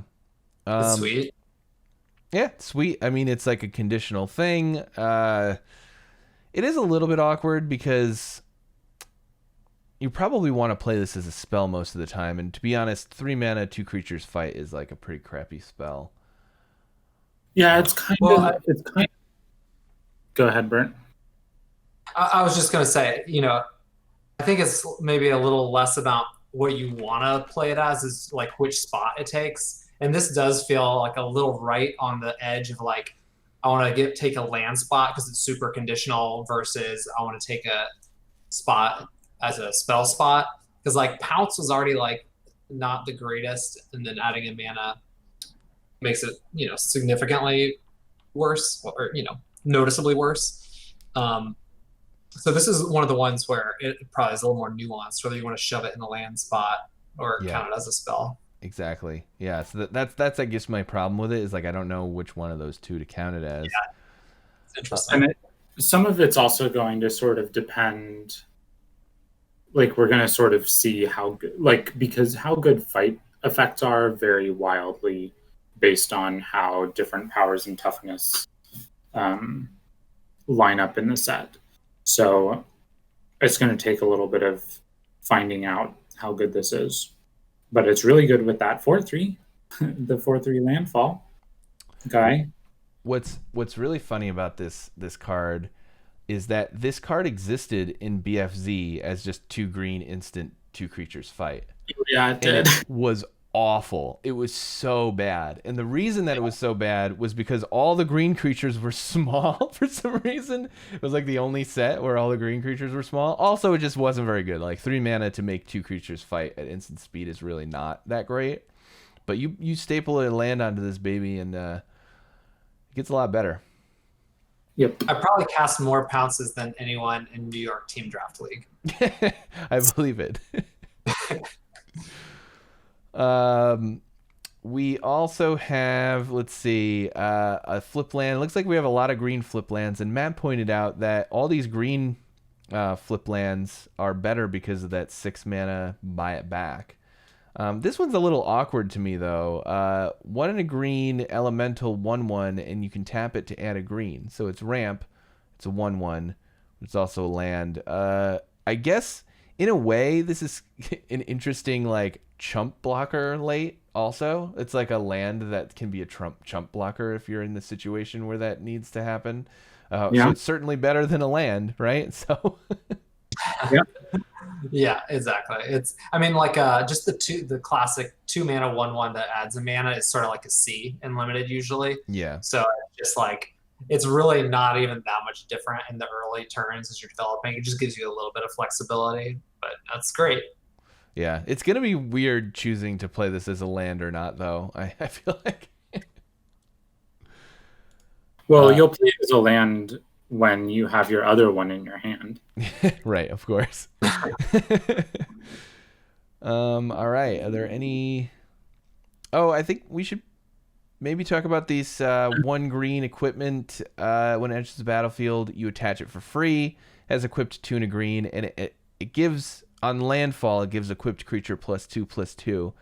This I found kind of interesting. It turns your creatures into step lynxes, right?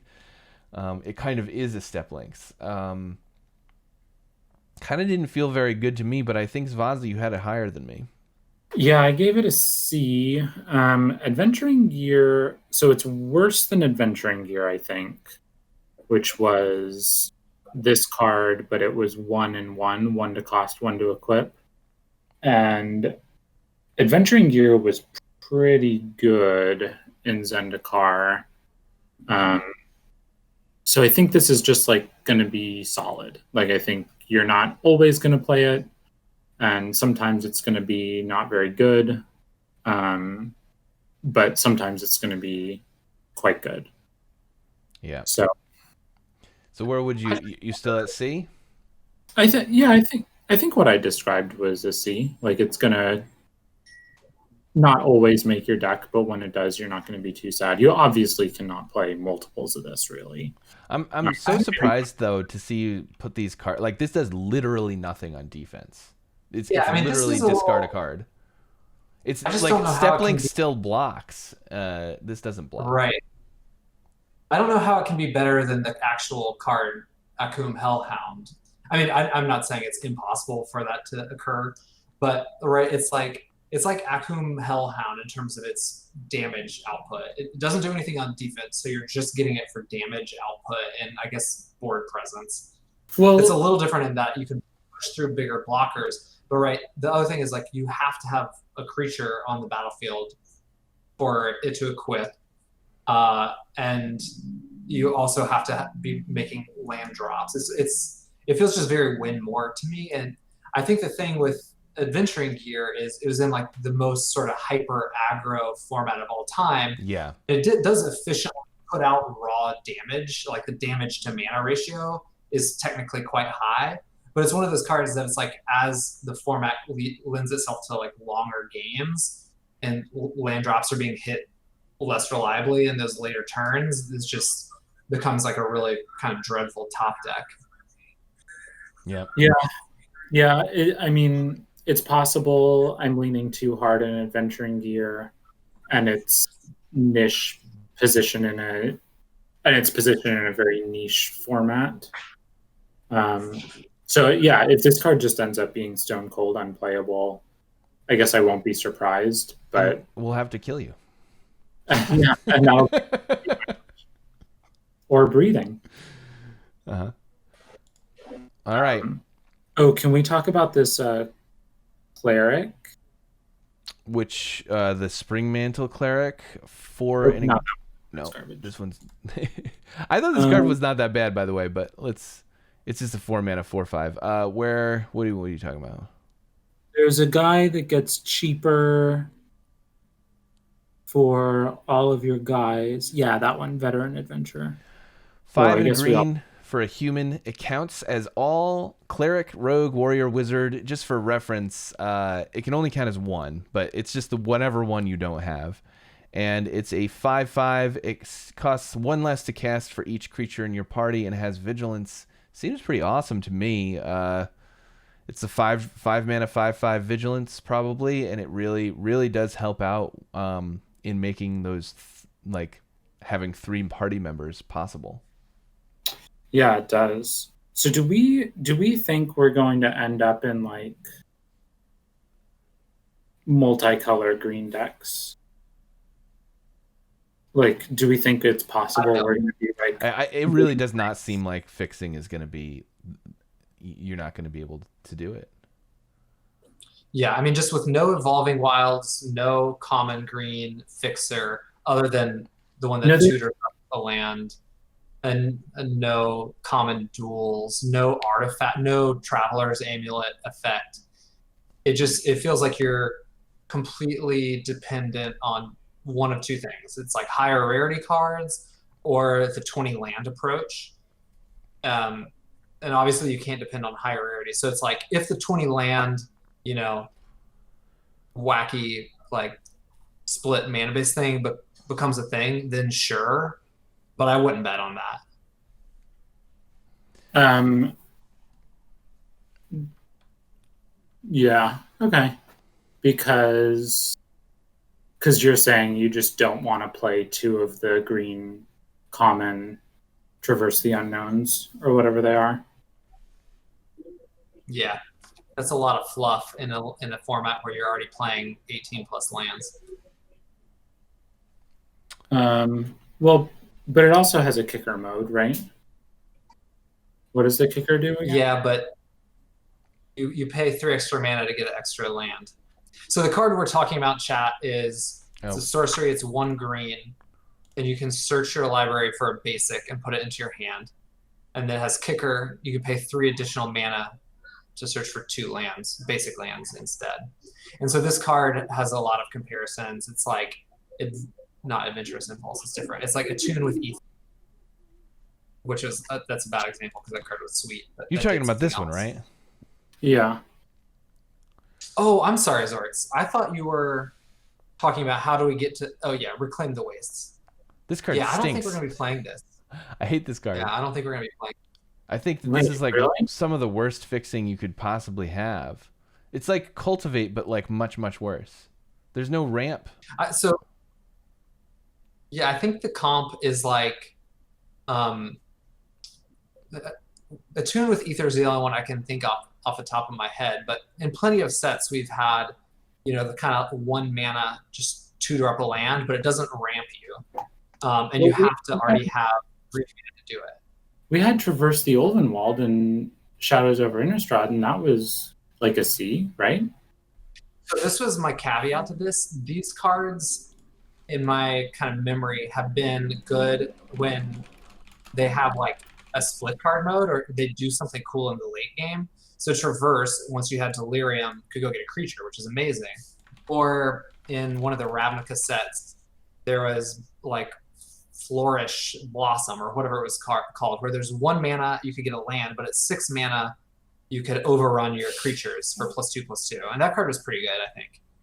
But this, if you draw this on turn 10 or turn 7, unless you have landfall creatures, it's just, you're using a spell slot on a land. So I think it just makes your deck so fluffy. Yeah, it does, but it also means then you could play 19 lands instead of 20. Yeah, that's a point that Matt just brought up, which is interesting. So maybe it is a pick. It's just like I'm not going to put it up that high, and I really don't think it counts very well for fixing.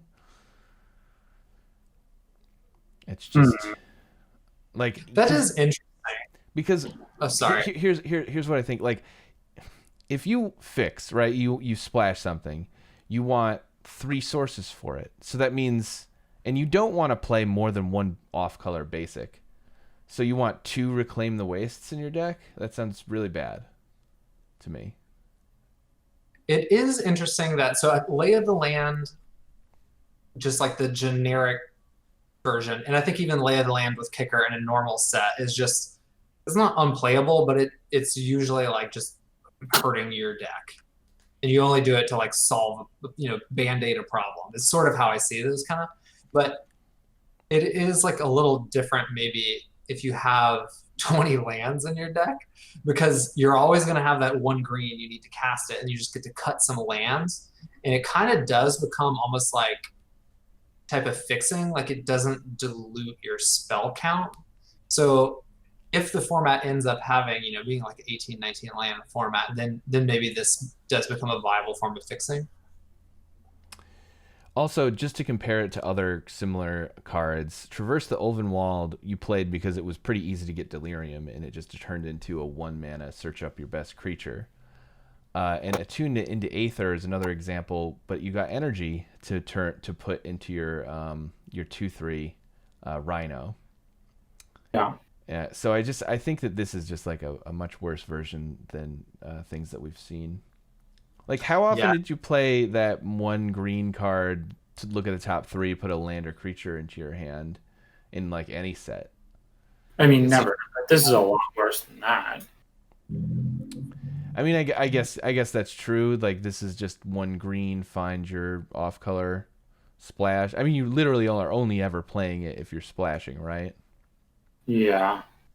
And just like I said, like because there's no other splashing, like you have to play 2 of these, and geez, that sounds awful to me. Okay, that's garbage then. But we have thoroughly explored the possibilities. Do we All right. think that common one's bad too? I think I gave that one a low grade. Harrow? No, Harrow is obviously great. Which card are you thinking of? I had Harrow kind of low in my grade. Maybe we should bring up the Harrow. What was it called? A Roiling Regrowth. Where did you both have this? You and me both gave it a C-, and it looks like Zortz gave it a B-. B-? Holy crap. Explain. So Roiling Regrowth is 2 green for an instant, sack a land and search your library for 2 basic land cards and put them in the battlefield tapped. So you get 2 landfall triggers. Yeah, landfall. And like, I was just remembering how good Harrow was in original Zendikar. Maybe it just won't be, you won't be able to landfall enough in this set. But one of the go ahead, sorry. Oh, it's certainly going to be good with that 4 mana 4/3 when they just like choose not to block and you dome them for 12 or whatever it is. Yeah, Like, I don't know. I think if you have this early, then you are going to be able to splash because you can pick up that other one, the true. Roiling Growth, and then you have 3 sources. And hey, if you're Gruul, you can play anything. Yeah, I mean, I agree that if you get it early, it does those things, and that's interesting. And when that happens, those are going to be my happy drafts. But I think just the fact that it's an uncommon and like you can't anticipate having this effect in a redundant way. So where I think this is sweet is like in a landfall, like aggressive leaning deck that has a couple of like 5 and 6 drops, like that green 5/4 that lets you return 2 hands to your land. This is perfect because it's like getting in extra damage, ramping you to your 6 drop. It's like doing all the things you need. Maybe you have a splash in that deck. But I still think I'm okay with C- because even though I think it's going to be pretty dang good in those scenarios on those board states, it's kind of like a Gruul card. And then even in that deck, I think you have to prioritize the landfall creatures over it. You have to prioritize the spell lands over it. So I don't even think you'll be taking it that highly then. We're definitely I'm definitely gonna lose to this card with like 3 landfall creatures out some amount of the time. Yeah, I don't know. It was a common in Zendikar, and it was too good for them to reprint at common in the set. But I guess making it uncommon makes it worse because then you can't reliably get 2 multiple. Yeah. The other thing about Zendikar, Remora said something that I thought that I agreed with. They said this set reminds me a lot more of Dominaria than Zendikar, and so far I think I totally agree with that. Like the kicker seems like it feels like it's going to be dirtlier. I thought at first it was going to be really aggressive with some of the early spoilers, but like reds, like there's no good 2 drops, and the red cards are all kind of crappy, and like the landfall creatures, there's a couple that are really good, but most of them are uncommon. So it just kind of feels like we're gonna be in. It's funny because BFZ had all those invokers, right? Rise of the Eldrazi too.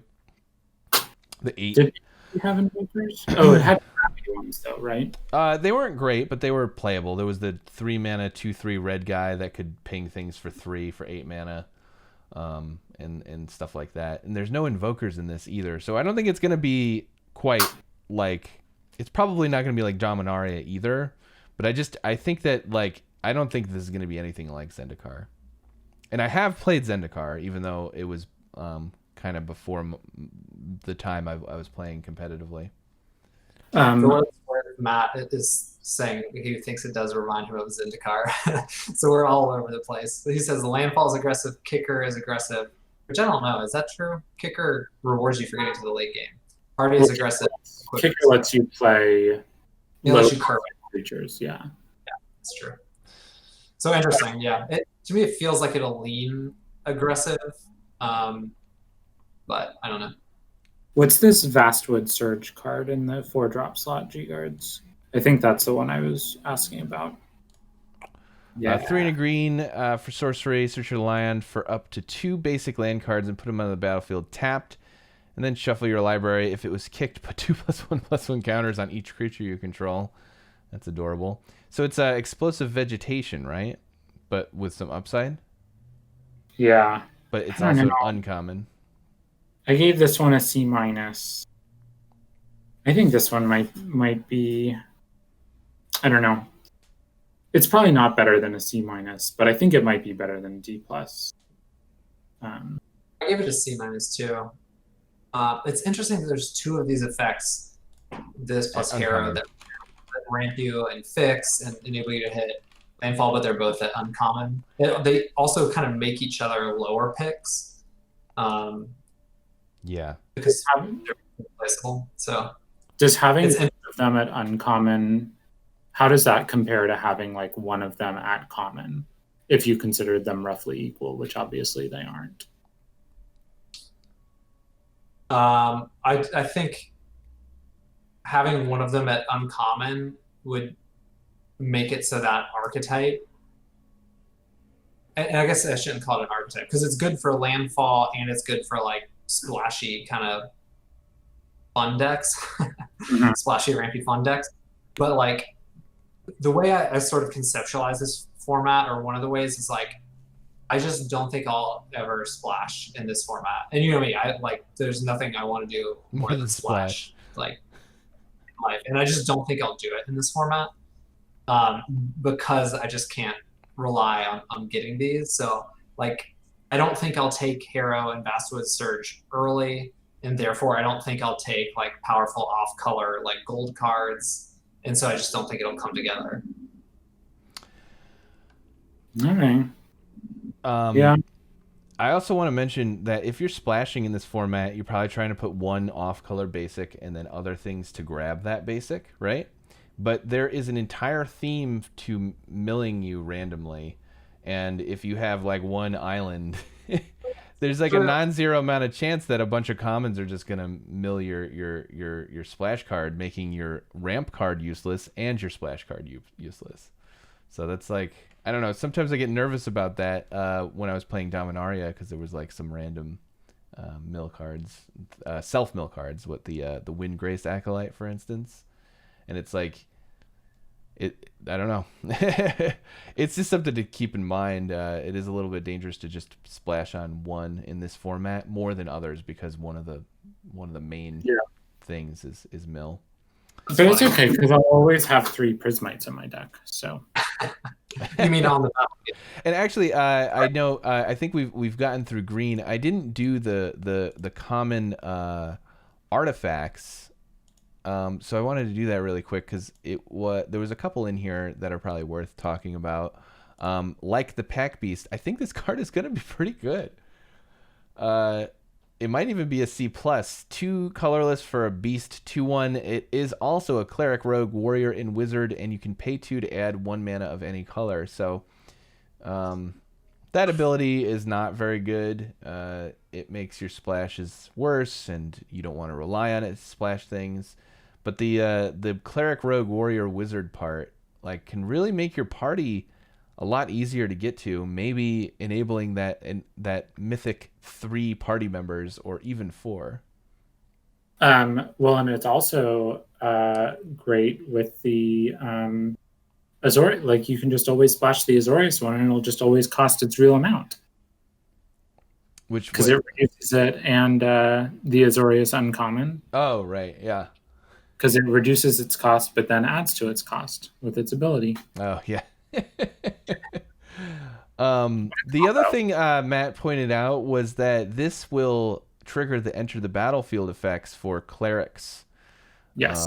And I don't know if rogues, warriors, or wizards have that, but clerics have a lot of ETB effects. So that, I think this is going to be like a pretty hilariously high pick. Also, there's like no 2-drops. There's like no good 2-drops. So. And no, this Boomer. I get it. Boomer Claus asks if this counts as a full party, and no, because the way that party's worded, it needs there to be 4 total. So it's just a wild card. Yeah, it's a wild card. So say you have a cleric and a warrior. This counts as either a rogue or a wizard, making your party count 3. Yeah. I had it at C+, and I moved it down because of the pinging wizard and the land ping. And the land ping and the -1/-1. Oh, subtle strike is going to be, honestly, I think subtle strike's going to be like a B range with how many freaking 2/1s there are. Yeah. I also wanted to quickly talk about this 3-mana gargoyle, 2/3 flying defender. You can kick it with 4, so 7 total, and then it comes into play with 2+1/+1 counters on it, and not defender, so it's a 4/5 for 7. I kind of like this guy.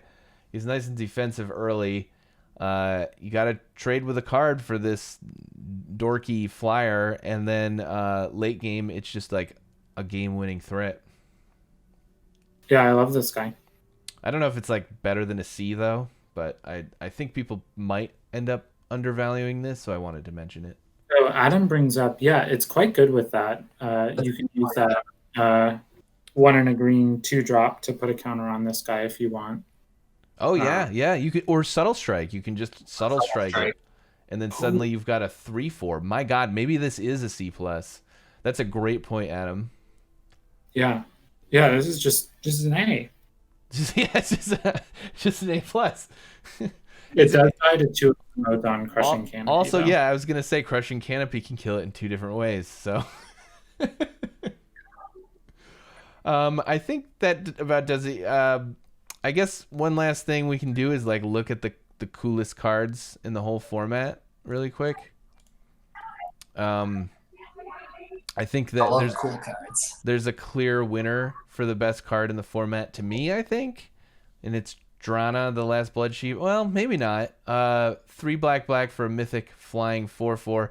Whenever it attacks, defender player chooses a creature card from your graveyard and you put it back into the battlefield with a +1/+1 counter on it, and it's a vampire. So the moment that you can attack with this guy, you get some value. I think it's a gal. Isn't it?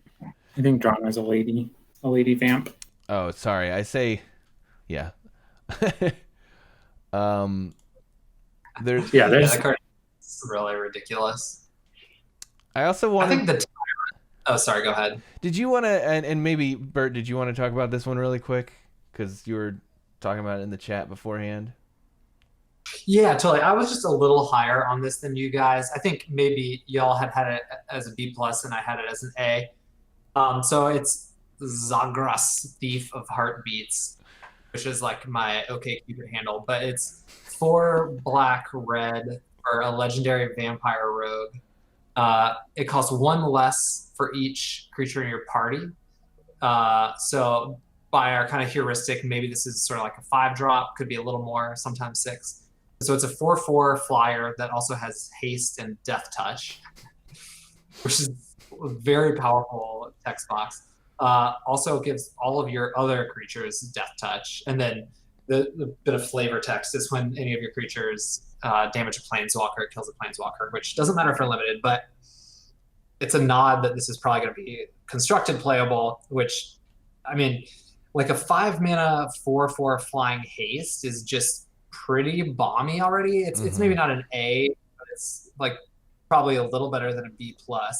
Give it death touch, so it always dominates the skies. But the ability to just give your whole team death touch, right? Like if you're aggressive, you cast this, you swing for 4 in the air, but you can also swing with your board full of 2/2s, and if your opponent has like 2/3 blockers, that's just great for you.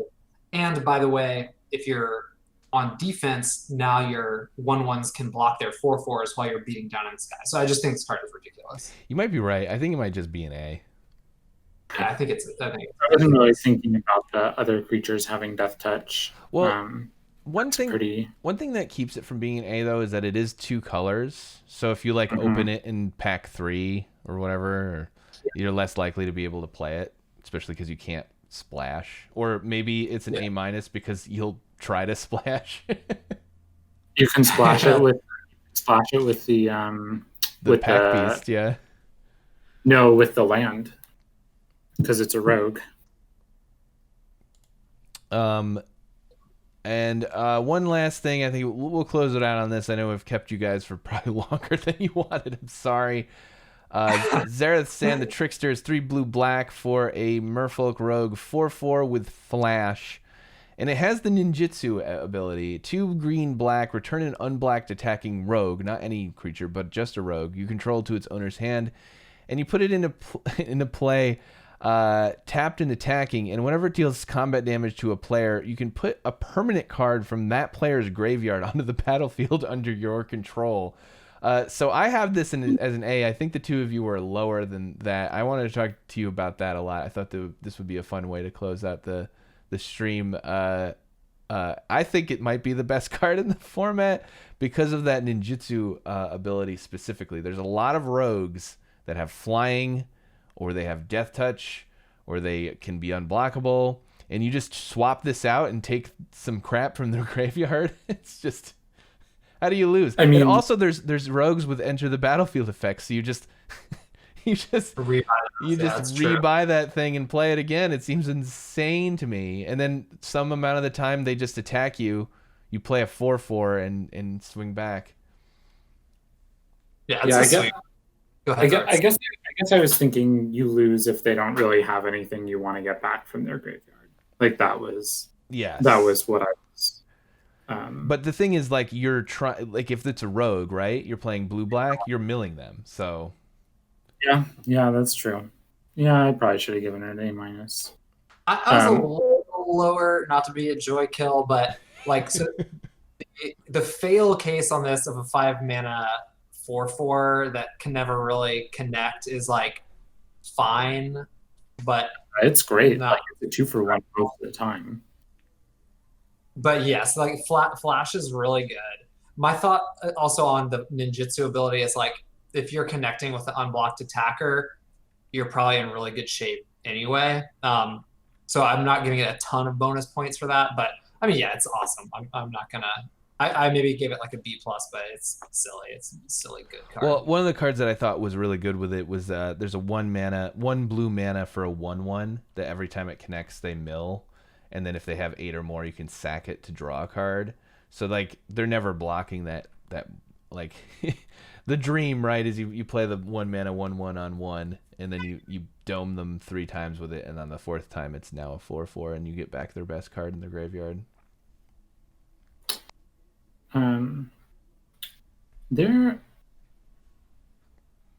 Sorry, I know you said this was going to be our last card, but did we talk about Merfolk Falconer? It's a blue one. I'll search for it. Merfolk Falconer is 3 blue for a wizard, 4/4 flying. Whenever you cast a kicked spell, scry 2. That's adorable. Yeah. Did we talk about this? Nope, we didn't. Oh, I just think this is like a super weird card because if you look up, we just do not get air elementals with upside basically ever. Like I think the last one we got Ominous Sphinx. We got Ominous Sphinx, and then the only other one in my time is the Murder of Crows. So I just think this card is great. I had it at a B. I had it higher. Yeah, maybe it's better than I'm giving it credit for. Also, being a wizard is relevant. There are wizard payoffs in blue, a couple. Yeah, I could see this being a B. I don't think it's better than a B though. Yeah, I just didn't know what grade we had it at, so I wanted to make sure it wasn't like super low or something. So because I didn't. All right. Well, thank you both for hanging out. Bert, is there any last card you want to talk about? Because we haven't been talking for 5 straight hours. My only last one is where did we net out GR? So GRs and I had like a 30-minute long G-chat discussion on the white mythic land versus the red mythic land. The white mythic land is a 7-mana Broodmate dragon, makes 2 4/4s for 7 mana, and the red one is kind of like a rolling thunder. Where do we net out on these? Okay, so we said Shatter Skull Smashing is an A-, Amiria's Call is a B+. Yeah, but I'm pretty sure Amiria's Call is actually an A- also. Yeah, and I had Shatter Skull at an A+. Yeah. I think it's like the best cards in the set. I think that you're right. It's one of the best cards in the set, but the thing about it is that like it's probably just like a 5-mana removal spell for like it. I don't know. It's definitely really, really good. But I actually misread it before our argument. I thought that it did X damage to 2 different creatures, so it was like a volcanic salvo type deal. Not, you didn't have to divide it. So and also if X is 6 or more, you have 8 mana, so that's pretty insane. So like, cool, your Ugin wins you the game, but Oh, here, I will say this while we're on the Mythic Lands. I know we're done, but bonus content. Someone in the chat, it was a long time ago, so I don't remember who said, let's talk about the blue Mythic Land, which is funny because it's like, if it were just a card, like 7 mana, so it's a what's it called? Seagate. Seagate Restoration, 4 blue, blue, blue for a sorcery. Draw cards equal to the number of cards in your hand plus 1, and you have no maximum hand size for the rest of the game. It's like, it's so bad, but just because it's a land, it's so good. I know. It's just a land. Well, I mean, imagine, like, you know, you're probably playing this as a land, like, literally 95% of the time. But that 5% where you get to cast this boy, or you top deck it when you've got 7 mana out, and you're just like, okay, I guess I'll draw. Wait, no. If you top deck it, you draw 1 card. Okay. So for what it's worth, I give this a C, because I think if you have it in your deck, you'll sandbag lands. Okay. You know, sandbag. Okay. Yeah. You'll sandbag lands. You can't really sandbag lands. Yeah, it's a 7 drop though. I mean, worst case scenario, right? It's just a land. It replaces your island slot. If you're drafting it at like a C level, which is kind of where I think it is, you still you don't take it over like a bomb or anything. You take it as a C. You take it over like a filler card.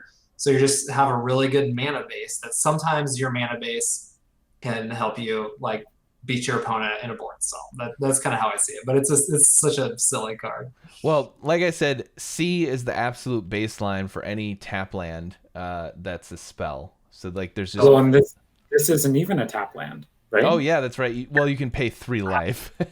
Yeah. Like 3 life, it comes into play tap. But I mean that is like relevant, right? If you really need to play a 5 drop or something. Yeah. And I could see this being a C plus, but like if you sandbag 1 land, it's also like a top deckable draw 3, right? Is that no? You draw 2. It's a 7 mana divination. It's not a powerful effect, but No. it's just a powerful mechanic. That's actually a good one to end on, because it's just like this set is going to be ridiculous. With Yeah. I can't. All right. I challenge both of If you you to ramp, then it gets a little better. I challenge you both to cast a Seagate Restoration. Whoever does it first. What should we do? What should happen to the person who casts one of these first? How about the person over the course of the format who casts it for the largest number of cards? The other 2 have to buy them dinner. All right. Sounds great. Yeah, I'm good. Thanks so much, everybody, for watching. Me and these 2 people that follow me home sometimes, Brightest and Zvazda. Do you guys want to shout out your Twitters or anything? Zvazda? You follow me on Twitter at Zvazda. I just tweet about sports mostly. And Brightest is also on Twitter. Zvazda joins me every Friday, usually, for draft. Maybe Brightest will come by sometimes. Yeah, I know. I need to join some of them. I kind of didn't play limited for M21, so I'll probably be a little more into it for this. Yeah, so it looks really sweet. I'm hoping to do some limited stuff. Maybe we'll get like a team draft thing going on. I know I said I was going to draft afterwards, but I also didn't think this would take nearly as long as it did. 5 hours. Yeah, thank people always stick around. Thank everyone. The chat was super fun. This is great. Yeah. Everybody was super great, and awesome to have you all around.